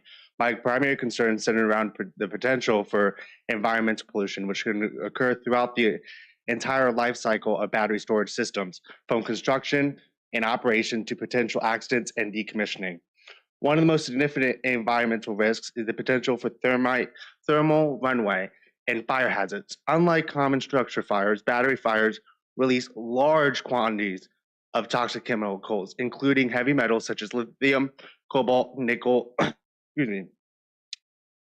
It is misleading at best to compare battery storage project fires to house fires. The scale of the hazardous materials involved in the battery fire is so much more greater, it's actually sickening that people compare it. And if such an incident were to occur in King George, the resulting pollution could be disastrous not only to the surrounding soil, but also for the multiple aquifers that serve as critical water sources in King George. Toxic runoff from firefighting occurs easily, seeping into groundwater, contaminating drinking water supplies and harming aquifer ecosystems. I also want to say, Supervisor Bender, you're exactly right. This project is reliant on the solar project coming to King George County. I also want to inform the county what the Soil and Water Conservation of Virginia thinks about solar. We need to protect forests and prime agricultural land, encourage solar development on brownfield rooftops and parking lot, promoting environmental sound solar projects, and preserving local authority over land use decisions. So I am a no, huge no on this project. Thank you. Mr. Adam Lynch.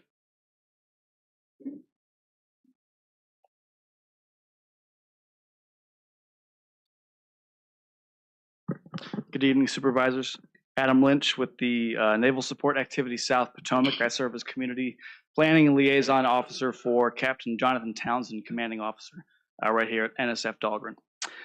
We are not affiliated with this project in any way, just wanted to provide some context and some information about how this might relate to the military mission at Dahlgren.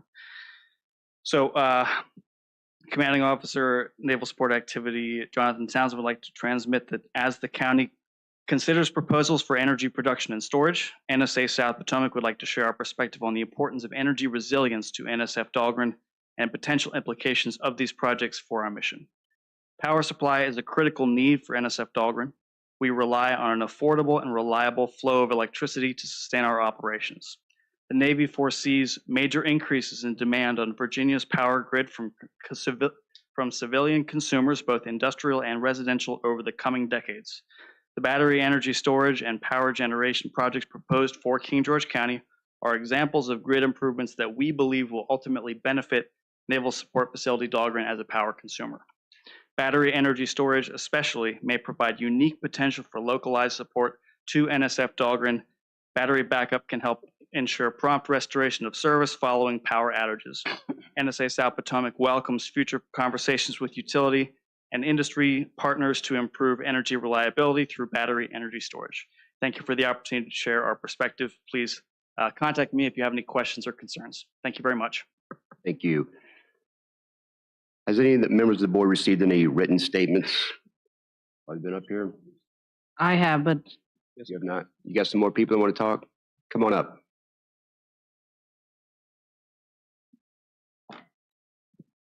Good evening again. My name is Brian Ingram, Shiloh District. I understand that I'm a layman on these things, but just had some couple questions with some things that I've heard.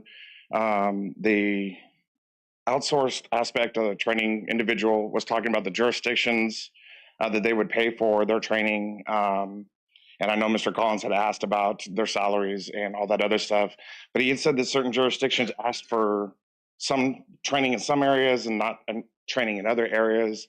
And if there is a distinction between it, who gets to justify who's paying for that? If KGFD wanted a certain kind of training that they thought that they needed, who gets to decide whether or not they're paying for it, or do we pay for it?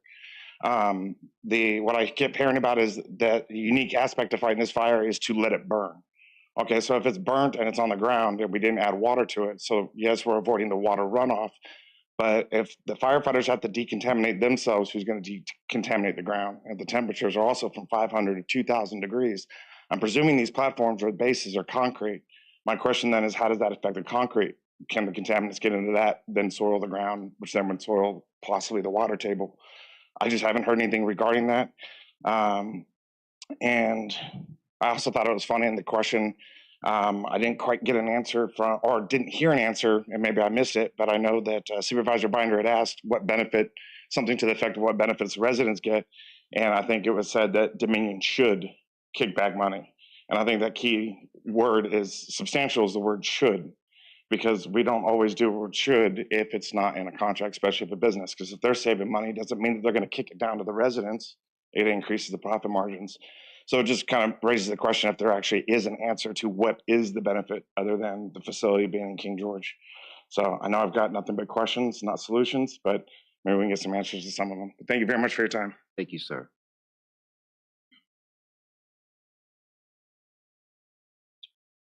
Ryan McGill, Shiloh District. A lot has been said this evening from the developer about NFPA 855 standards and everything like that. NFPA 855, I'm sure, as you guys are aware, is going through a revision cycle right now. The 2026 standard is being worked on. Draft 2 is out publicly to view. And in that, they talk now in that standard about how toxic these batteries are. I feel like you guys are still kind of trying to downplay that a little bit. You're talking about PAHs, which are polycyclic aromatic hydrocarbons, VOCs, volatile organic compounds. All these things impact the human body. Some of them are genotoxic. They cause mutagenesis, which lead to cancer. That's what I focus on as for firefighters and our exposures. We have a saying in the fire service, and this gentleman knows it right here, the IDLH. Some things will kill you later. Some things will kill you right now. If proper protection measures aren't taken, this is something that could kill you right now. We almost had 4 firefighters in Surprise, Arizona, killed by one of these because it exploded. We've learned a lot as an industry. We're continuing to learn. The question that you guys are posed with is the potential risk worth the benefit of $160,000 a year? Because I believe that's what it works out to be over 40 years. Somebody could check, make sure. Is it worth it? That's what you guys have to decide. Is the potential risk worth it? Does King George need this project? Or do we take a pass and wait for something else that could generate even more revenue for us a year? The comment again was made that the chemicals are similar to a house fire. I've heard this before when I was down in Richmond 2 years ago, testifying against the American Chemistry Council to protect firefighters. You have to understand about concentrations, doses, and everything like that. A lot of the chemistry is the same. The amount of hydrofluoric acid, you guys know what that is? Okay. If you go to the ERG, which I mentioned in my public comment earlier, green section, my man, right? What do? We evacuate. We evacuate. When you look up hydrofluoric acid in the ERG, you evacuate. Or you shelter in place, depending on what we have going on.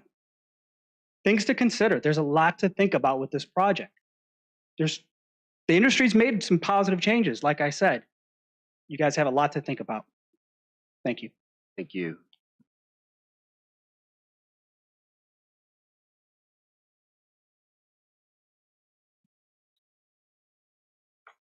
Good evening. Thanks, everyone. Thanks for all the community members. Cyrus. My name is Ted Veazey. I'm the managing partner of the Claydale Partnership that owns the 12 acres in discussion here. My family lives at 8267 Lighthouse Lane in the James Monroe District. In 1994, my father started the Claydale Partnership with about a dozen King George families, all focused on doing well for themselves and doing the best for their community. They purchased about 900 acres, including the Claydale Manor House, and successfully developed the Claydale and Peppermill communities. In the last 2 decades, we've had many proposals on what to do with the remaining 260 acres along Route 301.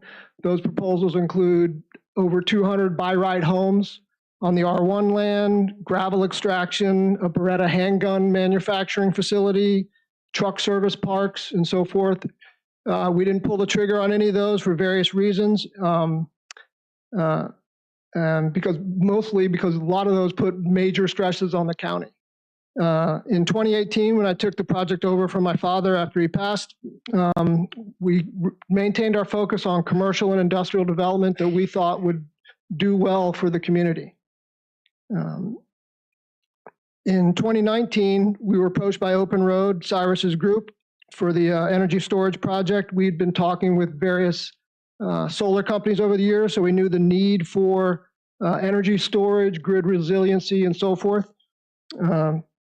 Last year, the Board of Supervisors, prior to you all, most of your current members, approved the Defense and Technology Production Zone that included the Claydale property, roughly 500 acres there on Route 301. The focus there to bring businesses that would help the community. We've been having a passionate discussion about housing, zoning here in the King George, which is great. We love to see the community involved. We realize that this Claydale property may not be the ideal location for a large residential community, but we do think that the board's decision to create a defense and technology production zone in that area was the right decision, and it supports projects like this proposed by Open Road Renewables. Since 2019, I've watched Open Road Renewables interact with state, regional, and local authorities, and when they've been presented questions, I think they've satisfactorily answered each of them. They spent a significant amount of time and money on the project, and we think it supports a very safe and a needed facility for our county. We're excited to see this project move forward on a small portion of our property, and we know that it'll be a net benefit to the county. And in our increasingly digital and electrified world, we think it's a net positive for the King George community. Thank you. Thank you, sir.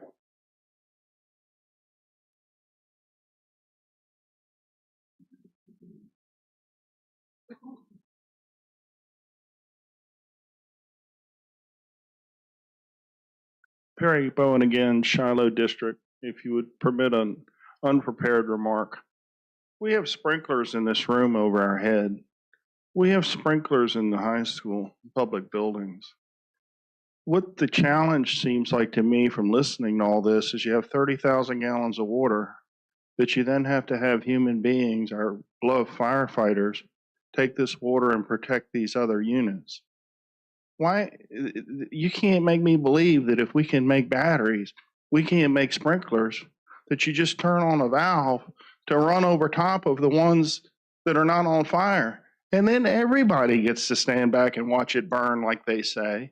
And the firemen don't have to be there in the middle of it. They just have to be standing by in case the sprinkler system breaks. So I think that question needs to be asked to the proper people. Thank you. Thank you. Is there anyone else?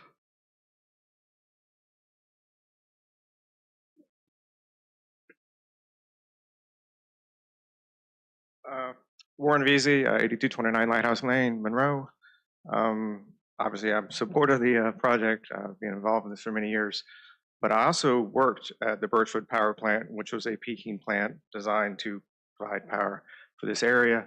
Since it's closed, we have Lake Anna, the nuclear power plant, or we have the old Possum Point up in Quantico providing power for us. So this battery storage facility is really needed to, as Mr. Davis mentioned, to provide power everywhere that all the different transmission stations will eventually have. The Birchwood Power Plant, we brought in 10,000 tons of coal every month and burned it. So you're worried about the possibility of a fire. The existing power plants have a fire going all the time. That's how they make energy. So, and something that nobody seems to have brought up here is you're worried about the volatile organic chemicals and how bad they are. Well, guess what, folks?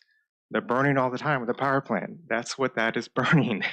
It is literally burning those inorganic chemicals and the methane gas coming off of our landfill into the air all the time. So you're worried about the risk of the batteries, one small section burning occasionally, but guess what? You're breathing it all the time right now, folks. So you might want to reconsider your risk benefits there of the ability of this clean energy from solar versus what we're getting right now from Possum Point burning and our landfill burning all the time. So little thing to think about. Thank you. Thank you. Anyone else? Is there anyone online?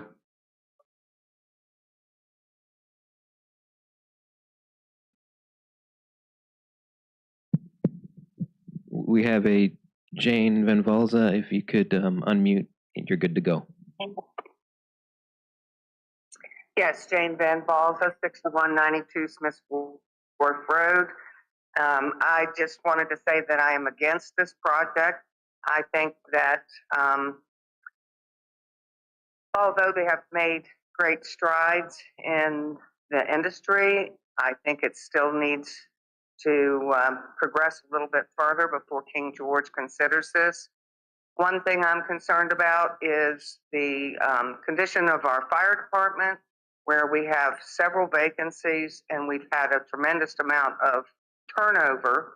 And if they only come in and train once a year, who's to say that whoever is on staff at the time that one of these battery things blows up, who's to say that any of those are trained? So I have a concern about our fire department. I also have a concern about our aquifer.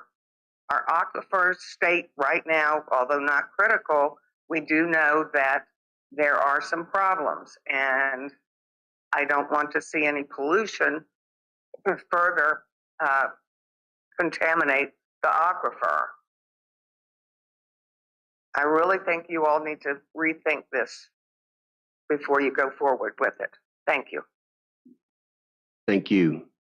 Anyone else? That's it.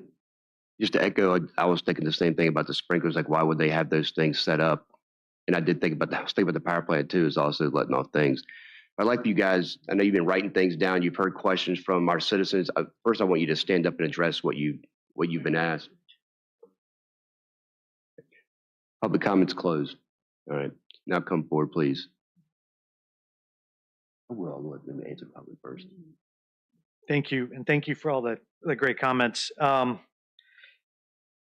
think some of these comments are, well, maybe I'll take this last one first. I think we can tweak the training language to accommodate this turnover idea, that if someone, let's say it's training January 1st and then January 2nd, someone leaves, some more periodic ability to update the training. So I think that's something we could work with staff on to address. There were a number of comments. Again, Ryan, I look forward to talking with Ryan extensively offline. But it's key to understand that firefighters should not engage the fire. So the idea that they're engaging the fire and getting contaminated, that is a problem with residential fires. That is a problem with commercial fires. They would stand 100 feet back. The reason why there's a muster station and the fire control panel in the northeast part of the site where there are no battery containers is for this very reason, that we train them not to engage and not to get close to smoke. And the volume of smoke is not dissimilar to, I realize this is apparently, getting on some nerves, but it's not dissimilar to a large house fire. It really is not. And we can kind of compare notes offline and follow up with more data on that point. I will also point out that I provided the board a table with a list of chemicals in both of these instances, and it's not just the two that we talked about here, but there's a long list of chemicals in the smoke from battery fires and commercial fires and residential fires. You have the sprinklers. I mean, I think the idea here is while it's designed to be with fire in mind, you need humans to be there and make the judgment call about where the wind is blowing and where you need the water to be applied, rather than having kind of an automated system across the entire 10 acres that would be another potential failure point, which we wouldn't want. The key is the firefighters stay 100 plus feet back, and that's how you protect the firefighters. But did you have any other? No. Give me a second to the Surprise, Arizona example. I actually sent the board a photo of the inside of that after it burned, and that was the impetus for 2 rounds of NFPA 5.5 improvements, where these containers used to be something that you would walk into. So they were, you'd open the door and walk in. And in Surprise, Arizona, the firefighters were not trained. They didn't even know there was a battery project out there. So there was a fire. They went out there, they put water on it. And then once it looked like it was out, they walked up, they opened the panel. All of these things would not happen today because you can't, there's no panel to open. You can't enter the container. The EMS is not only aware that they're out there, but they're trained on what to do. And what happened was, in the interim period, gas built up in the container. When they opened it up, the air from the outside came in, and it didn't explode. It popped, basically, like the door flew off, hit a firefighter, injured him. Now we have, because of this event and rounds of upgrades to the standards, we have panels that blow up in the event that there's anything like this, instead of blowing out and potentially harming a firefighter. So all of the stuff we're talking about here, thanks to the Surprise, Arizona example and other examples, we now have, Harwood designed to address all of those types of issues. But those fall under NFPA 68 and 69 for passive and active ventilation systems. And those are covered under UL 9540. So there is a difference between 9548 and UL 9540. UL 9548 deals with fire propagation standards. UL 9540 then actually looks at the other safety standards that are integrated into the battery energy storage enclosures. So things like the gas detectors, heat detectors, thermal detectors, hydrogen detectors, and then the NFPA 68 and 69, they look at through computational fluid dynamics to determine how do these perform, how do they correlate then to if they have an increase in pressure, how do they work, how do they dissipate the pressure out. So there's rigorous testings in which these have to go through. And then to the NFPA 55, it is going through another iteration. So Harwood would actually have to comply with the new iteration that is coming forward through NFPA 55. They would not fall under the current NFPA 55 standard. They would have to fall under the new standard that then comes forward once it is authored. Some of the other things that we're currently looking at is also a potential firefighter standard. We're not really there yet. I'm waiting to hear back from my bosses who sit on the committee on how that's going to look as far as NFPA looks at these things for future generations. I noticed two more things, if I could. One on the inspection costs and the burden on the community. I think we touched on that earlier, but we're happy to integrate that into the siting agreement or conditions or both. That makes sense. And there was this topic of, what do we get from this? I mean, other than the $6 million of revenue, what do we get? Coming from a state where grid reliability costs lives, like, 2 years out of the last 5 or 6, this is a problem that's going to balloon in this region. It's when there are weather related events and we have all these people moving here and into the region, not just in your community, and we just don't have enough electrons. These are the types of projects that will keep the lights on. And that's not something necessarily that's going to show up in your bill, but keeping the lights on in the winter or in a summer peak event is a very important thing, and it will save lives. So it's not simply just dollars and the investment or whatnot. Any members of the board have questions? Go ahead, Ms. Bender. I got quite a few, because I'll tell you, of the 3 projects that come, this was the one that gave me the biggest heartburn. And you made a comment about there's all this new power demand. Let's be honest. A lot of this power demand, as we know, is from the data center development that is welcomed in the state of Virginia. So let's be a little honest on that one. But I do have a lot of concerns still, even though you've given a lot of expert testimony. I have 2 parents who died of cancer, and I am very concerned about that. And I don't think you've answered all those questions. And I know that at least on the Gibson Solar side, Mr. Gilchrist has done a lot of work of talking to the community and getting involved. The first time I ever met you was when you came to the last meeting. I never met you before. I don't think you did a lot of boots on the ground to contact the people outside of that little zone around your site. I live 2 miles. I never got a phone call. I don't know anybody on my road that got a phone call. I don't know if Mr. Davis got a phone call. He lives there. The biggest thing is to convince me to a yes, you got to show me what the benefit, and I'm not hearing the benefit, because in the end, I got to protect the citizens of King George. Is $6 million really worth the lives that potentially could happen? That's where I'm looking at, because I have to look out for my citizens. And in my time I've been on this board, whether people agree with me or not agree, I look out for my citizens. And I know the VZs are our citizens as community members, and their family has a lot for this community, but they do have a vested interest in it. But I know they do care about the county. But this one still bugs me about the Battery Orange and the concern and the lack of, this is the first time I met you. And you're partially, I don't know if yours is, the Cub Solar is partially in my district also. Is that, there's a little part that's in the Shiloh district. Well, one of the questions I have to ask you is about when there is a fire, what do you do with the materials? Like, how do you get rid of, how do you decommission when you swap out batteries? How do you do that? What is the safety standards for that? So that falls under Department of Transportation and PHMSA. Our sister company, Energy Security Agency, they hold all the permits that are required by DOT and PHMSA to come in and clean up any incident that has occurred. They've been a part of numerous cleanups to assist with that mitigation aspect. So there are rules and regulations in which have to be mitigated to meet DOT and PHMSA standards for cleanup purposes if an event were to occur. And then secondly, as you know, the site is near Route 301. So if there is an event, Is there an evacuation plan? Is there assistance with our fire and EMS and our sheriff's office when a lot of them are probably going to be there directing traffic and then the rest of the county doesn't have anybody to respond? Do you have an action plan for what would happen if there would have to be a fire or an evacuation? Have you even thought about that?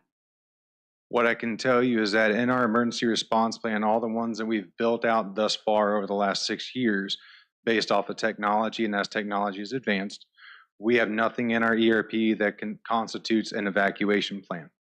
What we would offer is that through training and knowledge gain that we provide through our Battery 101, if an incident commander determines that an evacuation is necessitated, we would support that incident commander because they're the one with boots on the ground seeing what's happening right then and there.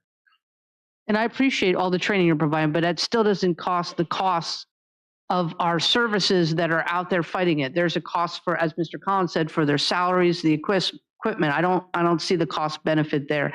But I do appreciate you answering all the questions. And I know I'm probably the biggest bear up here on this one. Some people have said I should have been a lawyer.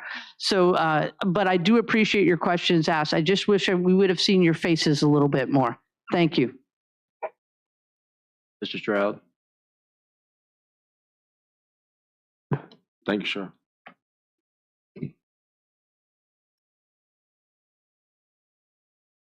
So I made notes for everybody that spoke. I think everything's been covered pretty well. I would say that, I'm for this effort. And for, again, macro. Solar panels, which a lot of people are for, solar. Solar doesn't work without batteries, bottom line. If you don't have anywhere to store the energy, then it's worthless in the dark. A lot of people don't realize that the UPSs, uninterruptible power supplies, are used all over the place in large quantities. They're used at hospitals. They keep life-saving devices running, and you don't see on the news them burning up hospitals and blowing up all the time. I'm not saying there's not risk. Okay, but they're there. They're in data centers. They're all over the place. You've got to have, the county's got some UPSs, okay? And you don't see the buildings blowing up and burning down. Those are batteries. So people die without electricity more often than they die, well, I'll say from it, but probably from batteries burning up. The other thing is the life-saving devices that are developed over at Dahlgren require power. So those weapon systems that are being developed, they need power. Our military needs those weapon systems. So I believe that the safety measures are going to be instituted. I believe that the training is going to be there. I believe that overall the batteries are much safer than they were before, and they're constantly working to make them safer. So I support the effort. Thank you. Thank you guys both. Appreciate it. Thank you. So I guess we do have the option today to take an action or not take an action. Is this something we want to move to our next meeting as that, or? Mr. Chairman, you can vote either for or against tonight, or you can defer to the next meeting if you'd like. I think there's plenty of time on this project, Kelly. They're not running into a time limit, right? Oh, no. Right. You can defer if you like. The only thing I would suggest is if you all do decide to vote on it, and if you do decide to vote favorably, that approval should make sure this is contingent upon a siting agreement being approved by the county pursuant to section 15.2-2316.8 of the Code of Virginia. And there are different reasons for that. But that should be included in it if you do decide to vote tonight. So what's the will of the board? Do you want to do it tonight, or you want to move it to the next meeting? So if we can keep it short on the next meeting, then I would say we let the edits that have been identified, that they just come back, include the edits, and then we vote then. I agree. And That's fine, because right now I'm a no, so. Mr. Smart, you have that? Yes, sir, I understood. Thank you. Don't worry, my opinion doesn't count. I'd already asked you. All right. Next item up for action is 0203.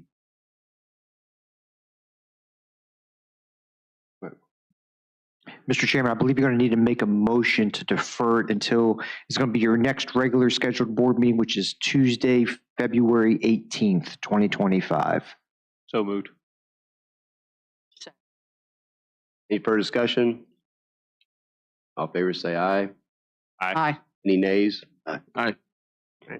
Mr. Chair, we are getting near the, we got maybe 50 minutes. Do we want to extend the deadline? Just hurry up. Just hurry.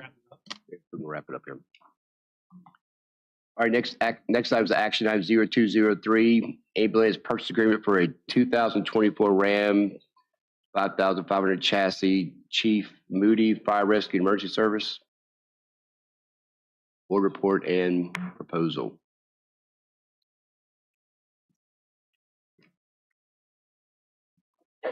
Mr. Chairman and members of the board, good evening to you. This item is a purchase an ambulance. This was approved in the FY25 CIP. I am asking for you to take 3 actions. Issue a notice of award to Fesco Emergency Sales in the amount of $386,894. Transfer $36,894 from the capital projects to vehicle replacement to the emergency services capital replacement vehicles. And authorize execution of goods and services agreement with Fesco Emergency Sales for the purchase of a Horton Model 603 ambulance mounted on a 2024 Dodge Ram 5500 4x4 chassis. Chassis in the amount of the same amount, $386,894, subject to approval as to form by the county attorney. And I do want to note that this is a 2024. We didn't think we could get a 2024 chassis. We fought for it since the CIP was approved. We were told that we were going to probably have to get in a 2025 or a 2026. That's a pretty important note because, number one, supply is very limited on a 2024, and we all know what's going on with potential tariffs. And these chassis, the Ram heavy-duty trucks, are made in Mexico. So right now, you know, tariff is off, but if a tariff went back on and we had to go push to a 2025 or a 2026, we could be looking at potentially up to a $20,000 to $25,000 tariff. So I think my recommendation is certainly to try to secure this 2024 while the getting's good. Happy to answer any questions that you may have. Any questions from the board? In that case, do I have a motion? They bring up the motion back up. I'll make it just. Jeff, could you bring it back up?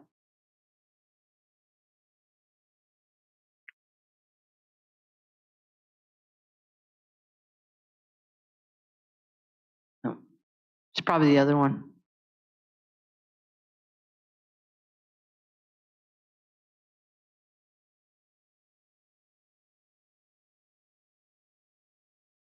All right. I will make a motion to issue a notice of award to Fesco Emergency Sales in the amount of $386,894 and also transfer $36,894 from capital projects to the vehicle replacement GL code 4302-941308-105 to emergency services capital replacement of vehicles and authorize the execution of a goods and services agreement with Fesco Emergency Services for the purchase of a Horton Model 603F ambulance mounted on a 2024 Dodge Ram 5500 4x4 cab and chassis in the amount of $386,894, subject to approval as to form by the county attorney. Mr. Chairman, if I may, I think the motion was to authorize the county administrator to take the following actions. I didn't hear that. Sorry, I did not. I will amend, authorize the county administrator to take the following actions. Thank you. Second. Motion probably second. Any further discussion? By roll call, Mr. Collins. Yay. By roll, Collins. Aye. Aye. Aye. Chair votes aye. Motion passes. Thank you, Chief Moody. Next item, 0204 Goods and Services Agreement 07152024-1400, change order for the school board installation at King George Middle School. Department of Finance, Ms. Laverne Dillard. Thank you. Good evening, Mr. Chair and members of the board. On September the 17th, 2024, the Board of Supervisors awarded Brooks Appliance Repair, LLC, the goods and service agreement for the scoreboard installation at King George Middle School in the amount of $17,900. This capital improvement project was approved for $52,000 by the Board of Supervisors at the July 11, 2023 meeting. On November the 26, 2024, Brooks Appliance submitted paperwork for a permit to community development and was instructed that a set of engineered plans stamped for the footers on the scoreboard are required. The contractor assumed the detail had been approved by the county due to one of the attachments included in the initial invitation for bid, which is your Exhibit A. This was not a part of the contractor's original bid, and in order to comply with the requirements, approval of this change order is required. So I'm asking the board to authorize the county administrator to take the following action. Approve the change order for Brooks Appliance in the amount of $4,200 to provide a set of engineered plans that are stamped for the footers on the 2 varsity scoreboards to be installed on the baseball and softball fields at King George Middle School. I do have a question, but it's not for you, ma'am. It's for somebody sitting right next to you. So when you file for a permit and you put in plans, so the community development department looks at the plans and see if they meet with the state code. So if you need a 2-foot hole by 2-foot hole with rods in it and anchors, then that's what you need. Why would you need stamped drawings? The building inspector will come out there and say, nope, doesn't meet standards. So why we have to pay $4,000, $4,200 for stamped drawings? Sounds like, I don't know what it sounds like, but I'd like to have that question answered. Kenny, you going to be on? I'm going to try. In the getting a building permit, if something goes wrong, they can blame the engineer who stamped those plans. I think that's why they want it stamped, because if they're not stamped, they could go on us. But if there's a problem with it or something goes wrong, they can say, the engineer, you did this, you stamped it, now you fix it. Okay, so there's national building code that says this is what this has to be. Yes, sir. It's not like there's an opinion located there. Yes. So when I build something with or without a permit, and the building inspector comes out and inspects my footings, he or she says they're right or they're wrong, and this is why they're wrong, and they flip over that book that they put on my car, on my antique car, and they tell me what I need to do. Yes, sir. Right? Yes, sir. So they can do the same thing without a stamped in drawing. That's my, you don't have to answer that one, Kenny. Okay. I just think it's ridiculous. So, Mr. Chairman, if I may, so it's my understanding that there is some history to this project. And Ms. Dillard, correct me if I'm correct. So this was initially put out to bid, it was way before my time, but it came back at $70,000, something along that. The project was passed on. This was put out to bid recently, I believe in mid-24. We've got 3 bids that were in. The one at 17.9, and then there were a couple others, I want to say $20,000 to $30,000 higher. It becomes, looking at this, the bid documents did not say we need an engineer approval for this. And I understand your point, Mr. Collins, but the bid documents that we put out did not say you need to verify or submit stamped engineer drawings. So this went back, for to Brooks Appliance, and they came back with this number. Big story is there was 50,000, and I understand your point. I just want to let the public know, $50,000 was allocated for this project. We're doing it for $23,000, which was, we had three other bids, one at 72, 40 to $50,000. This probably should have been part of the bid package to say that this needs to be stamped engineer drawings for a scoreboard at a public facility. Now, I don't know, the difference between a residential dwelling, a garage, and an industrial commercial building, a public place of assembly. If there are standards, in the International Building Code, I can't speak to that. That's not my area. But I will tell you, and just want to let the citizens know that this project will be done, half the cost of what was budgeted by the Board of Supervisors.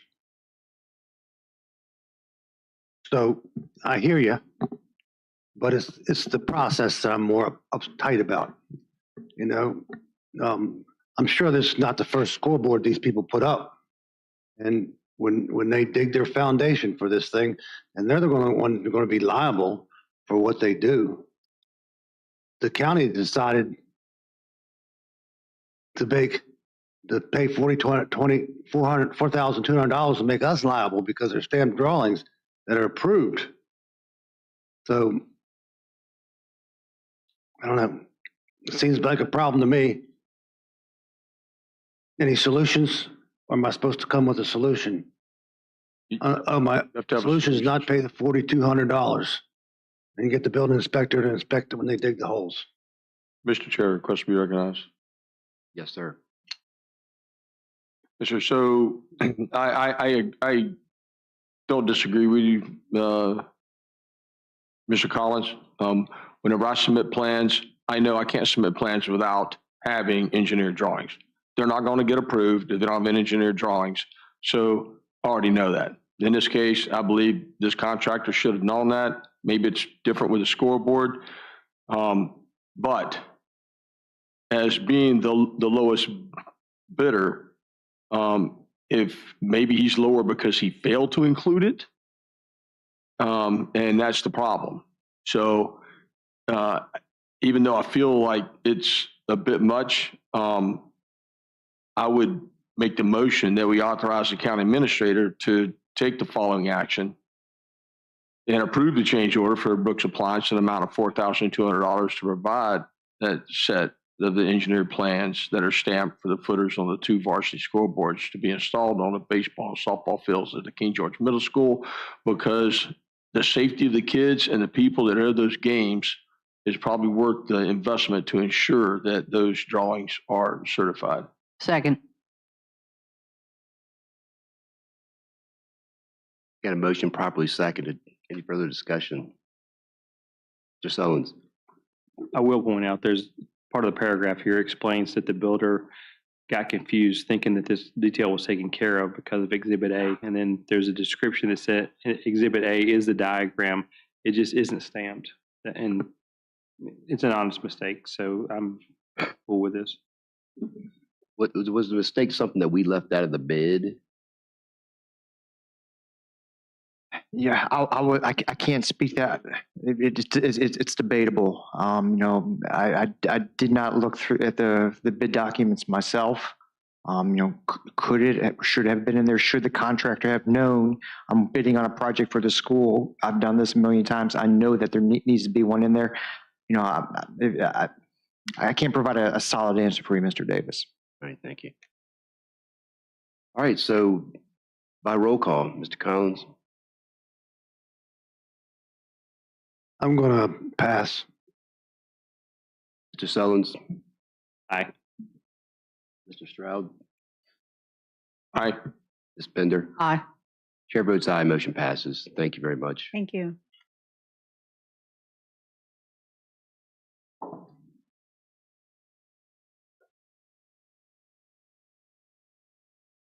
You want to take one? If we take a break, we're taking one after her because she's been waiting forever. Well, you know, she had last time we took a break on her. So, Yeah. Well, so give her a break. So let me just introduce Ms. Pardo. Thank you so much. This is the Exodus project that's come back up. I think that we had some questions for you and I think you're just come back to answer some of those. Is that right? That's correct. Thank All you right. so much for the opportunity to be here. And we had a presentation. One of the things that you did not hear about was the particulars about the grant and how that functions. And Mr. Chip Boyles from the George Washington Regional Commission is here to speak on those areas, and then we'll answer what the questions that you have for us. Okay. Okay.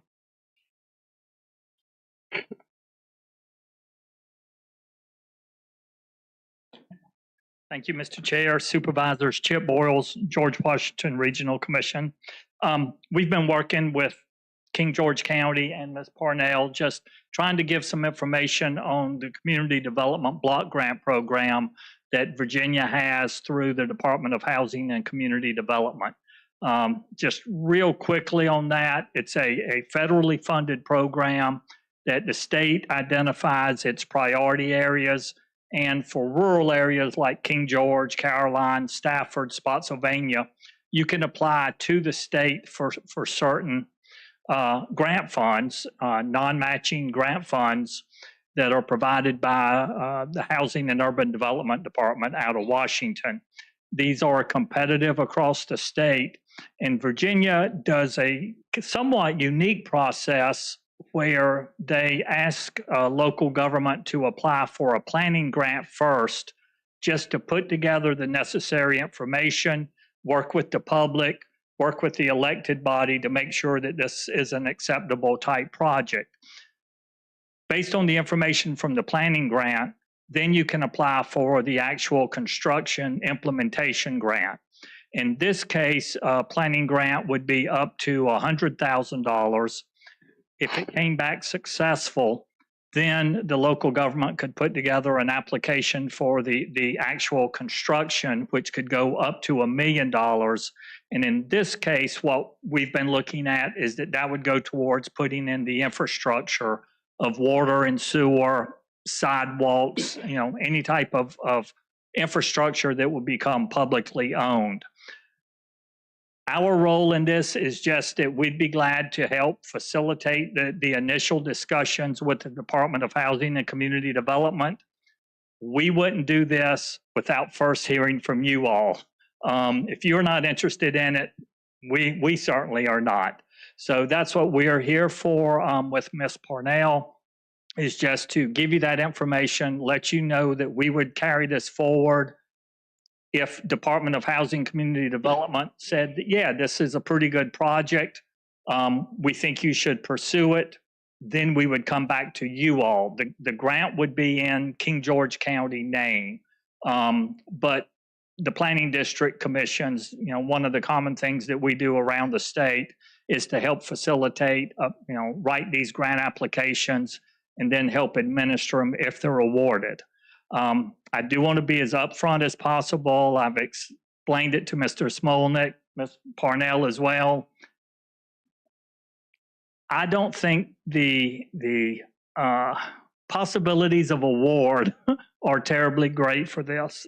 Excuse me. It's based on low-income demographics, and our region does not get very many of these type grants because our income levels, our employment rates are high. Southwest Virginia really gets the majority of these type of grants. And because it goes through the state, they're statewide competitive. But as I've also said to the county administrator and Ms. Parnell, the only thing I can guarantee that you won't get the grant is if you don't apply. So, we'd be glad to help if, in fact, this is something that you would like for us to help with. I'd be glad to answer any questions. Any questions? Bones? We'll leave you out.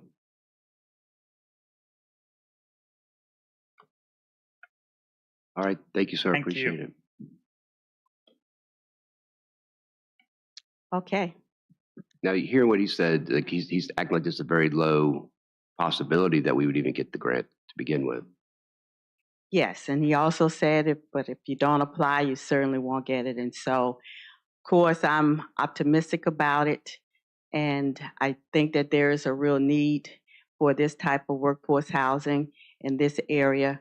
And one of the pieces of data that Mr. Sully mentioned at the very beginning was the fact that the median price of homes is $465,000.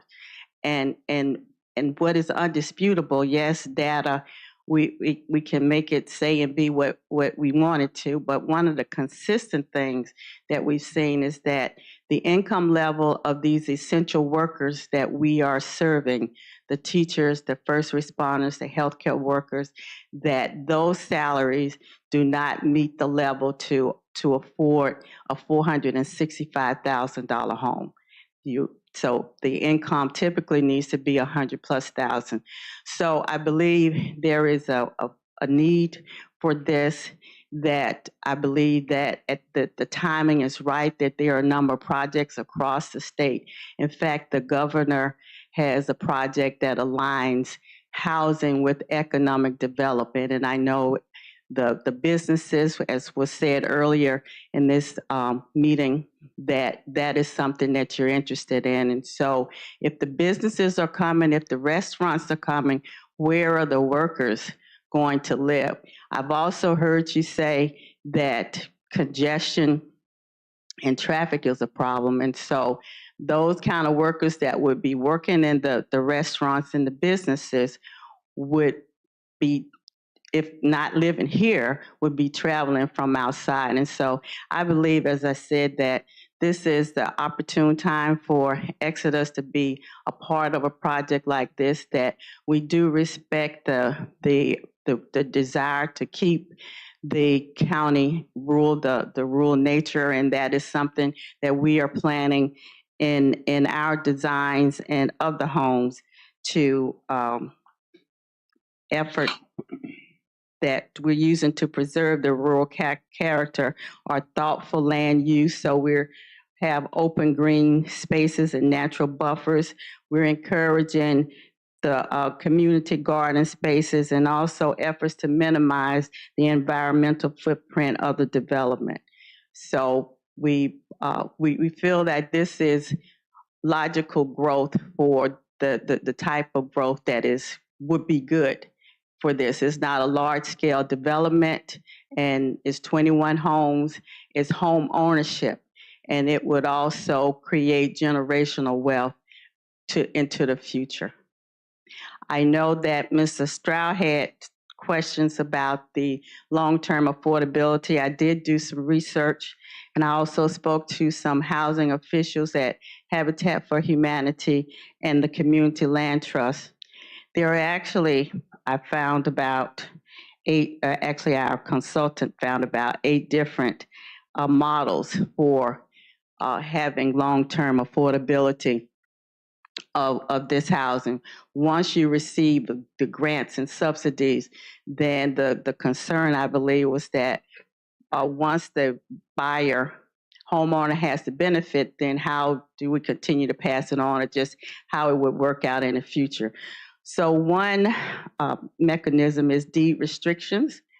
They include resale price restrictions in the deed to limit appreciation. This can be tied to the consumer price index and area median income versus market value. Another model is a community land trust, which we talked a little bit about that before, and that's where the home is separated from the land, and there is a leasing of the land over a period of time, also spelled out in the deed.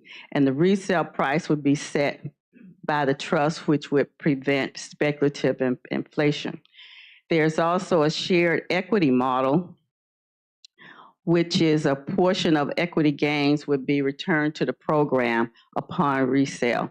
And this is a model, as I talked to the habitats, that they are used in some of their homes. This also limits excessive profit while allowing homeowners to build wealth. The right of first refusal is to include a cause giving a local government, nonprofit, or designated entity the first opportunity to buy the home at an affordable price before it goes to the open market. Subsidy recapture or retention, this is another model that has been used by Habitat. If the home was initially sold with subsidies, which is down payment assistance, grants, etc., the required repayment upon resale unless the home is sold to another qualified buyer. So it would require repayment of the subsidies before selling to another qualified buyer. Then limited equity cooperatives, that's homeowners buy shares in a cooperative, and that seemed to be pretty involved. Zoning and covenant restrictions, lease to own with affordability caps. So there are a number of different models that to ensure that the benefit that has been received by the buyer can get passed on. And I know that we don't want to limit a person from selling their home and getting the value in that. But also, we believe that there should be some type of payback in the event that that they are going to leave before paying back the full benefit. So that's that question. Was there another question about? Yeah, Mr. Collins. Well, I guess it's for both of y'all, Mr. GWRC. So $100,000 grant to see if it's viable. Yes, sir. And then it's then you have to apply for another grant that the county would manage. Well, that could be discussed. The planning district could manage the implementation grant as well. The 100,000 is what DHCD calls a planning grant. It's very similar to a preliminary engineering report and market study, making sure that there is a market for these houses in King George County, community input, that the surrounding communities, at least are knowledgeable. I won't say that it has to have support. So I don't want to be in the housing business. Sure. No. And I don't mind if both of y'all in the housing business.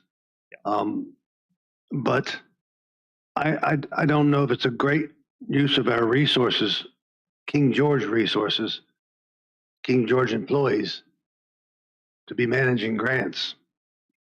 So I don't have any problem saying, okay, apply for the $100,000 grant. But then if they say, yeah, I do have a problem with managing the $100,000 grant and however other grant it comes.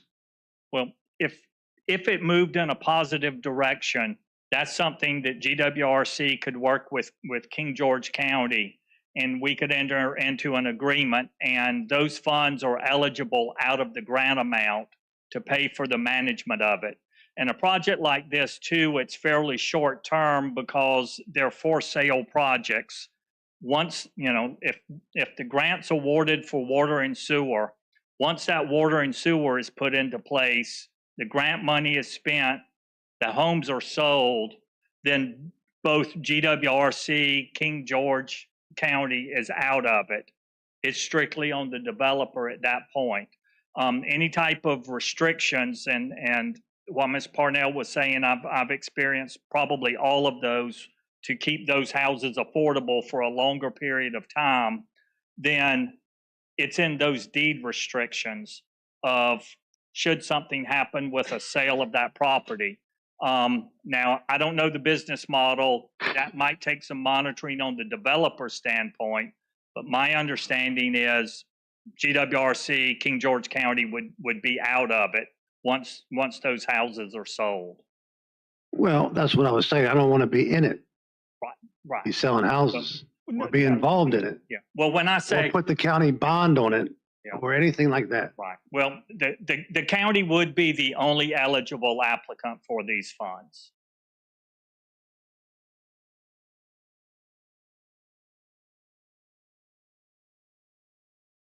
Mr. Sullins. Thanks for, excuse me.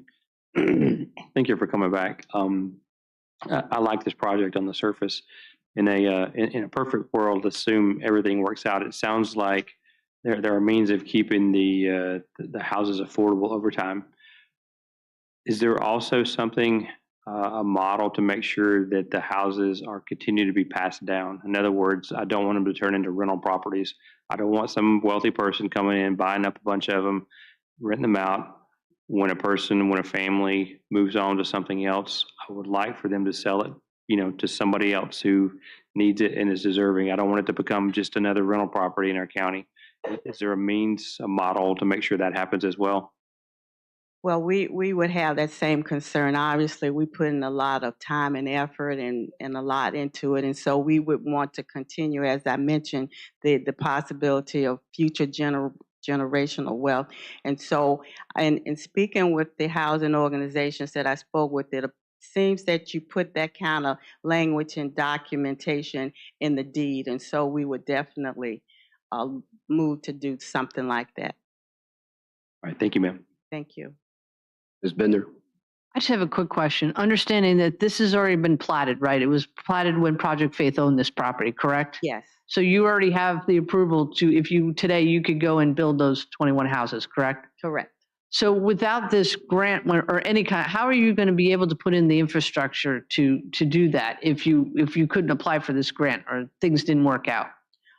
Well, we have other resources and partnerships and collaborations that we are underway. Of course, it developing those relationships and those kind of agreements, it would take a little bit longer. This is what has been put in front of us. As again, I said, it seems like the timing is ideal because of the workforce housing issue, just the need to be addressed in every level of government.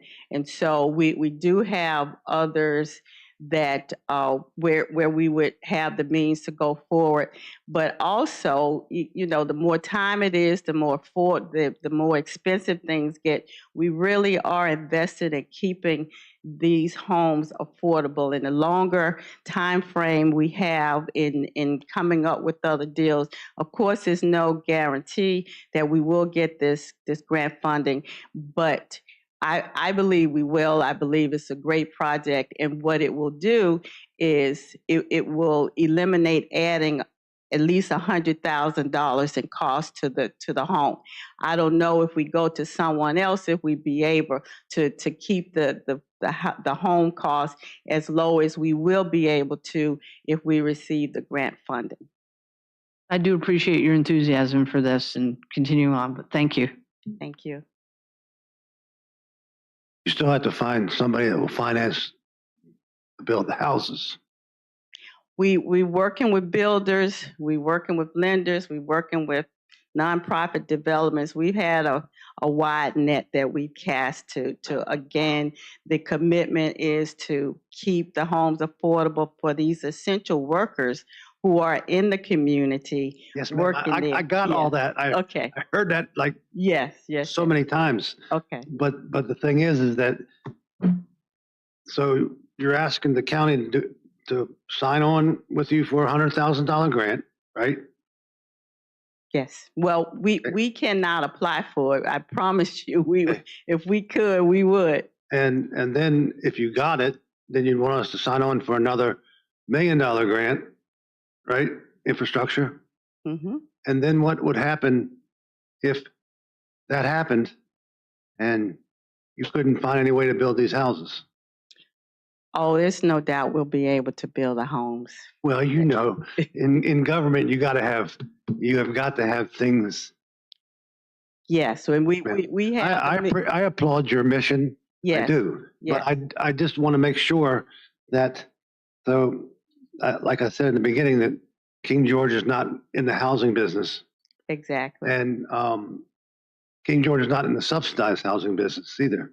Yes, we do have the means and wherewithal. If I would not be before you if we didn't have the means and the wherewithal to make this happen. And as Mr. BOS said, that their staff is able to bring assistance so that it would not require the county employees to have to put in time or a lot of time.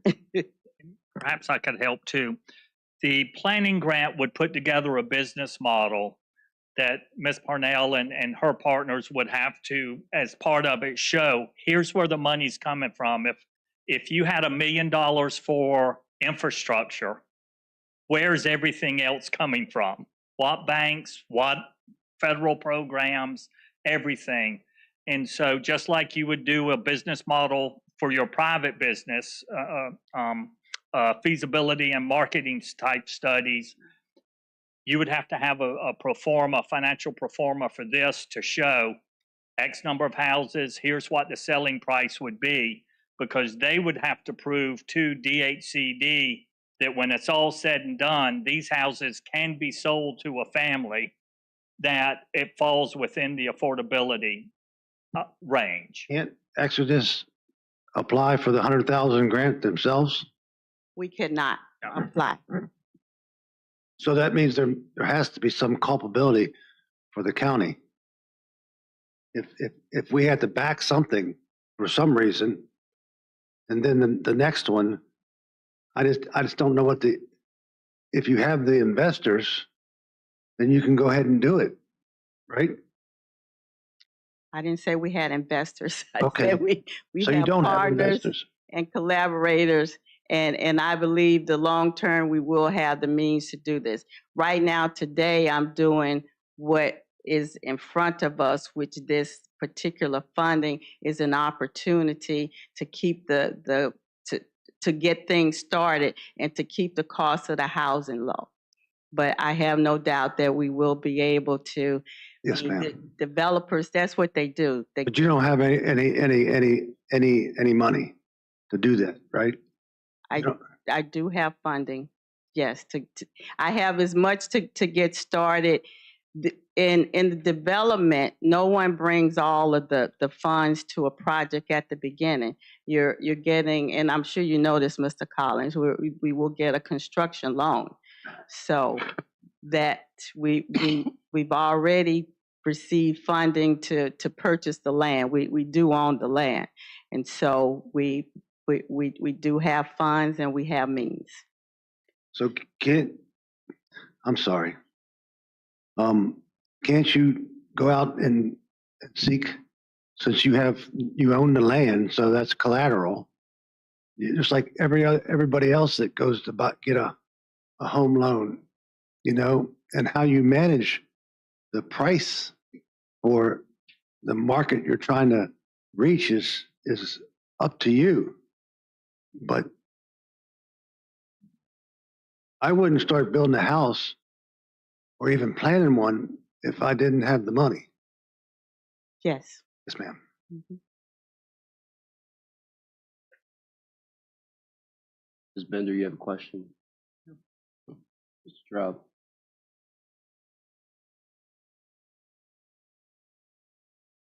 I don't really think I have any questions. I have some conflicts in my brain, but I appreciate you. I would probably we need to get together so I can go over those, the ability that you have, those plans that you were reading off, the response to my question. Mm-hmm. So I'll listen to them, but I can't digest them like that. Okay. How you're going to facilitate that. But whenever I think about it, again, I applaud your effort as well. But the property is zoned residential, so it can be developed as is. This is the way I look at it. It can be developed as is. I have done my own questioning of some of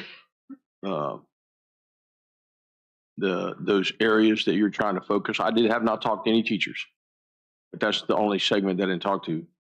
And nobody said they were just interested to go live there. And I've had people that have reached out to me and they said, people feel like it's another Project Faith, and the Project Faith effort, that housing community, that's where they don't want to live. So that's the problem. And I don't know how you overcome that, but I don't know how you make it a gated community. I mean, I don't know, but those are the challenges that you've got. The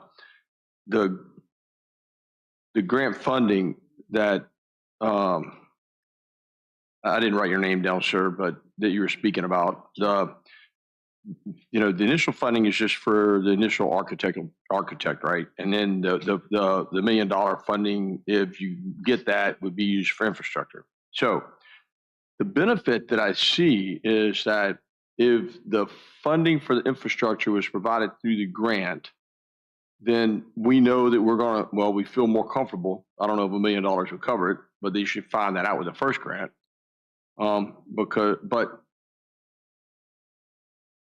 It would make it more feasible, and hopefully you'd end up with a better project in the end. That's the only thing that I really see out of it. But and reducing the cost, because somebody's got to absorb that infrastructure cost. I don't know if it's feasible. I don't know if it's feasible within those amounts of money. And I see some challenges with the things you discussed, but that's all I got to say. Well, Could I respond if they to? get the 1 second, Mr. $1 Collins. million, Collins. would a grant would they Collins. require to build in? Would somebody be on the hook to build, or could you just leave it like that? Yes, they would be. I mean, again, it's HUD, federal HUD money. So somebody would be required, the developer, and that would have to be part of a development agreement with them. And it would, I would likely say that they, in combination with the county, would have to have some kind of guarantees, and just like as if they were doing any other development for the public infrastructure. And if I could comment to Mr. Stroud, we've had 3 community events. There were at least 8 teachers that attended the first community event. We have only done events and outreach here in King George. I was at the middle school last week and met with 3 teachers there that are interested in our programming, and the other 2 events, we didn't have as many to show up, but that was targeting the business community to try and get their buy-in support. And because I believe that if they hire these essential workers, that they will receive a benefit. And certainly businesses, the businesses that are coming will receive a benefit, and that would be something else that is a reason, I think, to do it. And so I know you said that you've had persons to contact you.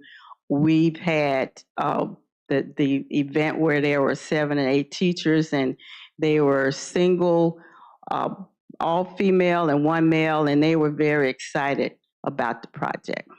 Maybe in the plan that we plan some sort of gated community or something. I don't know if that's but maybe invest in that, something to make them feel, especially for single teachers, living there, that they feel safer and clean. They keep the pace. You have like an HOA. Who's going to maintain it? The county ain't doing it. Right. You develop it and you walk off the job. How do you have an HOA for a 20 home development that's going to maintain it? They are being done. Okay. Like I said, I've done a lot of research. And so the bottom line, Exodus, because of our values, our faith, we believe that this is the right thing to do to create this kind of housing for those that are serving in our communities out of mercy and compassion. I know you mentioned before your background and coming up, and so our values and the board, we are a volunteer board, and so we believe in giving back and showing mercy and compassion. Thank you, Ms. Parnell. I appreciate it. Okay. Mr. Chairman, can I ask, so where does the process go from here? It's, we can move it to an action item on the next meeting. That'd be the best thing to do. Mr. Chairman, you can do that if you like. You can take it under advisement. You can, really the board's pleasure. Yeah, we'll move it to action on the next meeting. Okay. Thank you. Mr. Chair, I have a motion. Yes. Given the late hour, sir, I make a motion that we extend our hours until 10:30 for closure. Second. Motion probably second. Any further discussion? All in favor say aye. Aye. All right. All right. Extended. Next up, 02, right? No, I'm sorry. 516 project. 0206, 516 project.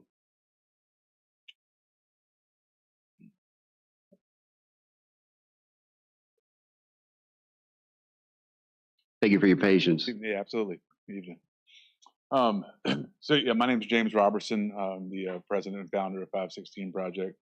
Spoke with y'all, this is about a year ago now, I guess it was June, July of last year, about the tax exemption for 516 Project.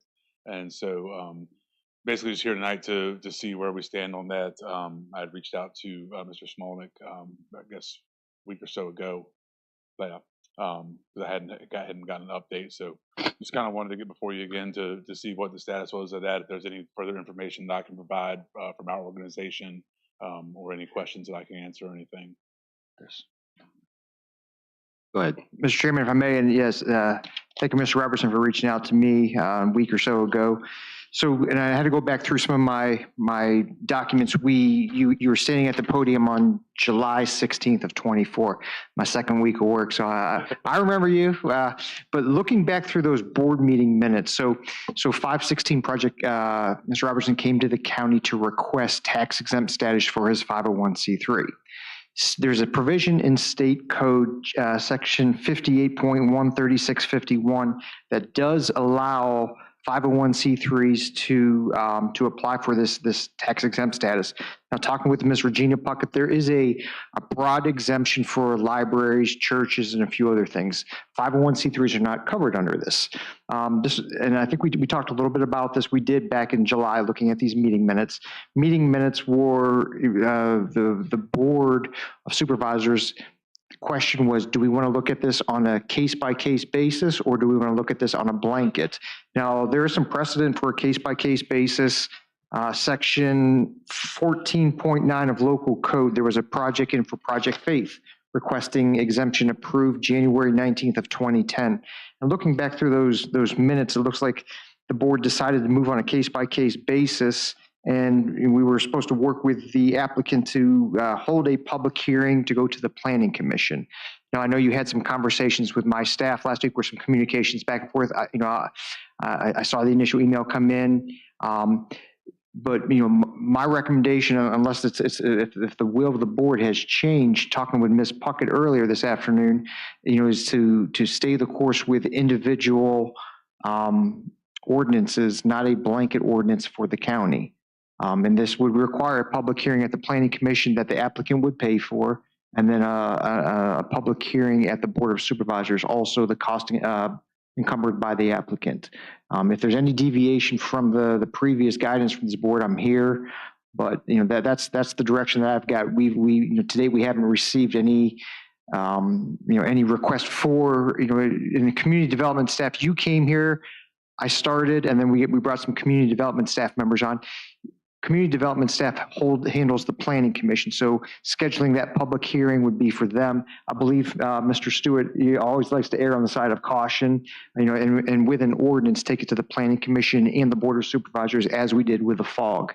So I think really that's the first step, is to, we really don't have an application per se.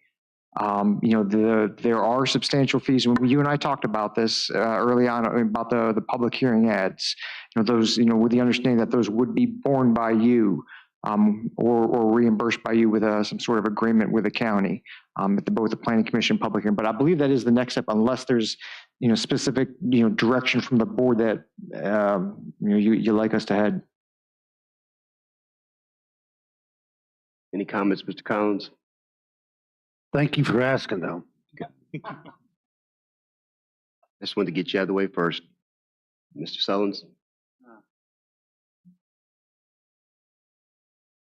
So may I suggest you, two of my senior planning folks right here, community development staff, Kelly and Kenny, we'll get a meeting scheduled with them, look at this public hearing schedule.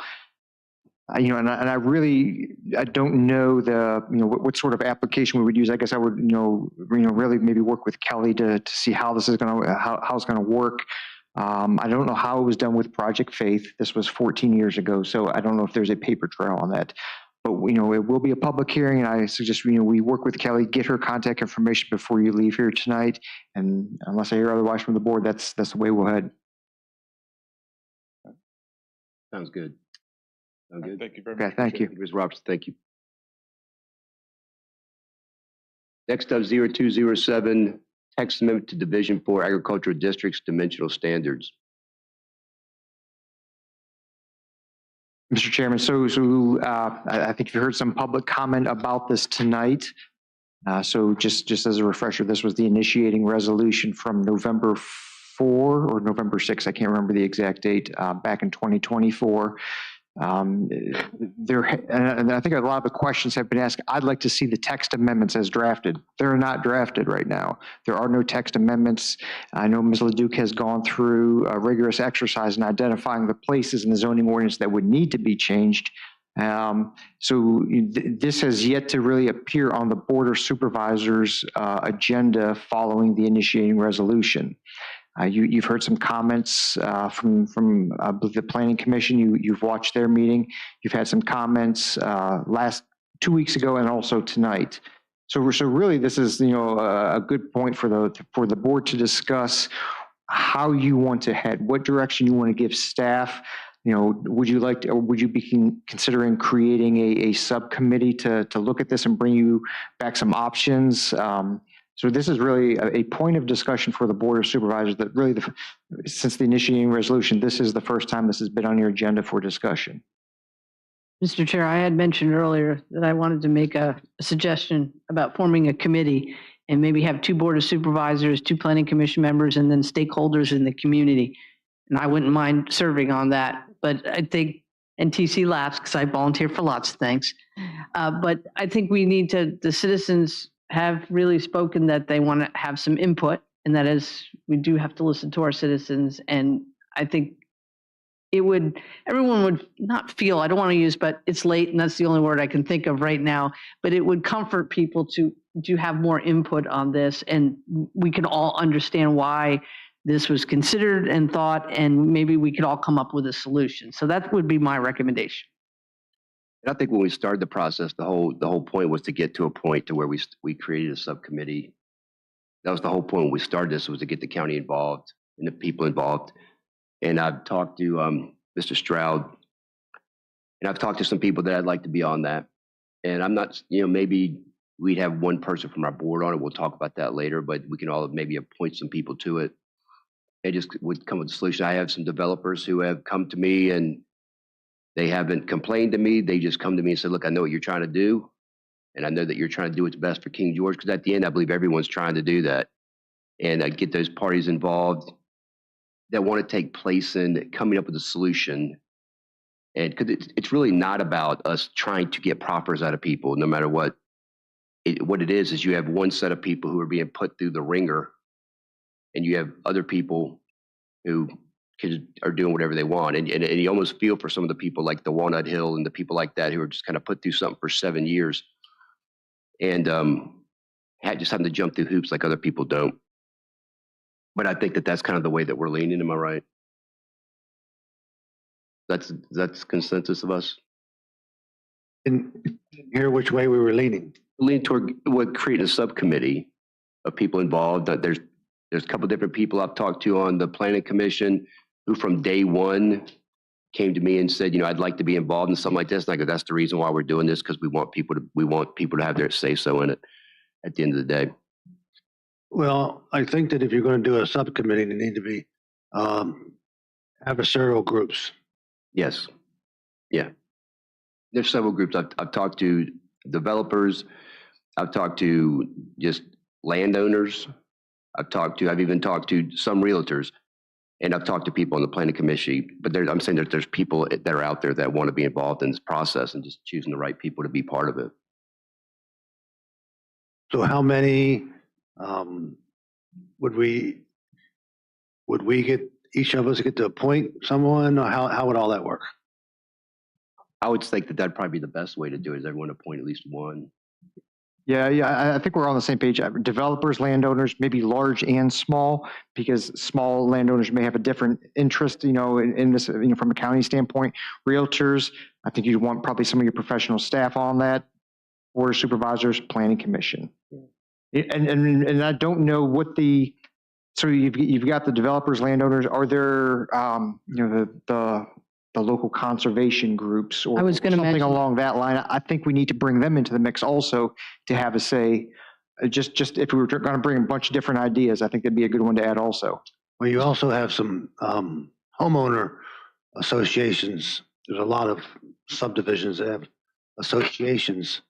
So they're usually smaller tracts except for meadows. I would also add like land trusts, because I know some of the large farms have land trusts, somebody from that industry. But I think it at least should be And a at least farmer. two of us. And a farmer. And a Oh, yeah, farmer. farmers. The large landowners, it kind of falls in the farmer category. I don't think there should be two of us. This subcommittee I don't need either. Congress. Well, I'm not really. That is true. I've been on committees that had too many members. I will say that. I'm not really concerned about anyone from the board really being on it, to be honest with you. I'm more concerned about letting people get together who understand. If you're going to appoint someone who understands your ideas, understands what's trying to be accomplished, and then have those people go and represent their own opinions, but try to come up with a solution that works for everybody. So who would be the facilitator? Not Mr. Smolnik. It'd be probably someone from his staff, because someone from his staff is going to be probably on this. You hear that, Kelly? You got it. Might as well just stay here and not go home. Mr. Chair, how many members? I know we have categories, like Any. one from each category, or like, because you also, I agree with Mr. Collins. You don't want to make it too many people, because I have been on boards where there's too many people. Did we get opposing views in there? From what I've heard so far, almost everybody's going to be in agreement. Did we get some opposing views on that? Well, yeah, I think developers, landowner, large and small, realtors, land conservation groups, land trust. Homeowner associations, Okay, there's your opposing view. police officers, teachers. Pastors. We don't want no pastors on there. So I think the idea of forming a committee is a great idea. This idea was just, first time we've talked about this here. Does the board members, do you want me to, based on what I just wrote down and just announced here, and with the addition of the HOA, if we do two for each, you're looking at 30, 40 people. That's not going to work. Well, we'll have to break it down. Yes, and do you want to, we've got a meeting in 2 weeks. I'm not saying that we have to have someone from every one of those groups. I'm saying that those are the types of groups that we're choosing from. Right. The things I do want a developer. I do want large owner, farmer. I do want that to be part of it. And then some of the other, and maybe someone from the planning commission probably would fill both of those roles. So do you think, from to solicit input from the public, have them, would you like any members of the public do you want me to run interference on this and kind of email, if you're interested in serving on this, of these groups, email myself with an interest to the group. I will send that out to the board in my weekly emails to start to figure out who. I can give you a couple names of people who have volunteered. Whether you want me to do it right here or give it to you later on, I can give you some names of some people you can reach out to fill some of those slots, who have reached out to me, and they're not necessarily, most of the people I'm talking about are not necessarily for it, but they understand that something has to be. Right. We should probably specify that all the members actually need to live here. Yeah. We've, on more than one occasion, had people from out of town approach and feel like they've got skin in the game because mom, dad, sister, cousin, whoever lives here, so they have a tie. But no, you either live here or you don't play. I was also going to make a suggestion that Mr. Smolik, like he said, solicit people to volunteer, and maybe he goes through it and then bring it back to the board with a slate of folks. Then that takes us out of it. Yeah. My only issue with that is he can do that, but there might be somebody I would want on there. So that wouldn't be on his slate. No, I think what just an idea to give you options. If anybody watching out there is interested in it, you may not know, have them get those numbers and then add your own, the individuals that you've talked to individually. Just so you can have a wide sample size of who's interested in this, and then you would appoint who you feel best represents a particular group. I was suggesting that they send it, that Mr. Smolnik solicits the folks and we send them to him and then he gives us the slate. So I'll get you a master list. If you all want to do it individually, I'm okay with that. I'm just trying to facilitate this through the board. I'd like to amend my previous thought too. You have to pay taxes here. You don't necessarily have to live here, but you do have to pay taxes here.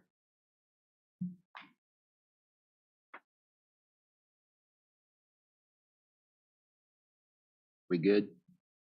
Is there a general consensus of the board which direction you would like to head? Get your list on your own, or go through me and send me who you would like on the list? Let's just throw up in the air and see where it turns out. I think everyone here is going to end up submitting some people to you that they would like to be on there, but you soliciting to it also is not going to, that's fine. We'll make some recommendations to you. You're going to the board's going to make recommendations and the citizens can make recommendations. Like I said, there's some developers that I've talked to, and they are more than willing. They volunteered this from day one. When it first came news out, they were volunteering their services to try to help. And this information will go out in the February 18th board packet. So you all have those in advance of the meeting to consider. Will that work for the board? It will for me. Will it work for you? Will it work for you? That's a yes. So I'm good with the board. We need to provide them what their objective is. What is the objective of that subcommittee? And their objective is to come up with measures to help offset growth, whether we say limit growth. We don't want to be Stafford. We don't want to be Fairfax. We don't do that. So we're looking at ways to avoid that, right? So there'll be public meetings, right? There won't be somebody in this room with no public meeting, right? No, I anticipate public meetings, and probably this is probably a good meeting venue to hold those in. And I just want to encourage you, if people request to be on the meeting, they really need to show up to the meetings. I'll be on this committee and they never show up to a meeting, and that group got left out of representation. So anybody that you all talk to, anybody listening, you're just looking for a commitment to be part of the solution. Mr. Small, do you agree with that? Do you agree with that objective that they go in with? I think the objective is to figure out the pros and cons of the current zoning ordinance, and I would take the initiating resolution from November of 24, identify maybe the pros and cons of that, pros and cons of the current ordinance, what works, what doesn't work, and really, I think if you give them a specific directive, we want to keep it rural. Maybe that is the vision of the goal. Maybe this by leaving it more open-ended, they're going to come back with. Well, we've already identified we want to retain a rural character. Right, and I think the general direction is it could be with the general notion of how to keep King George County rural. The subcommittee, it is you're charged with looking at the code and bringing back some alternatives. Some different ideas. We also have a comprehensive plan that will address some of this. Mm-hmm. Means where we build out, where our residential areas are, stuff like that, where our service authority is, where we want to see growth and don't want to see growth. That should address some of it. So the subcommittee, then you've got our zoning that needs to be addressed. It just needs to be addressed, and the people addressing that need to be people that are familiar with it and have the time. That takes time. And whenever you do have a meeting on it, you don't go in there unprepared. You don't go in there to argue about it. You really need to have done your research so you don't waste everybody else's time. That is a huge effort. And then we have this subcommittee. Mr. Chair. Mr. Chairman, just as a sort of a goal for this, you might want to just say examine current zoning categories with a view towards future growth in the county that's consistent with the mission statement of the county and the board, or something along those lines. Might give you a clear directive. We need something, I think. I mean, if they're gonna meet, they need something to work toward. So what I'll do, I'll bring a proposal back to the board in 2 weeks. My idea is for public meetings, how many locations, and I'll put down some words on paper of, potential visions or goals of the subcommittee. Sounds good. And we could just submit our recommendations to you. Yes, please. Thank you, sir. Anything after 5 hours of sitting here isn't going to be good right now, so thank you. 0208, go to meeting. Thank you, Mr. Chairman. This is also one of my topics. So we've had some discussions with our new chairman and with administrative staff, and some of the, we're always looking for, to have transparency, but also looking for maybe redundant measures here at the county, and and cost savings. Are there areas for cost savings? So in my understanding, that GoToMeeting was a platform that was used. It was started back in the COVID days. Whenever we all couldn't meet in person. So watching, I know we had one individual on tonight. I talked to Mr. Voigt in the back. I believe I've been here since July. I think we've had maybe 6 people call in since July, somewhere plus or minus. And in the 2024 GoToMeeting cost the county $5,760. So, the meetings are, everything is published. We have an opportunity for citizens to come speak at these meetings, offer somebody to watch from home and to get to participate should they want. I think like I said, we've had 6 since July. And the meetings are also, just in case anybody doesn't know, are on our YouTube channel. You can go back and watch these meeting minutes at any time. So that's the first point is, GoToMeeting. Do we want to keep this? It was $57.60 last year. And then, is it Scribe or Scribby? It is a software that the county uses. So some counties do it, and I think there's some discussions, I want to say at my EDA or maybe even possibly the Planning Commission, about verbatim minutes versus action minutes. So the way it works is the software that we send it out to, they get a copy of this meeting and they transcribe it for us. That's what the board has been doing. After it's transcribed, staff goes back and goes through all the meeting minutes, formatting, changing things. I looked at, there's something that was missed. It was, Miss Bucket instead of Miss Puckett. We caught that today from the January 16th meetings. So my front desk staff now, they'll go through, make any corrections like that. Versus action minutes from a meeting where, we would have our staff here with a recording going through taking action meeting minutes. So last year we spent $5,220 on Scribby. So, all in all, we spent $11,000 on these 2 softwares. If the board feels, again, I'm just looking at, as I'm in budget time, just trying to look at any avenue for, cost, but while keeping transparency. Just wanted to put this up on the board's agenda for discussion. If you guys want to keep forward with it, we'll keep it in the budget. If you want to, alter, we'll do as you say. You kind of blended the 2 in there. Yeah, there's 2 different things. That's right. GoTo and Scribby. So I'm gonna put my sense in first, if I can, Mr. Davis. All right, go ahead, Mr. Thank you. So I watch meetings from home all the time. Just because you have GoToMeeting doesn't mean that you will speak at the meeting. It just means that you can watch it. So just because 6 people have spoke at the meeting doesn't mean that there's not a lot of people watching. So what I've found that the YouTube, when you try to get the live version, quite often it's flawed. You know how many times I've texted you and I can't hear, I can't see. That's YouTube. Is GoToMeeting, is that just for individuals to converse back to the board?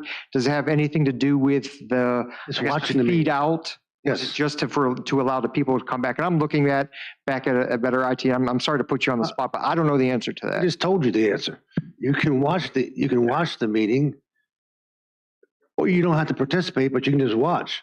Can you watch on YouTube? I don't know the difference. I think YouTube doesn't work half the time is what I'm saying. I watch it on YouTube. It's been very successful with GoTo, and it was way before Sorry, the battery COVID, died by the way. back there. He asked the question again. Well, can I? So in the verbatim, I think that's extremely important, because then when people say this is what you said, it says what you said, not what somebody else thinks you said. So, so that's my two things. I have a question though. I have a question though. We have a dollar amount on how much this costs, especially the meeting minutes, the scribe. How much? We're not calculating that the staff hours that are spent in working on those things as well. How much that's costing us? Right. We haven't calculated. This is just the vendor fees that we pay. And so, how much staff time is being taken on that part? Mr. Davis, I will tell you, witnessing the staff, they sometimes spend a lot of time going through and correcting, like Miss Bucket Puckett. You know, I've been called different names. I mean, they go through a lot of time to do that. I think we're confident with several hours for every meeting. But so what's the value of having the verbatim? It's the value is that it's a record forever that you can see. And so when you're talking about like the Amazon project, you can see what was said, not what somebody thinks was said. So I think that with these big decisions coming forth, you need a verbatim at the minimum. Mr. Sullins? Much as it pains me to agree with him on this, another benefit that I see from this, and I don't know how many citizens use it, but like on a meeting like this where we've been here rambling for 5 hours, somebody's not going to come back and watch through the entire 5-hour thing. But if they can download the minutes, they can do a word search, find out specifically when we started talking about the fact that I don't like agreeing with him, fast forward the video to that, and bam, they're there. I take offense to that. I take offense to that. But it was intended. Mr. Stroud, do you have anything? Let's see, Ms. Bender. I just want to make on the go-to meeting. I understand what Mr. Collins is saying for the verbatim, but the go-to meeting, I just don't see a benefit. I watch on YouTube all the time, and I know a lot of people. And Jeff, you could tell me, is when you look tomorrow, I bet you sometimes there's over 500 people that have viewed the YouTube video, correct? 45 peak tonight so far. Yeah, but tomorrow it could be 500 people, depending on the topic. So a lot of people do watch it, and there are a lot of people out there, I think, do it for entertainment value. So you never know.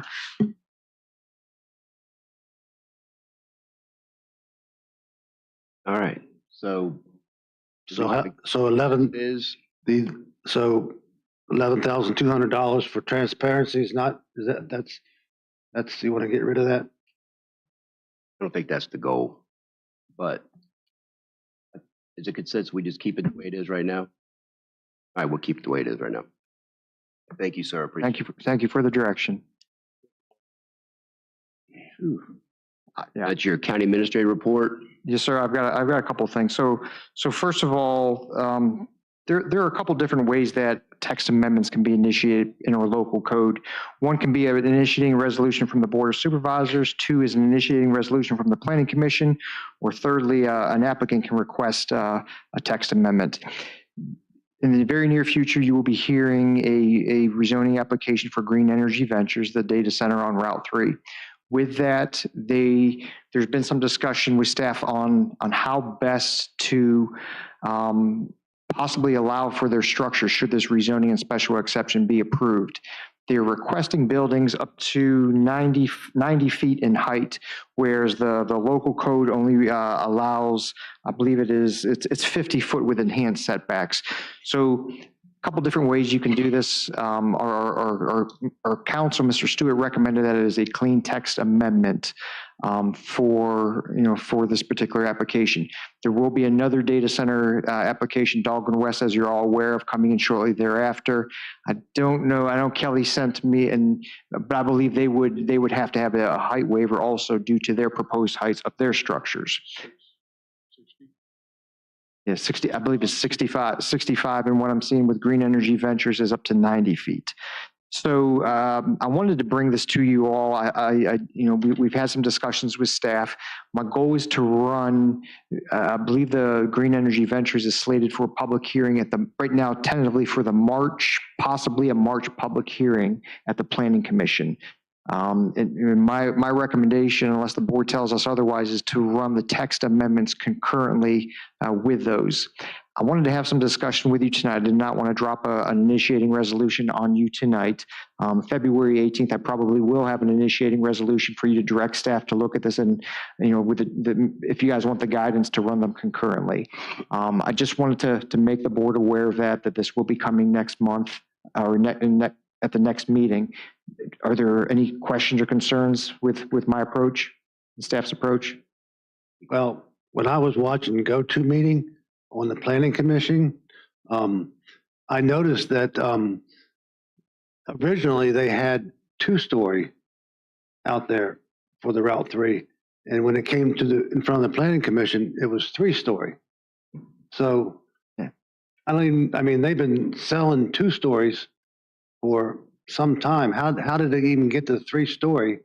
Have to have a. And I noticed that too, Mr. Collins. I think a big thing has to do with really. We built an AutoZone warehouse, a 1-story foot tall, is a 1-story building at 63 feet tall. It doesn't, the number of stories doesn't matter. It's the building height that matters. But I know they did change that, but it really comes down to the building height itself. Like I said, I've seen 90-foot 1-story buildings. Well, that doesn't mean anything. It's building height. Yes, sir. Just to supplement what Mr. Smolnik said, there are 2 ways you can do this. Our ordinance only allows 60 feet, I think is what it was, or 50. And they are proposing in their rezoning these much higher buildings. So you can do it 2 ways. They can ask for a text amendment, which essentially would increase the building height that your zoning ordinance would allow in the county, or they can do it through proffers.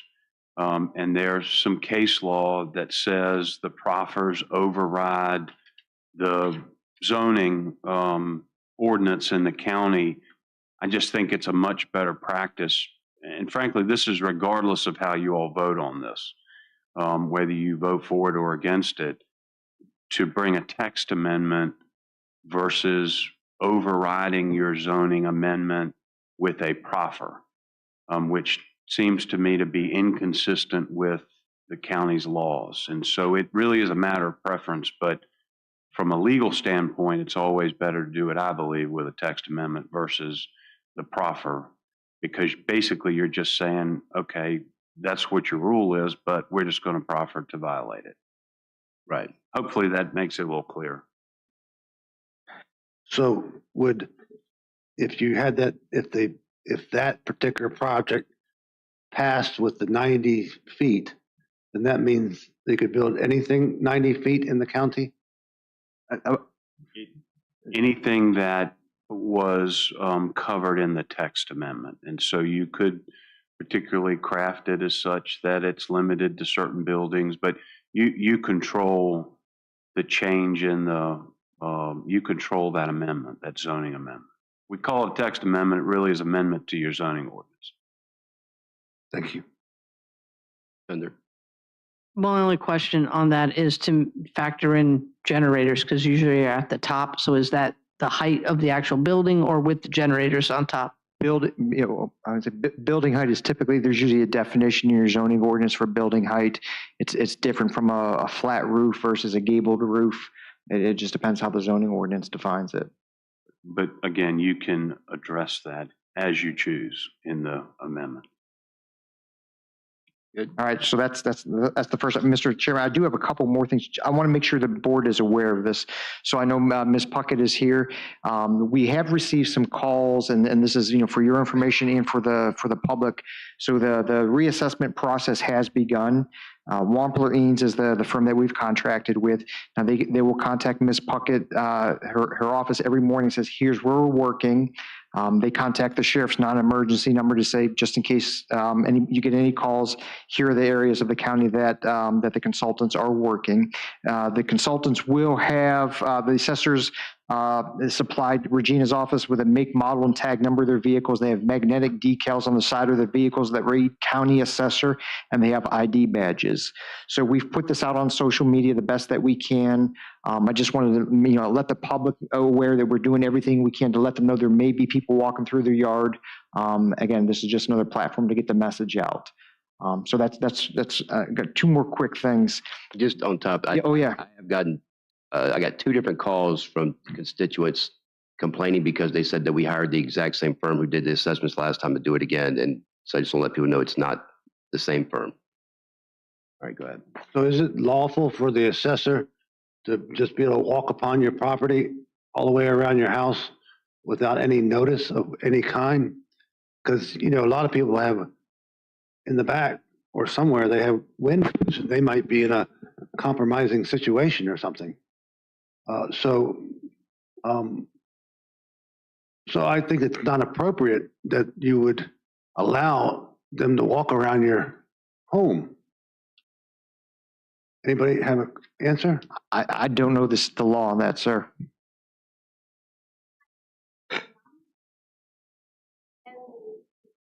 And then they walk around? Well, Mr. Chairman, generally, if it's not posted or you're not told to leave, you can. That's pretty much what the law is in Virginia right now. If it gets a little more complicated, if somebody kicks you off your land, then you might have to take certain other measures. But if it's not posted or you're not told to leave, then pretty much free to walk around. It's a law. Open fields? It's not open fields, it's part of your curtilage. All right. You're talking about evidence suppression. That's a state trooper coming out, Mr. Chairman. And they are getting evidence. That's a value in my home. That's an entirely different matter under the Fifth Amendment. One more thing. Yes, sir, Mr. Chairman. And lastly, so staff has been contacted, and I think Ms. Bender has also, by the developers for the Hop Yard subdivision. So I've got in front of me a set of proffers. These date back to October 20th, 2003. And the information that has been passed along to staff, and I believe to Ms. Bender, is the status of the walking trail. So there's a walking trail along Route 607 as part of a natatorium, and then there was a parking lot that was constructed. Further proffers, and this is some consultation I'm having with our council. I need to do a little bit more research, but I wanted to put it on your radar because this will probably come back at the 18th meeting. So the issue at hand is the homeowners association is telling the county that there's a proffer that we're going to build it and you will accept. We're going to give it to the county. So the question is, does the county accept this or not? Now, looking at the plat for this, there's a note on there that all private drainage easements shall be, and it's not a recorded plat, all drainage easements shall be dedicated to the county. Those are usually always private. In 22 years, they've always been private. And the plat also would state that the county would accept maintenance of this trail. Now, my understanding is that a Hop Yard HOA, they're looking at their reserve budget. They would possibly need to put $400,000 to $500,000 into their budget if they maintain it. So they're trying to give it to the county, but do we want to accept it? So, and I had a discussion with their attorney. I said, well, just like VDOT accepts the roads, there needs to be, if the board accepted it, there needs to be an inspection. I need to see those inspection reports. And I was told, yep, there's a few of them. There was never any inspection reports done. So there's some discussions that Mr. Stewart and I will have to have, but this is ultimately going to be a decision by this Board of Supervisors. Are you going to accept the trail along Hop Yard? And then that'll be a county asset that we have to maintain. So I'll have a little bit more information, and I'll put some information in the packet, including the old proffers. This will be November 18th. I just wanted to put it, in front of you all so you're aware of this. Say February 18th? February 18th. I think he's in, okay. So I don't even have to come to agenda meeting because we just pretty much said everything tonight. All right. Anything else, sir? No, sir. All right.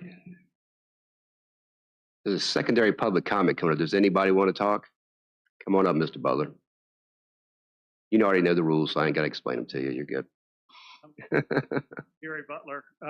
A few things. Mr. Smolnick, you and I had had a discussion on some ideas that I had to try to help the county out on some taxation issues and things. Have you had the opportunity to speak with Mr. Stewart about setting up a meeting on that? Because it would require state level. I know you. Yeah, I know you and I don't want to interrupt, but I have not. Mr. Stewart's been, at the General Assembly. So. Well, I would appreciate a meeting. I got what I think is a good idea to help the county out from a taxation standpoint. So at your convenience, I'd appreciate that. Second thing is, we're talking about this committee and whether it's good or a bad idea. I think that you're overlapping with what the planning commission is supposed to do. That's their that's what their mission is to discuss these things and make recommendations to the board. And it's my understanding that the comprehensive plan review is supposed to be this year. So you're going to have two different committees kind of going over the same thing. So I think you should give some thought to that. But let's say you go with the committee route. I think before you have the very first meeting of that committee, that you all need to provide them exactly why the resolution was done in the first place. For example, you say, this is how much a house, the typical house in King George generates in taxes. This is how much it costs to educate one child in King George County. And show the figures, this 75-25 figure, wherever it came from, what's the 100% figure? You got to have something to give a charge or a direction to work from. Is here's our problem. We're only getting 75% from a residence, and it costs 100% for that house to pay its way. And it's more than just the individual residents. It's the whole circle of funds coming in. You got a couple $100 million worth of commercial real estate just on 301 at Dahlgren. That's generating a lot of taxes. So I don't know if it's realistic that you say that an individual residence has to 100% pay its own way. It's the whole ball of funding sources that come into it. But I think you need to, amongst yourselves and with Mr. Smolnick's staff, get all those figures so we know why this came up in the first place. And then, is anybody else going to speak? Can I keep talking or not? No. All right. Last thing I want to say. Please don't talk about realtors like they're dirty people. I'm tired of hearing about realtors and making bank. I have no financial interest whatsoever. And all we do is provide a service, just like anybody other service-oriented thing in here. No realtor sits in model homes selling for builders. We don't do that. We provide a service. Somebody's going to move into the county. They want to buy a house. We help them find one. Somebody wants to move out of the county. We list it for them, and we help them get it sold. That's what we do, in addition to being good citizens of the county and giving back to many different things in the county. So, Thank you, Mr. Butler. all right, thanks. All right. I have a motion to adjourn. I move that we adjourn Board of Directors to Tuesday, February 18th, 2025 at 5:30 in the boardroom of the Revercombe Building. Second. Any further discussion? All in favor say aye. Aye. Means adjourned. Thank you.